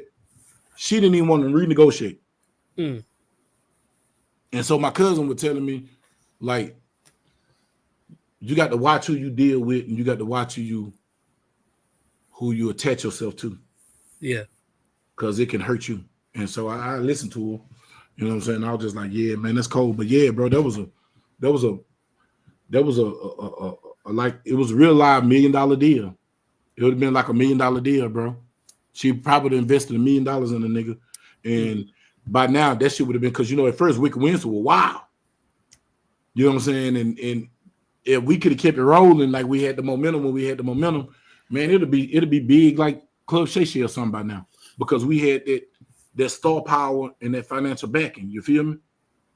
Because anything good that they invested in, you don't think that nobody gonna promote something they invested in to keep making money off of it? True. Shit, you know what I'm saying? Hey, I'm gonna give you an example. And that was a whack ass movie. Tyrese had that movie in 1992. That man went on everybody's podcast talking about his wife, but he was talking about 1992. He promoted the hell out that movie because he was invested in it. You feel me? Mm-hmm. So that's the way it go though. That DV can get you fucked out. It will. Yeah. And get you messed out, bro. And being affiliated because people, for some reason, they don't like woman beaters. That's why I hit a woman if a woman hit me. That's it. Other than that, man, I'm not finna beat on nobody, girl, they baby mama, nothing like that. Finna do that, bro. Yeah. Yeah. Now, if you hit me, then equal rights, equal lefts. But that part, 'cause to me, aggressors don't have a sex and none of that. Aggressors are just aggressors. If you choose to put yourself in that vein, then you get dealt with this, all the same. I don't discriminate. No, for real. Like that's just what it is. So with that being said, like, I had a female once tell me, "Why you hit me like a man?" I said, "Why you put your hands on me like a nigga?" I don't know how to curve my punches for a female versus a man. Like I just punch how I punch, nigga. I don't know. Don't get in front of that hoe. Say, I told my daughter that, like me and my daughter had a conversation. That's a female concept to me. Like meeting force with equal force. Who the fuck do that? Where they do that shit at? Nigga, I'm trying to knock you the fuck out. And go about and have some drink. Like what? Real talk. I'm not trying to fucking get to a stalemate, nigga. What the fuck? Hey, I talked to my daughter. I told my daughter this. My daughter 27. I don't play for ties, nigga. I told my daughter, I said, say, baby girl, if you don't hit a man first and he hit you, I promise you the weight of your brothers, your uncle, your cousins, your other uncles is coming. We come with the full force of like the federal government on the nigga's ass. But if you hit that man first, he got every right to defend himself. Yeah. Man, you wrong, bug. You don't supposed to let nobody. Let me tell you something. You don't supposed to let nobody hit your daughter, but your daughter don't supposed to hit nobody first. I always tell my daughters that. I got two of them. I tell them, you should never raise your hand to a man. Never raise your hand to a man. That's what I'm here for. I'm alive. I'm never here. Raise your hand. You got a father. You got brothers. You got 4 brothers, and shit, really 5. And out of the 5, you got 2 in the pen. And if Quaylen never get out and Sean finna get out, them 2 is what you don't play with. So you got BJ, Sean, Quaylen, Markel, and Yayo a psychopath when he have to be. Bruh, the average dude can't stand a 10 one-on-one with one of them boys. You hear me? So you can't beat my daughter like my sisters. I tell my sisters, if you don't hit him first and we find out that he beat you, we finna go get him and beat him. I say don't provoke him either. Don't push them buttons. And that's it. Bam. Thank you, sir. Don't push them buttons. You don't provoke and you don't hit. And you got the weight of your daddy behind you. If the man just hot up on you, don't worry. Don't worry about it. Might be the last time you see him. Yep, because it might be the last time you see me come with him, take the consequences. Man, what you in for, man? Nigga beat my daughter. No, ain't nobody gonna miss him. Yeah, ain't nobody gonna miss him. You know what I'm saying? Because he beat my daughter. But if my daughter running around here, running her mouth, poking him in the face, slapping the shit out of him, and punching him, and then he hit her, then what I supposed to do then? I supposed to take my daughter's side when you provoke? That means that I'm perpetuating bullshit. Yeah. You give him your belt and you hold her down and hey, go on, son, you can't put hands on her. But here, go ahead. We seen it. Peep game. But real talk, what you just said, we got a lot of parents out there that perpetuate bullshit. Yep. And I see that shit all the time. Listen, man, like our exes, Tank. What we say, they will cut off their nose to spite their face. Yup, despite their face. They will destroy them babies just so you know you in agony and pain watching them be lit on fire. Always tell me all the time, don't set yourself on fire to keep nobody warm. And there's a lot of truth to that, man. So, well, you gotta let them go. You got to let them babies. A lot of them, you gotta let them go. If they get it, they get it. If they don't, they don't. You know, you gotta leave them. You gotta leave them. You gotta leave them where they are because they too poison. They too infected. That's real because, like, I know. that's what I try to teach me and my daughter. Like I told you, I used to be so disappointed with this little girl. I ain't got to the point to where I was just like I told her, I don't care what happened to you, as long as it don't happen to my grandkids. But I just had to talk to her last night. I think I just had a God got in me last night, even though I was on some bullshit. But I seen the light. I got through the bullshit to get to the whole premise of what I supposed to learn last night. Like I told her, I said, man, I got you no matter what. But what I don't got you. I don't got you when you provoke. When you provoke, I don't got you. But if it's unprovoked, yeah, that's basically what it is. If you don't start it, I'm gonna finish it. But if you start it, I'm gonna go see what's going on. And then like she got a baby daddy. I talked to his daddy not too long ago, and he locked up. I was talking to his daddy, and like I told him, man, I don't want to hurt your child, but at the same time, I don't want your son to hurt my child. But if my daughter is hitting your son, what he supposed to do? Yeah. And then I just asked both of them to separate from each other. Like, man, just separate from each other, bro, because it'll keep down a lot of confusion. Because I'm going to get tired of both of y'all, and then I'm put my hands on both of y'all. Then I'm going to be in trouble. You feel me? So I ain't going to get myself in trouble. I'm live, Mom. I'm going to call you right back. You going to be up? I don't know. You don't know. When I'm live, I'll probably be out for the next about 10 minutes. I'll call you back, okay? Okay. All right. Here she doing up at 12 midnight. But yeah, so like that's my thing. Like I learned that, man. I had a cousin. I learned this as a kid. I was a kid. I had to be probably about 7 years old, 8 years old, something like that. I got a cousin named Robert. And Robert tried to intervene in his sister and her husband. They got into an altercation or something. From just the details I remember, it was murky. A gun was pulled out, and he pulled the gun. And from what was told to me, the sister pulled the trigger. You know how two people got their hand on the gun? Mm. And she pulled the trigger. Dude got shot. He got paralyzed or something. They go to court. The sister testified against the brother. He went to Angola. Wade, I think it's Wade, but he did time. He went to jail in the 80s when prison was real hard. You hear me? Mm-hmm. Prison hard, but it ain't hard as it used to be. They was working on them fields. It was bad back then. You know, that was the Fleece Johnson weirdo shit was going on back then. You hear me? Right. So, you know, they had the chain gang, niggas running around raping niggas and shit, like that type of shit. So he went to jail when jail was hard.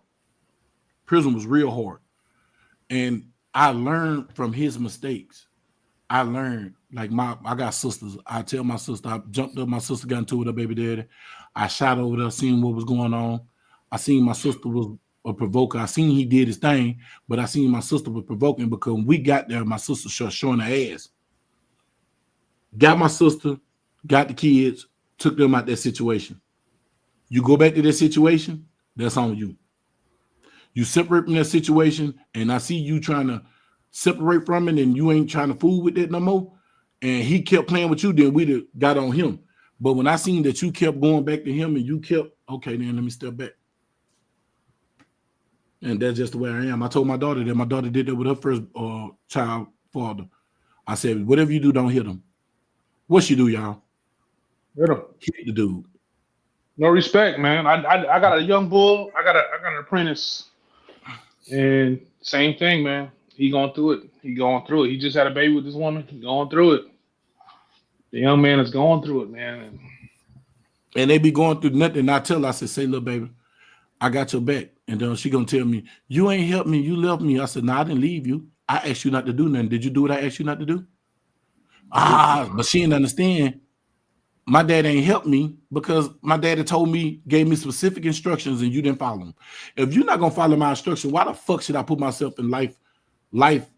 Exactly. Why should I put my life in danger knowing I got another child? I got grandbabies that I got to look out for. You got to go home. You got to go home that night. You got people that count on you to come home. And you don't come home, a lot of bad shit. So a lot of bad shit happen. Like real shit. Right. So if you can't do what I asked you to do and you know what the circumstances is and the ramifications if I'm gone, why would you put me in a situation to be taken away from you? That means you don't give a fuck about me. All right, selfishness. And I was talking to my mama about it, and that's one thing I love about my mama, man, because she's a realist. She said, boy, you don't cross yourself out the game for nobody else, not even for me. When my mama said that, I felt a lot better because at first I was feeling bad because I felt like I abandoned my daughter. He said, you didn't abandon her. You gave her instructions. She didn't follow instructions. What she said, piss poor preparation. What she said, piss poor preparation. A piss poor performance. Ends a piss poor performance. So I used to write to my students when I graduated high school. And she said that, and she was like, you gave her instructions. She followed piss poor instructions. 5 P's. 5 P's. So she was like, baby, you did your job. That boy knew that you was a man when you walked up. I said, yeah, because when I did, the first thing he do, he's trying to explain himself. But I saw everything. And he was just like, I said, man, just get your car and go. The room got hot. So my wife says when I flipped that switch, the room got hot. Yeah. And so she was like, and I tell people with life experiences, it's just certain things you don't do. You don't provoke people, and then you don't get mad. If somebody want to leave, you let them leave. You can't make nobody want you, bro. If they don't want you the way you want to, you don't need them in the first place. True. Right. Because think about it, Tank. Y'all think about it. If you would have seen through your old lady and seen that really she didn't fuck with you the way you fuck with yourself, you wouldn't have married her. Right. Facts. Well, number one, it ain't even that. It's just the respect aspect, right? It's all about respect, right? Don't love me, respect me, because if you have respect, you're not gonna do something that's gonna jeopardize my life or the family, right? It's like vice versa. I have to be cool, calm, and collected so I don't jeopardize me going somewhere or jeopardize the family's life. Because there's people out there that take out the whole thing. They don't give a shit. Listen, we're in a whole new world where they don't give a shit. They'll kill everybody. They kill everybody. Hey man, and killing ain't nothing. Killing ain't nothing. Right. It's living. And they don't care. There's real demons out here. So, every day we get on that road, every day we go outside, you put yourself in harm's way for that to happen. And you got a hot-headed broad sitting here popping drums and causing fights and disrespecting all kind of nonsense. You got to be able to calculate your steps. Mm-hmm. And most people, even the government understands this to where they want to know everything about everybody, because there's people out here that they know that they're screwing everybody, but they know too that there's certain people that they can't F with, because if they do, bad shit is going to happen. And they want to find out all these people. That's why who got what? What do you have? Well, you're only allowed to do this. That's how they keep records on everybody. Yep. And so there's people that they know they can't do that too. Mm-hmm. And see, I'm gonna tell you something too. Like this goes toward the relationship. See, everybody think relationship got to be sexual or the woman you love.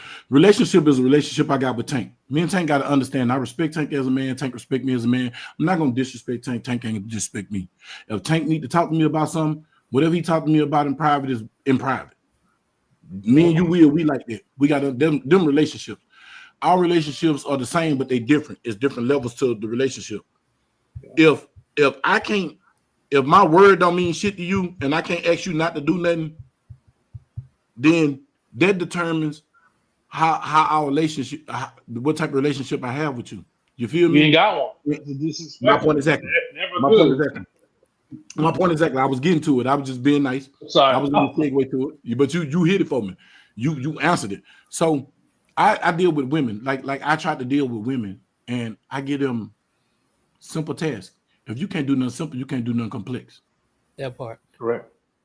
If you can't follow my leadership on some simple, how you gonna follow my leadership on some complex life lesson? If I ask you to do something and you question why I'm asking you, I don't need to be with you. Man, y'all didn't hear what I just told my son? If I can't tell you nothing and you got to question what I'm telling you, man, fuck you. Right. Take it or leave it then. Yeah.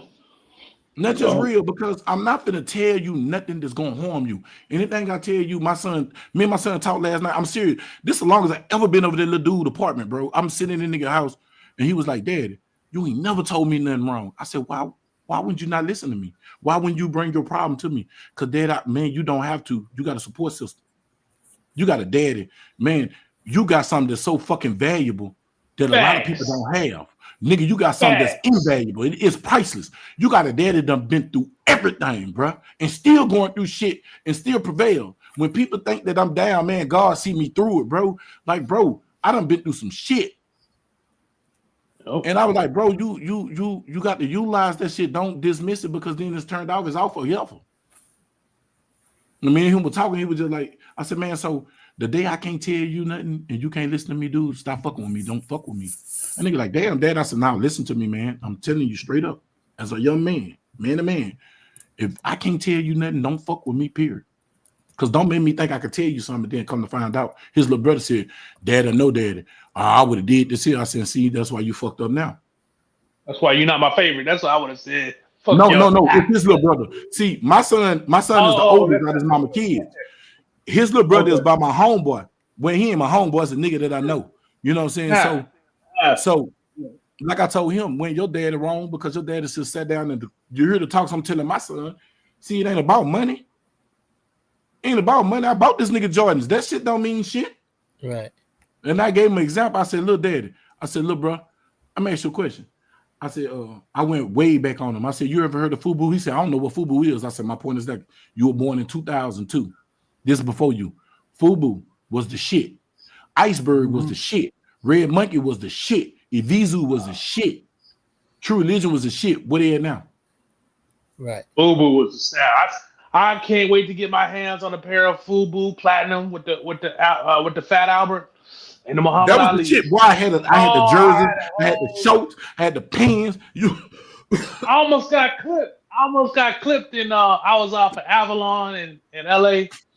And I was wearing a big old, remember they had the big old number 5 with the red? I had the all red with the big and the 5 tree boy was gonna tear your ass up. Boy, and the 5 tree was gonna tear your ass up. And I'm so glad I was Captain Swole, because the nigga, he had the balls to say some shit to me. He called it in. God saw a way that the bus came. I jumped on the bus. I was out of there. But this is what I'm saying. I use that as an example. Those were all name brand clothes, top name brand, high ass clothes. 7 jeans, all that shit was high. I said, but where are they now? That don't mean shit. Just because it's expensive don't mean that it's worth having. You know what I'm saying? Like, the shit don't last. That's a fad. I don't do fad clothes. You know what I'm saying? I still rock Levi's 501 jeans. 505, 501, and 507. Those are my favorite jeans to this day. Those are timeless. I wore them in high school, my nigga. Oh. What they get airbrushed? Did you get them airbrushed? Man, I had them airbrushed. We had holes in them. We had them tie-dye. Nigga, but listen, I'm just saying. But I'm telling him. This nigga Doug still got a pair of Jabos in the closet. Man, what? I still got a pair of Jabos. What you mean? Are you serious? I had some peach Ellisons. I had that state property. I got some deep pocket Jabos. Anybody know what I'm talking about? When your pocket so goddamn deep in the Jabos, that bit, it go to your elbow. Your hand to your elbow. And I gotta look, man. I'm gonna turn my camera on. I got a long ass elbow. This shit long. Right now to this day, my Jabos, I can have my hand out like this here. My Jabos stop right here. Shit, perfect. But the real question is them hoes still stitched in it? No, you know what I'm saying? Is they still who? Is they still stitching it? Or y'all didn't do that? Nah. No, we didn't do the stitching this, man. You know what I'm saying? That's a Texas thing. Yeah. Yeah, it's a Texas thing. What's Y'all that? niggas on this shit. We're stitching this, man. You know what I'm saying? What is that? Yeah, man, that's that Texas shit. I did it when I came to Texas. I ain't gonna fake. I seen my cousins. I seen the first time I ever seen my cousins, man. These goofy Negroes, they were stapling. They were stapling their pants. What the hell? Yeah, man, everybody did. That was the person that didn't know nothing about stitching this, though. They'll staple their pants. Yeah, you'll staple to the side. Then I found out. In that iron and shit. Yeah. You roll it up. You roll it up nice and crisp. Yeah, but see, listen, if your roll-up game was tight, you can take some hard starch and flip them bitches to the side and roll up, and nobody never know that like you stitching this, boy. What you mean? But see, everybody roll-up game one tight. I seen nigga roll-up game clean while he was standing still. That nigga started walking. Floop. What floop? I remember the goofy fools with the rubber bands around the tongue of their shoes. Yeah, man, I done seen it all. I'm like, what you doing, man? We used to hit up them cleaners, man. Them cleaner bills used to be, you know. Man, what? Listen. I had the troops. They're the worst pair of shoes I ever had. Them troops. Oh, yeah. And the British Knights. Yeah. The blood killers. We got the BKs. You remember I'm from LA, so you know they got the Bloods and some blood killers. BKs or blood killers. Listen. Watch this, Tank. You remember the brown British Knight boots, the BK boots that was so popular back in like 91? Nah, I don't remember them. I remember those. Boots. That was the first boots. Polo boots put you to mind of BK boots. Yeah, I'm about to say you say boots. I think polo boots. Yeah, but listen, these before this British Knight, bro. Man, I went to my mama house. I still got a pair of BKs from 19. They ugly as shit now, but it's just a simple fact. I still got them shoes from way back then, the boots, the British Knight boots. They at my mama house right now. They ugly as shit. And I was like, we used to wear this. And the K-Swiss, man, that was players wore K-Swiss. Yeah, they did. Yeah, players wore K-Swiss. The Crips out here. The Crips out here were. As po niggas, like we had capers and shit. You know. Yeah. From the flea market. Yeah. Now I had Pro Wings. Flea market in Austin off 290. Yeah. I had the Pro Wings. You talking about them Buffalino boots. But what you know about them Buffalinos, nigga? That's 2000. Nigga, I had Buffalinos with my jeans, nigga. Boy, I can go get a picture right now with I had some Buffalinos on and show you I had a Rough Rider jean suit on. A Rough Rider jean suit that built about $400 with the silk shirt with the Buffalinos to match. Great. Nigga, you couldn't tell me shit. Man, I had the best stuff I had was for my little bro. I took his Rockaware velour suit. And I got so much play with that. And then I took his I gave his what is that? It was in a purple bottle Versace. I didn't know that was the girl. That was the girl version. That shit smelled hella good. Yeah, I used to some women perfume. I wear that girl perfume with the flowers and shit. I spray. I'd be drenched. I had a girl come out for me in the grocery store, ran away and shit. The uniform was some Jabot jeans, a crisp tee, white tee. Don't have a Jabot shirt. Don't have a Jabot some shirt. Reebok classics, my nigga. There's some Reebok. Listen, what? Or some gangster Nikes. Nike Cortez, man. Come on. Nah. The Cortez. Essays had them Cortezes. Nah, all that essays over here. Listen, we were gang banging. We had Cortez, man. Nah, we had some Nike Cortez, bro. Have you seen some gangster Nike or red Reebok classics with red laces? I'll see. Now you everything had to be flamed out. You know what I'm saying? Hey, did you? Oh, you guys are blood. Did you guys got the fat laces though? You had the 2-inch or the 1-inch laces? That was the SA shit. No, we just had the regular red ass. They had the regular laces. They're the SA shit. You see, the South is different. But see, we had the fat laces with the trucks. See, you talking about them Reebok soldiers? See, them Reebok soldiers. See, only certain people were them soldiers. If you got some Reebok soldiers, man, that was a whole different level of what you was on and the energy that we're gonna bring you. But see, you got some gangster Nike because you get smacked around for days. So but the pumps, those pumps. Listen, Reebok had those pumps, and they had the ones. You was a dope builder.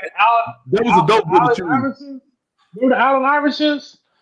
Oh, man, they had some other ones. They had some pumps. They had the airways or whatever they call. I forgot what they call them. I had a gang of them. I got some questions in my closet right now. What did you talking about? Hey, that boy talking about the bigger boy jean. I'm gonna tell you some shoes that I watch this. Tank. I'm gonna mess over you now, Tank. When I came to Texas, these shoes was so fucking popular. Big T had every color nigga wore them Saucony's. Saucony's, I had Yeah, some. yeah. Some There were certain Man, trends I I had didn't get some into, and that was one of them. Boy, No, I Saucony. never had Saucony. I never had. Man, You know, Saucony's had every bruh. I If remember you the was in, Saucony. I never had you a couldn't pair. go to the West End from the West End to Big T without seeing some Saucony. And nigga got on You Saucony, right. he clean as You're fuck. right. But niggas in the Nigga got West on End the was bow. corny as fuck to me, so I didn't. Yeah. Boy, look, Saucony was the only cheap That's shoe when you West can End buy was and you popping, look though. good. Yeah, that's when the West Really? End popped. Shit, boy. No, I never, man. I wasn't in. I wanted What to was be a that designer. little shit? I What wanted was to that make my own little shit. Italian place and shit? I used to take hoes over there when I tried to big spin and shit. You know what I'm saying? The little Italian spot that was right there. Yeah, they used to sell a pizza and everything. Yeah. That was my little spot right there. Or they had a TGI Fridays in that bitch for a minute too. They sure did in the macaroni grill. Yeah. Oh, macaroni grill. That's what it was. Yeah. Macaroni grill, boy. Come on, man. no. Nigga, about listen. If you could take a girl to the macaroni grill, man, listen. Taking one girl to the macaroni grill can get you any girl that hung in the West End back then, nigga. Yeah. That's what I'm saying. That was my little hot spot. Yeah. Yeah, Oh, boy. heck no. You take it to the Man, I'm telling you, boy. Say, look. I'm telling you, like what I do now though. When you said this cleaner's bill, boy, I just put like 5 pair of pants, 2 suits, and about 3 dress shirts and a tie because I had a tie dry clean. That shit was $100. You stop. $130 something dollars. I was like, God damn. That was cheap. Is now my suit, and yeah, that was cheap. About $20-$30. Now I'm gonna tell you what. No, bruh, that was expensive for what I took. But I'm gonna tell you what I had done though. The pens that I had, everything I had was heavy starch. That man said I haven't heard heavy starch since. What he told me, I haven't heard heavy starch since 2002. I said, well, that's when I started getting phased out. Yeah. I said, say, man, let me tell you something. Sometime when these dudes went out these tight ass clothes, man, I just found a spot, bro, that they sell old jeans, not the baggy jeans, but you know, the Levi loose fit jeans. Mm-hmm. The way we used to wear jeans with crotch room, which neck room. Yeah. So I just found me some jeans and I sent them bitches to the cleaners and they fresh starch. I'm bringing back starchy archie. I'm an old nigga. I'm an old nigga now. I ain't an uncle no more. I'm an old nigga. I'm an old nigga. Yeah, you get money. No, you just got money now. You get your pants right. I'm starchy arching on these niggas. You get your split right. All of that. I'm gonna pull up the Blue Palace with Stitch and Itch. You know what I'm saying? Yeah, on God. Like, listen. I'm gonna hit the mall. I'm gonna hit the mall. I'm gonna have on my J's or whatever I got, whatever I'm wearing that's matching. I'm gonna be starched up, and then you know, when I told the man this, he was like, it was like he was happy to do it. He didn't even charge me for it. On my dress shirts, he double crease. You know when you put the 2 creases in the front going down in the back, and then I have my shoulders crease. I said I need my sleeves crease and I need the double crease. He was like, I got you. And then I went to go look at my bill and I was like, damn, he didn't even charge me for it. So I double crease. He's like, man, I'm so glad that people want to look good again. I said, yeah, man. I said, you don't remember, man, you can have the cheapest jeans on earth. You can have some Paco jeans. Go get them starchy archy, bro. And you come out there, put your shoes on, man, and put your shirt on, put your jersey on, whatever you wear. You're going to be fly. You put your buffalinos, whatever you put on. You put your loafers on with your polo shirt. You still fly. Like, man, I went home. I just went home to Louisiana and I seen one of my old cats. He older than me, an OG dude. And he said, I'm going to go out, bud. The boy came outside. He had the double starched in the front. I said, nigga, you clean. He said, yeah, the youngsters don't know nothing about this. Yeah. But watch. Some cowboy boots. Yeah, he said, bud, I'm going to come back. He had some gators on. He said, bud, I'm going to come back from the club. I'm going to call you about 3, 4. And I'm going to have half of these little young nigga bitches. I thought he was lying. That nigga went up in that bitch. I said, what you got on? He said, bro, I just missed some cool water cologne with some man. Oh, you rocking the cool water? Man, that nigga he said he mixed cool water with Siobhan with some Siobhan number 9. I said, bro, these kids don't know nothing about that. He said, yeah, nigga. They don't. Bro, I ain't gonna lie. I still got a bottle of juke in my right now. Boy, I got what? Nigga, I got some of the green juke. What you talking about with the silver? Hey, I got the juke and the curry. What you mean? Check out Kevin Samuels. What I like to be do just a Texas nigga thing, but I still fuck with some Issy though. Man, what? There's some sisters out there. There's some sisters What Pimp say? online. Smell my They Issy tell you, Miyake, they tell you what bitch. they want. There's some sisters online that do perfumes. Them sisters tell you what they want. They tell you what they want. I wear the 1 million. I had one of my apprentices was a girl Say, from Latvia. And watch it. I took her to I'm gonna hurt see your that feelings. over in Frisco. Tank, Yeah, man, she put me up on game on perfumes. Tank, what's that? I can't even see that, to be honest. Oh, you look at the mirror. What? Oh, I'm looking at it. Okay, go ahead. What I is don't know that? that bottle. What is that? I can't see it. I don't know what that is. And look, it's old. It's old, so you can see the bottle old as fuck. Throw that shit out, man. They got an expiration date on them shits, man. It don't got no expiration date on it. No, you only supposed to have it for a year or two. You got to talk. My grandkids been I playing don't with know it. that bottle, to be honest with you. I ain't seen that. What is that? You don't know what this bottle is? I don't know. I never seen it. When you took the cap off, it looked more familiar. I still don't. It's it, nigga. That's Issey Miyake, fool. What the fuck you mean? I ain't never seen it in that bottle. Man, look, I had this in the blue bottle was the summer fragrance. Yeah, I remember the blue bottle. Yeah. I like the blue bottle. That only came out a certain time. It was on a certain time of year that the blue bottle came out. Because I've been looking for it to this day. Nigga, that's that Issey Miyake, man. That shit got me more vagina than any cologne I ever had in my life. That Versace with the gold coin, the purple bottle with the gold coin? No. The clear Versace with the silver coin, the blue Versace. That shit. No, I wear the girl. I told you I wore the girl one. And then check this out. I used to wear that hat. So when I was a bouncer, when I was bouncing, everybody was on E. So them girls would be on E and they would touch my rabbit fur hat or my skin hat. And them chicks would lose their motherfucking mind. And I would be smelling. I used to drench that hat with that Versace Versus because I'd be sweating in it. And then there'd be heat and all that heat coming off my head. And I take that off. It's like a bouquet of flowers and citrus. Okay. So since you didn't know what something was, let me share my screen and show you, young man. What you know about that Dolce blue and light blue though? Man, what? Dolce blue and light blue, boy. That's another one. You can't go wrong with it. You can't go wrong. Watch this. Now, since you saying you didn't know what I was talking about, young man, booyah. Let me put this up here right quick. Share my screen. I can't see that, bro. Oh. So what is that? What is that bottle? What is that bottle I just showed you? I swear I ain't never seen that bottle though. I've never seen that neither, bro. Look at that bottle. Look generic. No, that ain't the generic. That's it. Oh, Issey Miyake. That's the same bottle, bro. Like I said, my grandkids. I get what you're saying, but like, I ain't never seen that. I know the blue bottle, yeah.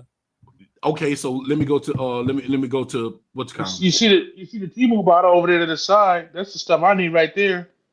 Watch this. Issey Miyake.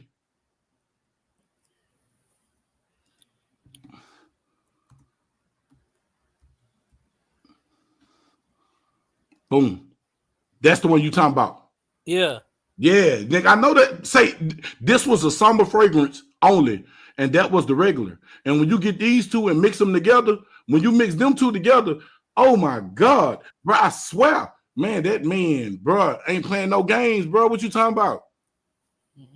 Ain't playing no games, Tank. When I say ain't playing no game, boy, I still like I got it to this day. Whenever I put this on, they remember. Man, my seatbelt used to smell like this in my Impala. Issey, man. I'm telling you, I used to roll up in that Macy's right there at Redbird. Man, what? I'm going to Macy's in North Park. Hey, you know that. Yeah, that's a little too bougie for me. You know what I'm saying? Hey, look what Howard they say. I got that light blue. I got that light blue in my house, man. I'm telling you, boy. Let's say. I got that 1 million. I rock that 1 million for my customers. When I come in their house, I'll be rocking that 1 mil. Howard J. Say I'm a cologne. I learned one thing from an old school chick. Hey, Howard J. An old school chick taught me this back in the fucking 90s. She said, boy, if your clothes clean, your shoes neat, and you smell good, bitch don't give a fuck what you got on. Long as you smell good every time she see you, that's all that matters. Because I used to smell like washing powder. You know, I used to be smell like Tide and shit like that, bro. Man, old school woman. Now I promise to God, bro, old school woman told me this. I was like 16. Old school said, "Boy, you a handsome young man. Ain't a woman to get at you, but you smell like washing powder." I said, "But shit, my mama used Tide." She said, "Don't no woman want to smell no damn Tide. She wash She wash clothes. She don't want to smell that shit. She hate that shit. Smell good, young man. I started stealing my cousin. My cousin used to wear that. Man, I'm gonna tell you this old ass cologne. It smelled like pepper. Brute?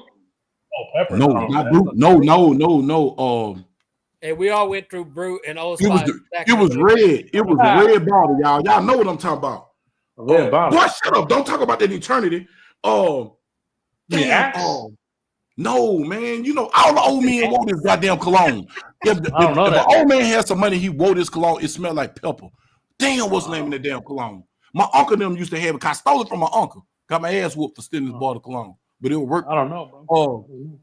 Damn, what's the name of this? Fuck with that CK1. I ain't gonna lie. Now, this is before that, y'all. This that old shit. It was an old man cologne, but it let women knew that they had money. Fahrenheit. I never heard of it. Fahrenheit. It was called Fahrenheit, bro. That Fahrenheit. My uncle had that Fahrenheit. And every time he wore Fahrenheit, he fucked my teachers. Man, I was like, whoa. I got some juke. I got some juke in my. You say yeah. Right now. Yo. Come on, man. You know what's crazy as a teacher? Man. Look what Mika talking about that cigar. Nigga, that cigar, nigga. She put me on that cigar years ago.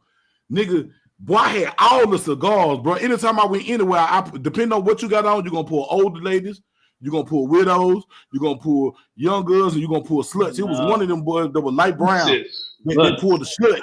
Why you put old? You pull the sluts. I don't want that. Look, this nigga said juke. See, he just thought about that juke, man. We just talking about that juke and that curve, boy. Say, man, boy. Say, let me tell you something. If you can get the original curve too, yeah, that curve, bro. Listen, listen. One spray of juke on the right, 2 spray of curves, bro. I swear to God, it's gonna give you a scent out this fucking world. Don't put it on your skin, put it on your shirt, bro. Man, they don't understand, man. These kids don't understand about smelling good. Send me that. Man. Send it to me. I want to see because I'm gonna try it on my wife. Oh yeah, tell me. I got you. I seen some. Shoot that address out. I'll shoot it to you. Send me what it is, and yo, I'll call you up and you tell me the formula. I'm telling you, bro. Because listen, what I do want is $1 million taco and I need some more. Man, I want $1 million, the gold border, and if you mix the gold border with the white border, man, that's a whole different scent. What you talking about? Oh, you mean the million with the billion? Yeah, the million, bro. You mix. See, my little nephew put me on that mixing cologne, like my son. My son pull up. BJ love YSL. So I got some YSL and I got some Sauvage. Now, them 2 fragrances gonna make a woman. Oh, the Sauvage. They're gonna make them talk to you. Ain't nobody gonna admit it, but I know I wasn't the only nigga buying that shit. But that fucking Sean John, that fucking man, what nigga Sean John still go hard? What you talking about? Boy, if I can get it, it's hard to find it though. It's hard to find it. Boy, come on, man. Hey, but like I said, I would rock wear a velour suit. I got all kind of play with that. I mean, I took that even to the strip club one time. I didn't want to go. So my son, I was walking past.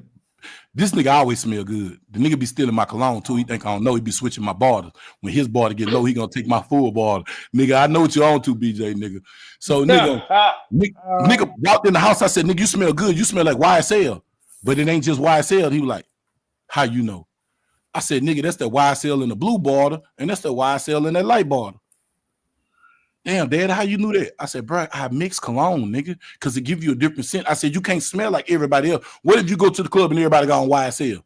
What's going to make you stand out? She been smelling this all night, so it ain't doing nothing for her. But if I got on YSL and Sauvage and I got this shit mixed just right, it's going to give a whole different scent of 2 scents that women love. And then I'm going to tell you something else that smell good, but it costs so much. If you mix that Baccarat with some YSL, bro, that shit smell good. It smells good. And then it stay in your shirt for damn near 4 washes. Man, I'm telling you, bro, like the nose, the scent, man, the scent can do a lot. I wanted to try that molecule. You try that molecule. You try that, that molecule 1. I heard the homie mixing that. Molecule man, with the bro, I'm telling you, I'm gonna have to oh boy, you don't know nothing about that, boy. I wanted that Louis Vuitton, nigga, that shit, that shit too. I wanted that Louis Vuitton when I was making money. I wear that shit, but I tried that shit one time. That shit didn't sit well with me. You did right. Oh no. I wanted that Louis Vuitton with the meteorite, and I didn't want to wait in line at Louis Vuitton. But say, can I tell y'all Line was something? out the door. Every cologne that stank to me, women love. Yeah, I be and like, I ooh, always that buy it for the stink. girls. I always buy I it for said, the ooh, that women. stink. I buy it for the women now. And check I this always buy out. it for the women. I buy it for myself. So this what I do. See, you can't go to the counter and ask the woman at the counter in Dillard's or in Macy's and ask them because they gonna lie because they just trying to They're see. gonna sell whatever they get the biggest commission from. Yeah. So this what I do. I go up and just don't looking at clothes right there by the counter, and I listen to what women buy. I look at all the races. The All women. the 304s, Oh, look, I'm telling you, go online, bro. I'm telling you, go on YouTube. There's some sisters out there. Some of them are 304s. Some of them are they're all into perfumes and stuff, and they got a following. And you'll see in the bottom, them girls be like, no, this one. Oh, this is my favorite, and this is I go crazy with this one. And they'll tell you, bro. Them brides will tell you. That's what I say. Go online. But that's one woman. Now, if I'm at the counter and I'm in here about an hour because I do research and I believe in taking my time, I'm looking at what women buy. So I'm looking at what white women buy. I'm looking at what Mexicans buy, the Indians. When I see 3 different races buy the same cologne 3 to 4 times, you got to hit. That's how I start finding out. Like I start finding out colognes I ain't know the name of. And I'm looking, I'm like, what she just buy? I said, ma'am, you like that? She said, oh my God, it's just. And then we talking about the cologne. 5 other women don't got shit to do with shit. Start coming up in our conversations talking about it. Oh, I'm going by that. You know what I'm saying? I'm going by that. I'm going by that. Like square business, bro. It's not what you. I'm going by that. It's not how you. It's not what you like. It ain't about what you like. It's about what they like. What's pleasant to they know. That's why when I wore the Versus Versace, I thought it was a dude's. But then when I tried to go buy it myself, I was like, wait a minute, this is a female. Okay, yeah, it's what. And I was looking for it. Come to find out it was a woman's because the dude is in a blue bottle. See, it's a Dolce Gabbana light blue. It's a women's scent, but it smells better on men. Yeah. Yeah, man. All I know is I want catnip for the women, and I love it when I walk around and my wife's sitting there smelling on me, and she got a 400-pound gorilla walking. Mm-hmm. And if so, when they walk past me, the other women be like, "Who is that? Scrumptious chocolate man? That's me." Hey, look, Howard J. I got colognes I don't know how to pronunciate, but I'm gonna tell you this here. This is how I know when you got your one. When your ass walk through something and you walk up in, take instance, you coming into a Foot Locker. You know, most Foot Lockers huge in the mall, especially down here in Texas. Yeah. But you walk up in a Foot Locker and then the motherfucker from the back like, damn, he smell. Who is that smelling good like that? Yeah. And you hear, who is that? When the 304. Yeah, I remember that Dracar, but I was never a fan of that Dracar shit. Yeah. Yeah, the Dracar. It depends on which one you got.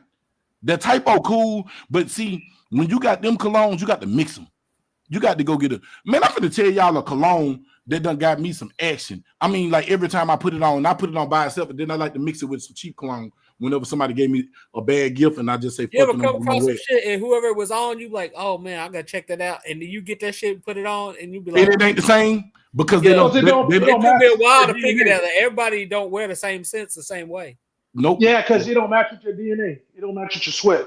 Yeah. Hey, but I'm gonna hit y'all with one. Let me see if I'm gonna see if I got it on the dress. Oh yeah. Yeah, but you gotta send me them combos you got. Hey, look. Like and this one right here, y'all. This one right here, it's kind of cheap. But I listen, it's a summer fragrance. So whenever I got on some linen, bro, conversation get brought to me. And y'all know who this is? I seen that bottle, but I don't remember what it is.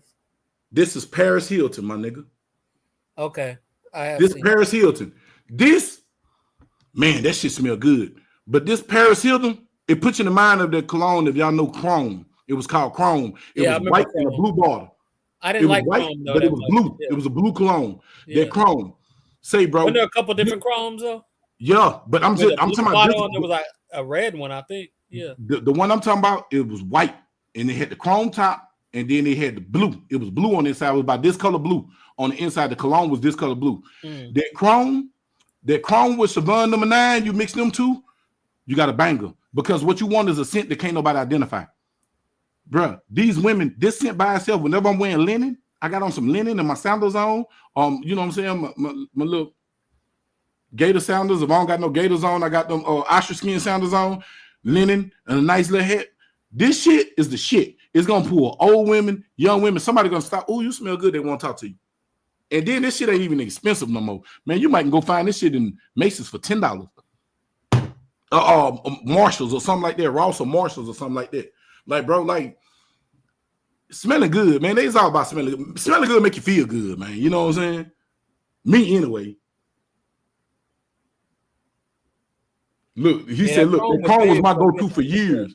Say, Howard J, man, tell me, especially the red chrome was really good for the wintertime. See, you got to learn. See, there was a red one, yeah. I remember that shit. Yeah, the red one good for the wintertime because for some reason when you got on thick clothes and you got on thick clothes and you get hot, it make that shit radiate out your body. We'll come in here and talk about aqua du jour.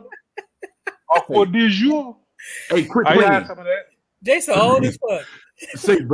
Tell them again, Jason. Thank you for coming through the chat, Jason. They don't understand. That shit. Women love that shit. We didn't like that shit. Aqua du jour stunk to me. I was like, man, I want that shit, man. And I'm gonna tell you something else that's cheap. I'm gonna tell you something else. That's cheap. Look, Paris Hilton got Paris Hilton for $15 at TJ Maxx on everything. TJ, I'm telling the shit cheap, but it smells good, my G. It smells good, and I don't wear that shit all over the United States. I don't care about the price as long as it smells right. And I like my stuff to last all day because I be working hard. And listen, when I come home, I take off my shirt or whatever. I smell good. But I'm gonna do like you said. I'm gonna get that. Man, you better go to the hair store and get them $5 oil. Yeah. No, I don't. Oh, those oils.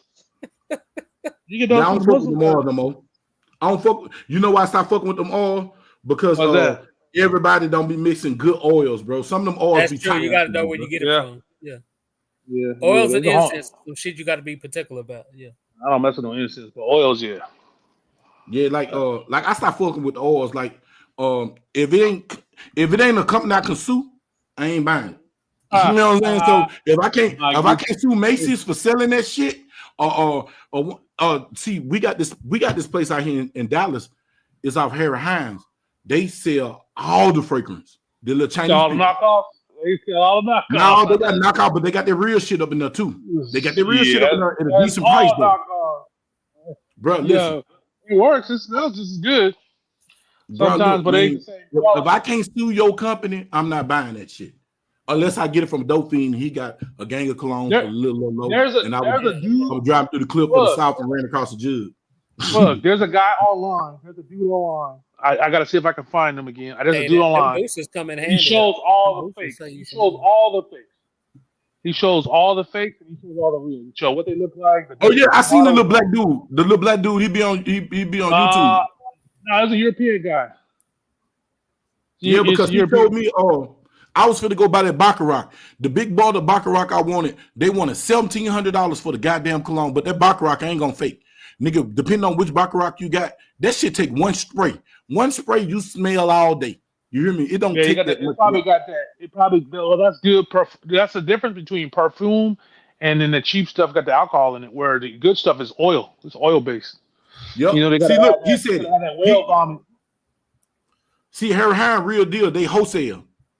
I'm just saying, what y'all doing down there on Harry Hines, though? No, Harry Hines got that, what's it called? Man, come on. I just told him about that bond number 9. That's your bond number 9. Man, come on, man. That's my go-to. What are you talking about? Hey, go to me. That's my go-to. That shit coming in here, too. If they sell, Look, she came in and said the same thing. Yeah, she did. Hey, she said the same thing. Listen, that's the go-to. Bro, listen. Well, if they sell wholesale, then give me the POC, give me the big, give me the big Paco and the big billionaire, and then tell me where to send the cash at. Tell me where to send the cash. I got you. I'm gonna go check it out tonight. Just look, mix the Baccarat and Creed. Boy, what you know about that, boy? Boy, you don't know nothing about that, boy. That's my I'm gonna get naked scent right there, boy. That's on the tank top.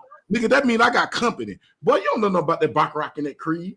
Man, come on, man. Y'all better stop. Yeah, that Creed. I think the Creed, when I priced that Creed, it was like $400 to $600, something like that, wasn't it? The white, you talking about the white bottle Creed with the 2 kings? Say, boy, listen, Howard J. School them boys, all base go on the skin and De La Toilito perfume goes on the clothes. That's why niggas be wondering, why don't you fucking up your shirt by putting them all ass colognes on your fucking shirt? I done fucked up many shirts. So I learned the hard way. I only wear black, so it don't matter. I stopped messing with them. I stopped messing with them oils though. I try not to mess with them oils, bro. Yeah, I love them oils, bro. Hey, but see, oh, you mean with Creed? Say, you know what? It's only one Creed that stank to me, and that was that Creed in that black bottle. Like Creed didn't stink. Creed was the shit. But I'm finna hit y'all with one. That Usher one. That Usher one drop panties. Really? Nigga, that Usher one drop draws. They drop. I just, as of right now, I just like trying shit on my wife. If you go goofy over it, I'm cool with it. Man, look. She go goofy on it, I'm with it. Bruh, that Usher one, you mix that Usher one, it's this Sean John and a black border. Oh Lord. Or you mix that Sean John with that Gucci and the black border with the silver at the bottom. Shit, cuz. Boy. Send me the recipe. Look at him. He went straight crippin', huh? He went straight crippin' calling, huh? Boy, look at Shannon. Look what Shannon. Who don't love?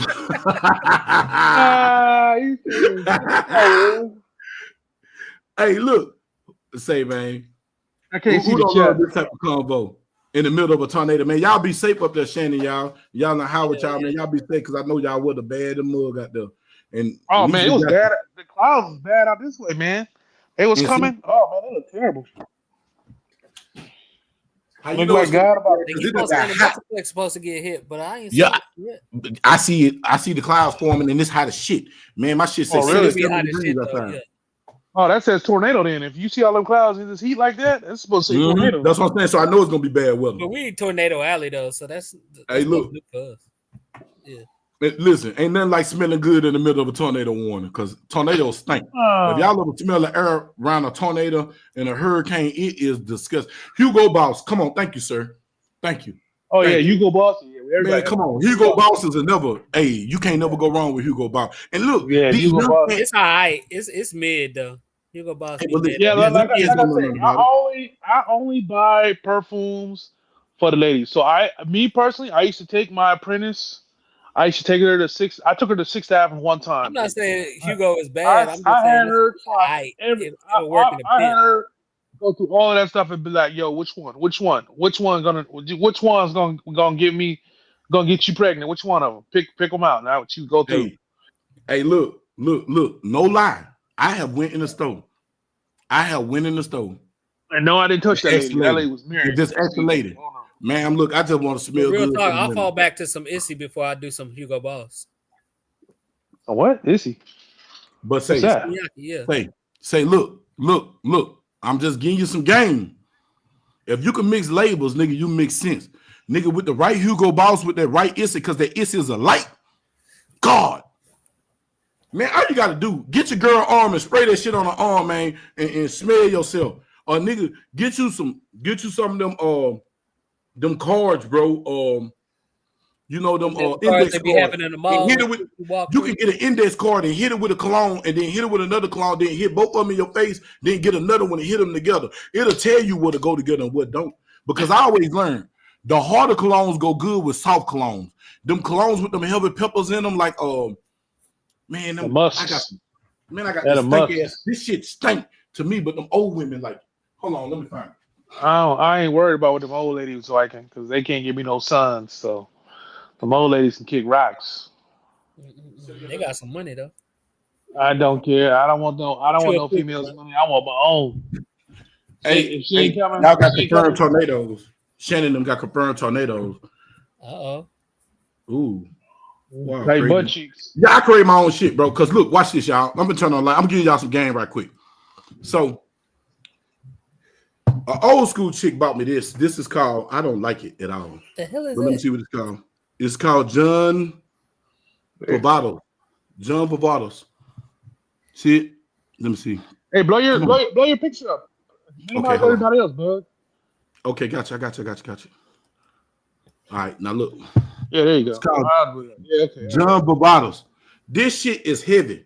This is a winter fragrance.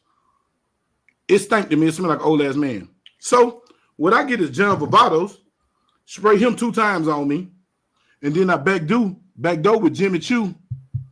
Jimmy Choo. Ice. Jimmy Choo. So this What's shit that, smells Flake? good.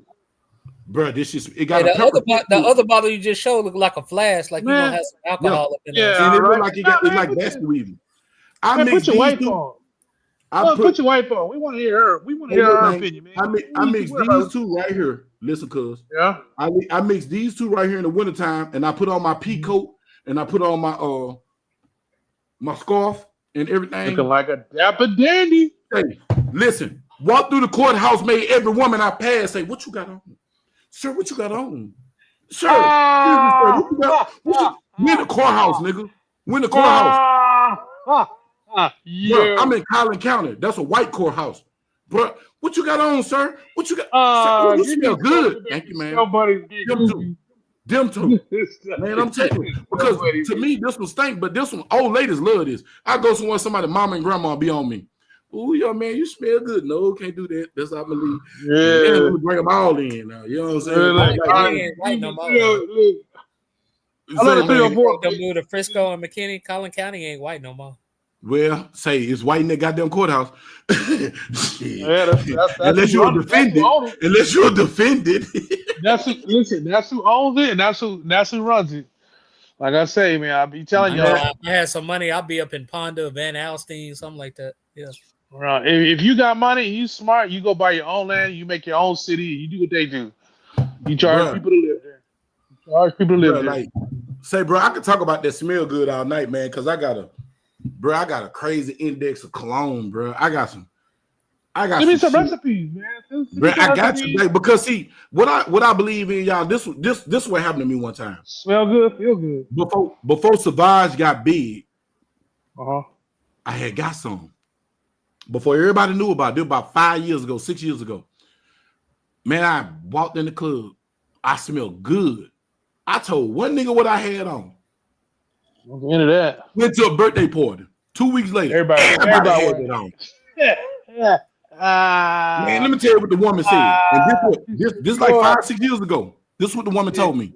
She said, "You smell good, but you smell like everybody else in here." I said, that never happened again. Nigga, I started mixing cologne. My nephew Calvin, bro. My nephew Calvin, he a model. Calvin used to mix a woman cologne with a man cologne. I'd be like, man, you smell damn, that smell good. What the fuck you got on? Wow. You could never find the cologne, but all the women was on them everywhere we went. We go to Walmart. He got the whole damn store, following him around the store. I'm like, damn, nigga. He was like, I'm gonna give you some game. He said, nigga, I ain't have no cologne. I had this stink ass cologne I couldn't stand. I just went and found the lighter cologne to balance it out.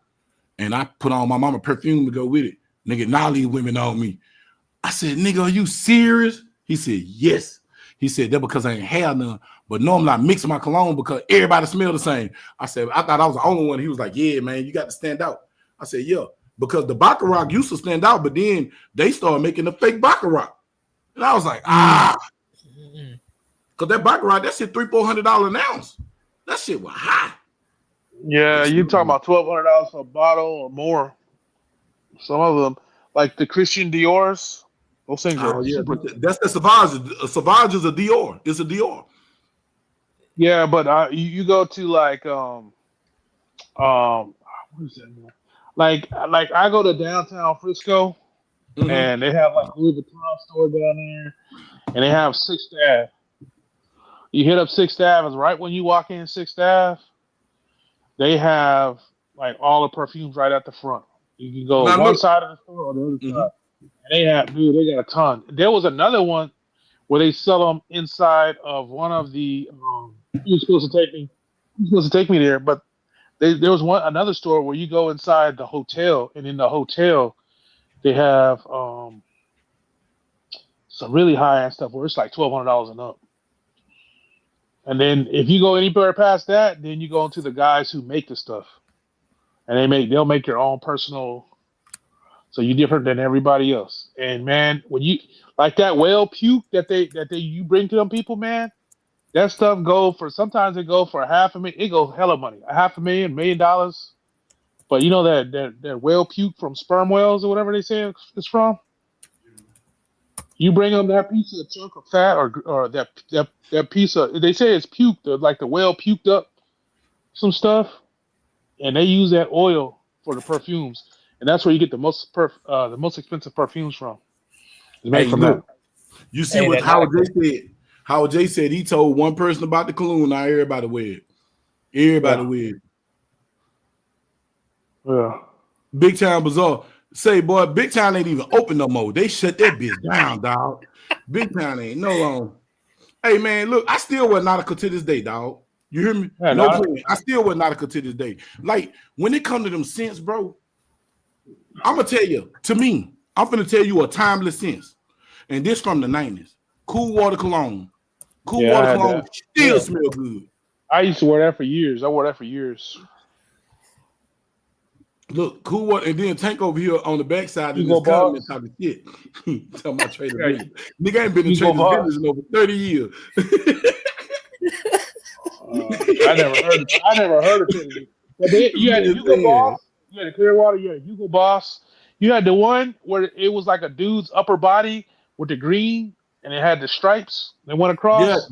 I like the blue one. That bun number 9, man. Come on, that's that bun. Yeah, was that Bond? I forget the Yeah, name man. of it. Come But I on, used to bro. The remember. body, the half a body. That shit is timeless, nigga. That Yeah, I shit had does not that. I used to draws. rock. I got. You know what?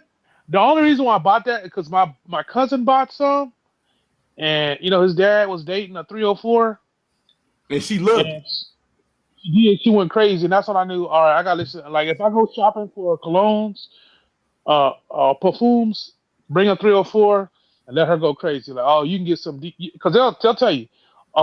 They'll tell you what they're gonna do. You ever see those commercials where they tell about those colognes and a girl will spray it and a 304 catch that consent and she be like, I suck you stuff. You know what I'm saying? She lets you know she a throat goat. Yeah. Or she'll do I would things to say, you man. by a certain smell. She's like, I love you. Those are clones I want because I like their attention and it helps. It helps. You know what I'm saying? It helps. Helps get out. It helps you get out of jail. Bruh, So yeah, listen to me. I Listen to me, don't know. dog. I'm a cologne. I just like I to don't like smell good. attention like that. You know what I'm saying? Hey, man, well, screw that. I walk in If I'm finna women's pop out, homes I'm all day, smelling every good. day. But I'm in the women's homes all day, every day.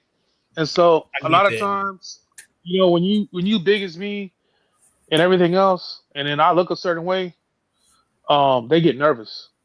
But I Mm-hmm. mean, same thing. I'm a big nigga. You know what I'm saying? But hey, yeah, I walk like in, the Rowan chick, Trey said, I'm an asshole by nature. You know what I'm saying? Like, Now, but see, he got to let down they yeah, concern because he got to turn down their uh-huh, alarm. So to turn down their yeah, alarm, how do you turn down a woman alarm? Smelling good. smell good. Like, oh my Because God, guess and then what? A nigga that's finna do something stupid ain't finna smell good. He don't care about smelling good. You hear she me? nervous. Yeah, she nervous and all that. Man, they'll put like and dudes be funny. They be funny style. They try to pull their dogs out on you and stuff like that. Or a lot of times these people they try to show you real weak people. They try to show you that they're powerful, so they'll do stupid stuff, and Yeah. you can react. You can react wrong to it, or you can react the wrong way because you for real, and they don't know what they're doing. They're just like, well, if I do this, then this will scare. Because they like to try to pull dogs out on me all the time. They always pull dogs out on me all the time. I just tell them, I have a dog phobia, and they'll still bring their dog out. Dog people, they ain't got no sense. But if you walking in with that perfume, you smelling good, you know what I'm It, saying? it, it, Like they say, you get more with honey than you do with vinegar. yeah, it disarmed their alarm. Yep. It's disarmed their alarm, bro. And Mm-hmm. listen, say I'm over here in Park Cities, so Tank, yeah, these people, hey, bro, the disarm their alarm. Sits is one of the best ways to create a conversation because if one person see you talking, you don't even know who you're talking to, and that could be the person, the gatekeeper, that everybody waiting to see what they say before they say something. Man, That's they see right. you talking to this person because you smell good and they want to talk about it. Now you got 10 people talking to you now. Now you good throughout the whole neighborhood. And if she a 304, she gonna get hella friendly and start touching you. Oh, yeah, they're going to touch you regardless. If you smell really good, they're No, going to touch if you you regardless. They're smell going to touch really you good, regardless. they're gonna want. If she's a 304, she gonna want to touch you. Cause I've had yeah, it to no, where that's not. I've had my pocket.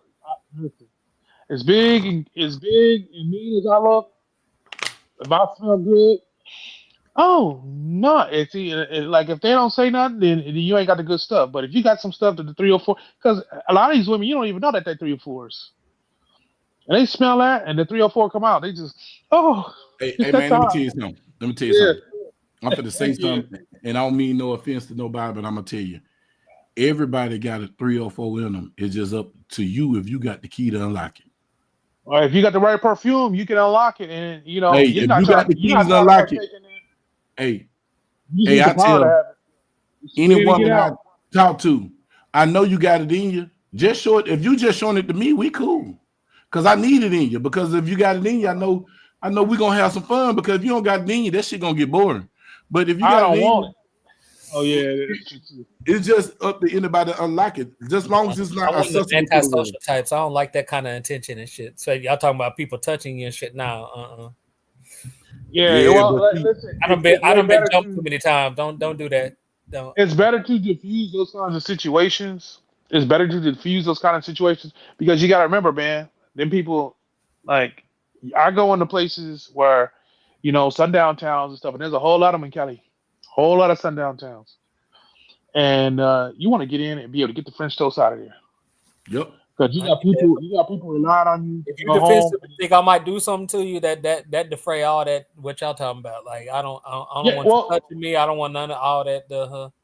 think Uh. about this. I look Like I bigger, said, I'm and then because I wear antisocial. my boots. Yeah, Good. but I look bigger when I wear my boots. So I walk in the door. Half the time I gotta walk in sideways and just to get into the house. So when they see me, and then I'm wearing a mask on, because I used to wear the other mask. It doesn't matter. I still look. They say I look intimidating. So if I wear my mask on and I cover my face, it's all intimidating. It's appearances and once they talk to me, they're like, "Oh, he's a friendly one." But the whole time they're calling, they're hitting the panic mode button. Come here, I'm gonna get. You don't want a sucker to come in on you, lose his mind, and you lose your mind, and you do something. So you always want to defuse the situation, get to what you need to get to, get your stuff done, and get to stepping. So get in, get the money, get the bag, get out. So if you can Yep. do that, wearing some perfume or some cologne or stuff like that, even if a cop, and now you see all these females are cops now, they pull up on you. I had one pull me over. She was so short, bro. She couldn't even driving a 4runner. She couldn't even. Her body cam couldn't even see inside my car. All the better for her to shoot me in the head. Mm-mm-mm. You know what I'm saying? I get you. So I don't had way more. I just don't even think that don't even register with me because I done had a lot of police interactions, and I ain't never been shot. I ain't never known nobody to get shot unless they needed to be. Like you, that's Yep. I think that should Yep. somewhat be overhyped. To be honest with you. Yep. I call it reading the room. No, not nah. wait. Especially because every Wait, time Will. somebody say that shit, they always talking about like a traffic Traffic situation. stop.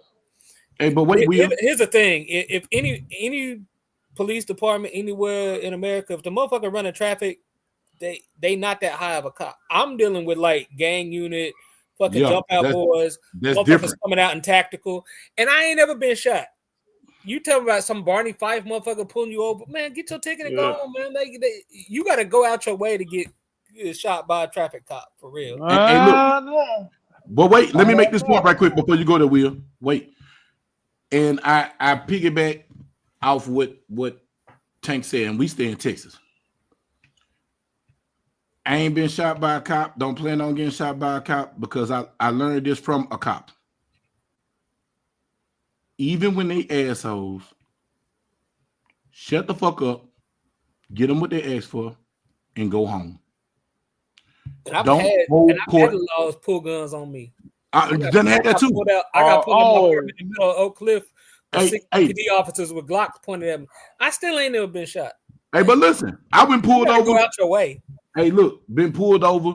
My cousin rented a car from Enterprise, and he didn't have money in the bank account. Switched bank accounts, so they reported the car stolen. We got pulled over on George Bush. We was on just getting on George Bush at Beltline, getting on the tollway. coming back toward Dallas. Irvin pulled us over, surrounded the car. I got my kids in the car. Had an SK in the trunk. They jumped out, rifles, guns, talking shit. I'm talking shit. They talking shit. At the end of the day, I didn't get shot. And the first thing that law said, I'm glad I didn't go for that. I said, man, for one, I got my kids in the car. You stupid for thinking something like that. You a dumbass. I made him look stupid for saying some stupid shit like that. Yeah. But then I learned this, and I done got stopped by all type of police officers. And I done got stopped in East Texas. I done got stopped everywhere. I learned this here. Read the room. Know who you dealing with, what you dealing with, and you adjust to that, and you go home. Because all you gotta do is shut the fuck up. Don't argue with nobody. I don't give a fuck if you know your rights. Your rights don't mean shit on the side of that road. Because at the end of the day, if his body camera ain't on, what he say go. So shut the fuck up. Get your ticket and go on about your business. Don't get no attitude. And body cams became a thing really within the last decade. So the most of my life ain't been body cams. And my point exactly. I lived through the thing. Like you said, we lived through the jump out boy pulling us over. Yeah. And everybody knows that part. You can die with the jump out boys pulling you over. Easy. Yeah. These motherfuckers coming out in tactical and shit. And they keep plenty of throwaways on them too. Yeah, but see, in California, all these dudes got tactical. Everybody's got tactical out here in Cali. After that North Hollywood shooting, all them dudes got tactical shit. All of them. They all rolling around here with Yukons. They got the full kitted gear. Full kitted gear. So let me tell you a secret. Let me tell you a secret about DPD. DPD used to get their SIGs, don't they? They just told Glock because they told the SIG P229 and a P226. Yeah, but those are drop hazards. No, they're not P20, 226. Not drop hazards. Them hammers. These hammer firearms. They like they based off the CZ75. The Brown action. Yeah. So now check this out. So Dallas police are issued an AR-15 Rock River, which used to be donated. Now they have an SBR. That's a 14-inch Mark 18. And I know some of them have full autos. When they might be their Mark 14. I know the constables, they have an AR, a shotgun, an MP5. The MP5 is full auto. Bro. Fully. So let me tell you something with a patrol officer. I know this is in Dallas. I don't know about Fort Worth procedure, but I know Dallas. If they pull up on you, it's two different rifles in that fucking car. So by the time SWAT come, they can air your ass out, bro. Every fucking police officer in Texas got a rifle, a shotgun, and a pistol. Every police officer. So, bro, play them games if you want to. If they go for that long rifle. When they jump off that long rifle, they're not playing. Well, because more time when niggas get shot, somebody got a rifle. When that police officer shot that boy up in Mesquite, what he hit his ass up with? The AR-15. Yep. No, did he have an AR-15? Growing up, I didn't really come over here to Funkytown side too much, but we always did he have an AR? Fort Worth PD was worse than Dallas PD. Hey, but listen. I think did he have a? Because he had a fully, he had an M16. Now because they got fully automatic ARs too. So don't get it twisted. They got full ARs, but some of them have. I know the SWAT gonna have M16, but it don't matter if he got 3 positions on that goddamn gun. He can wear your ass out, and then he gonna have over 100 rounds on him, and his radio is gonna fuck you off because by the time he empty the second clip, he come back up. They jumping out dumping. So my thing is this, like Tank said, at the end of the day, shut up. Even when they don't have the right attitude, control you. You can't control their attitude. You can control yours. Right. Yes, sir. No, sir. They fuck up soon. And if you think it can't happen, the Batasi. Look him up. Hey, look what happened. Look him up. Turner versus Driver. He made it to where you can film police in the 5th District Court. Look up Turner versus Driver. He teach you how to sue the laws and win money. That man got money coming from Austin Police Department. Every police department. I'd be so mad. We got so many of these Negroes out here, these busters that got their degrees and they ain't getting the bag. They're over here trying to work for chumps, getting peanuts. They're going out there working as a public pretender for a few years, learning the system and going in and making real money. It's amazing. Amazing. Negroes should be just driving around with no licenses, not giving 2 flips. and suing these dudes off of stupidity. Hell, we could get reparations just off of that alone. They sue these chumps every year for billions of dollars, and that money don't almost never see the community. Insane. Hey, but look, I can't. I get what you're saying, brother, but I can't be the advocate. It started at home. First, I got to get myself together before I can help somebody else. So what I do is I troll my kids and I talk to my sons. I talk to my nephews. I got a crash dummy nephew. I talk to every day. You hear me? He's a crash dummy because he don't give a fuck for real. And so, hey, bud. Mm-hmm. Let me finish. I got a crash dummy nephew, so I'm starting at home. I'm starting with him and his friends to make them understand there's more to life than all the bullshit. So once I get my little crew together, I can get us organized, then I can start organizing other motherfuckers and joining people that's already organized and see how can our organizations come together. But other than that, bro, other than that, I'm gonna give to little boy Blue from Fort Worth, aka Charleston White. Charleston White said a long time ago, when you try to organize, everybody ain't willing to sacrifice. Yeah. Oh. Because that man organized for years. That man fought the police. He fought the system. Then he joined in the system, learned the system, and used the system against itself. He's still advocating and doing shit for people. Everybody think he a loudmouth dickhead or whatever. But the dude, when you look into his background and his work speaks for itself. Now, with that being said, bro, it started at home. She was about to get evicted over here in Fort Worth because she shot the person that was trying to come after her daughter in her house or whatnot. And they tried to evict him. He was one of the first people that stepped up for that. Mm-hmm.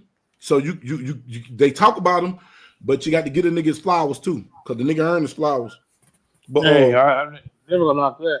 But at the end of the day, you're not a horrible father, like I be saying, because Bug, when my daughters talk slick to me, I tell them, when you go to college, when you go to college, I'm gonna date your youngest friend in college. Yeah. So that's something I haven't done yet. They be 20, they be getting ready to graduate from college. And I'm gonna go marry one. I'm gonna go date I'm gonna go date their young best friend in college.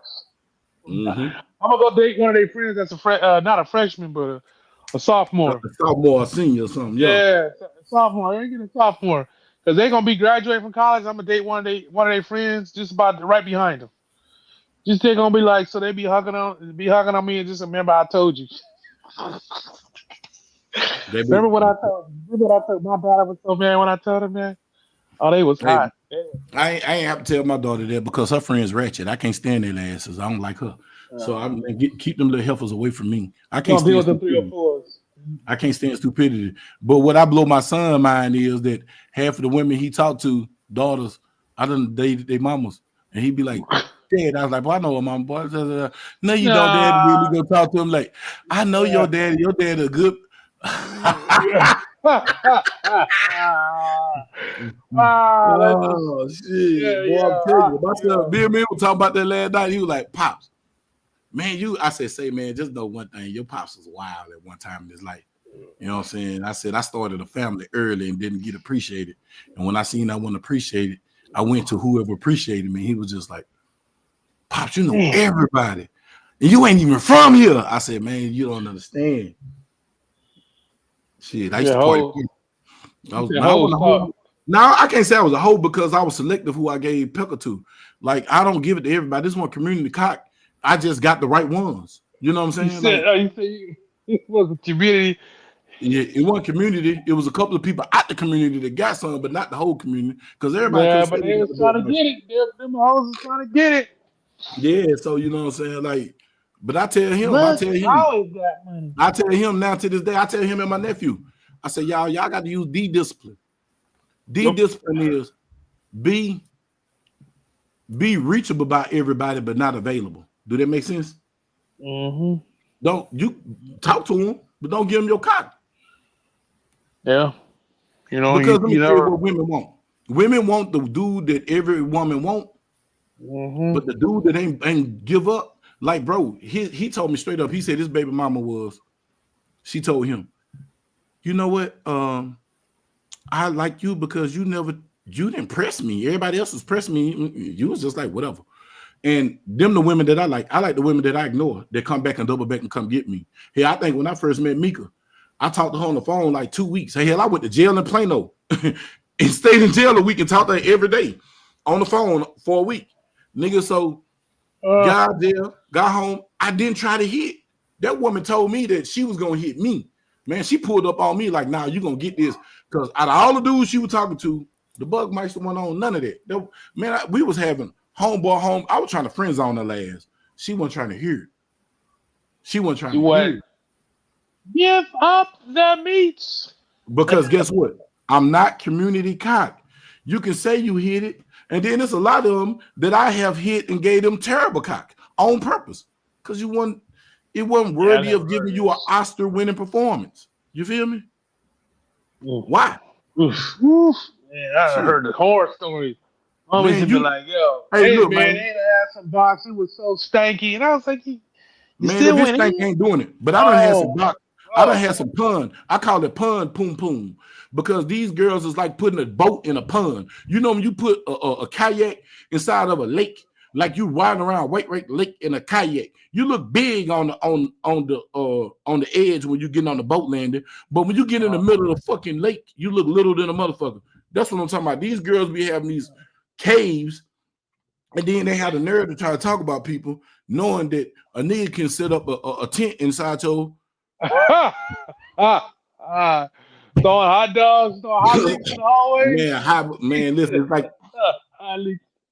Man, look, she did 22 like, out of a baby cow. Listen, it's like waving your arm in the bathtub. Shit. Shit, you know what I'm saying? Oh, talk about that. You see jumping in the pool, jumping in the pool in the deep end, and then he just ain't catching no walls. What? Jumping in the middle of the pool in 12 feet on an Olympic-sized pool. Ain't no walls. Ain't touching nothing. Ain't touching nothing but water. There in space.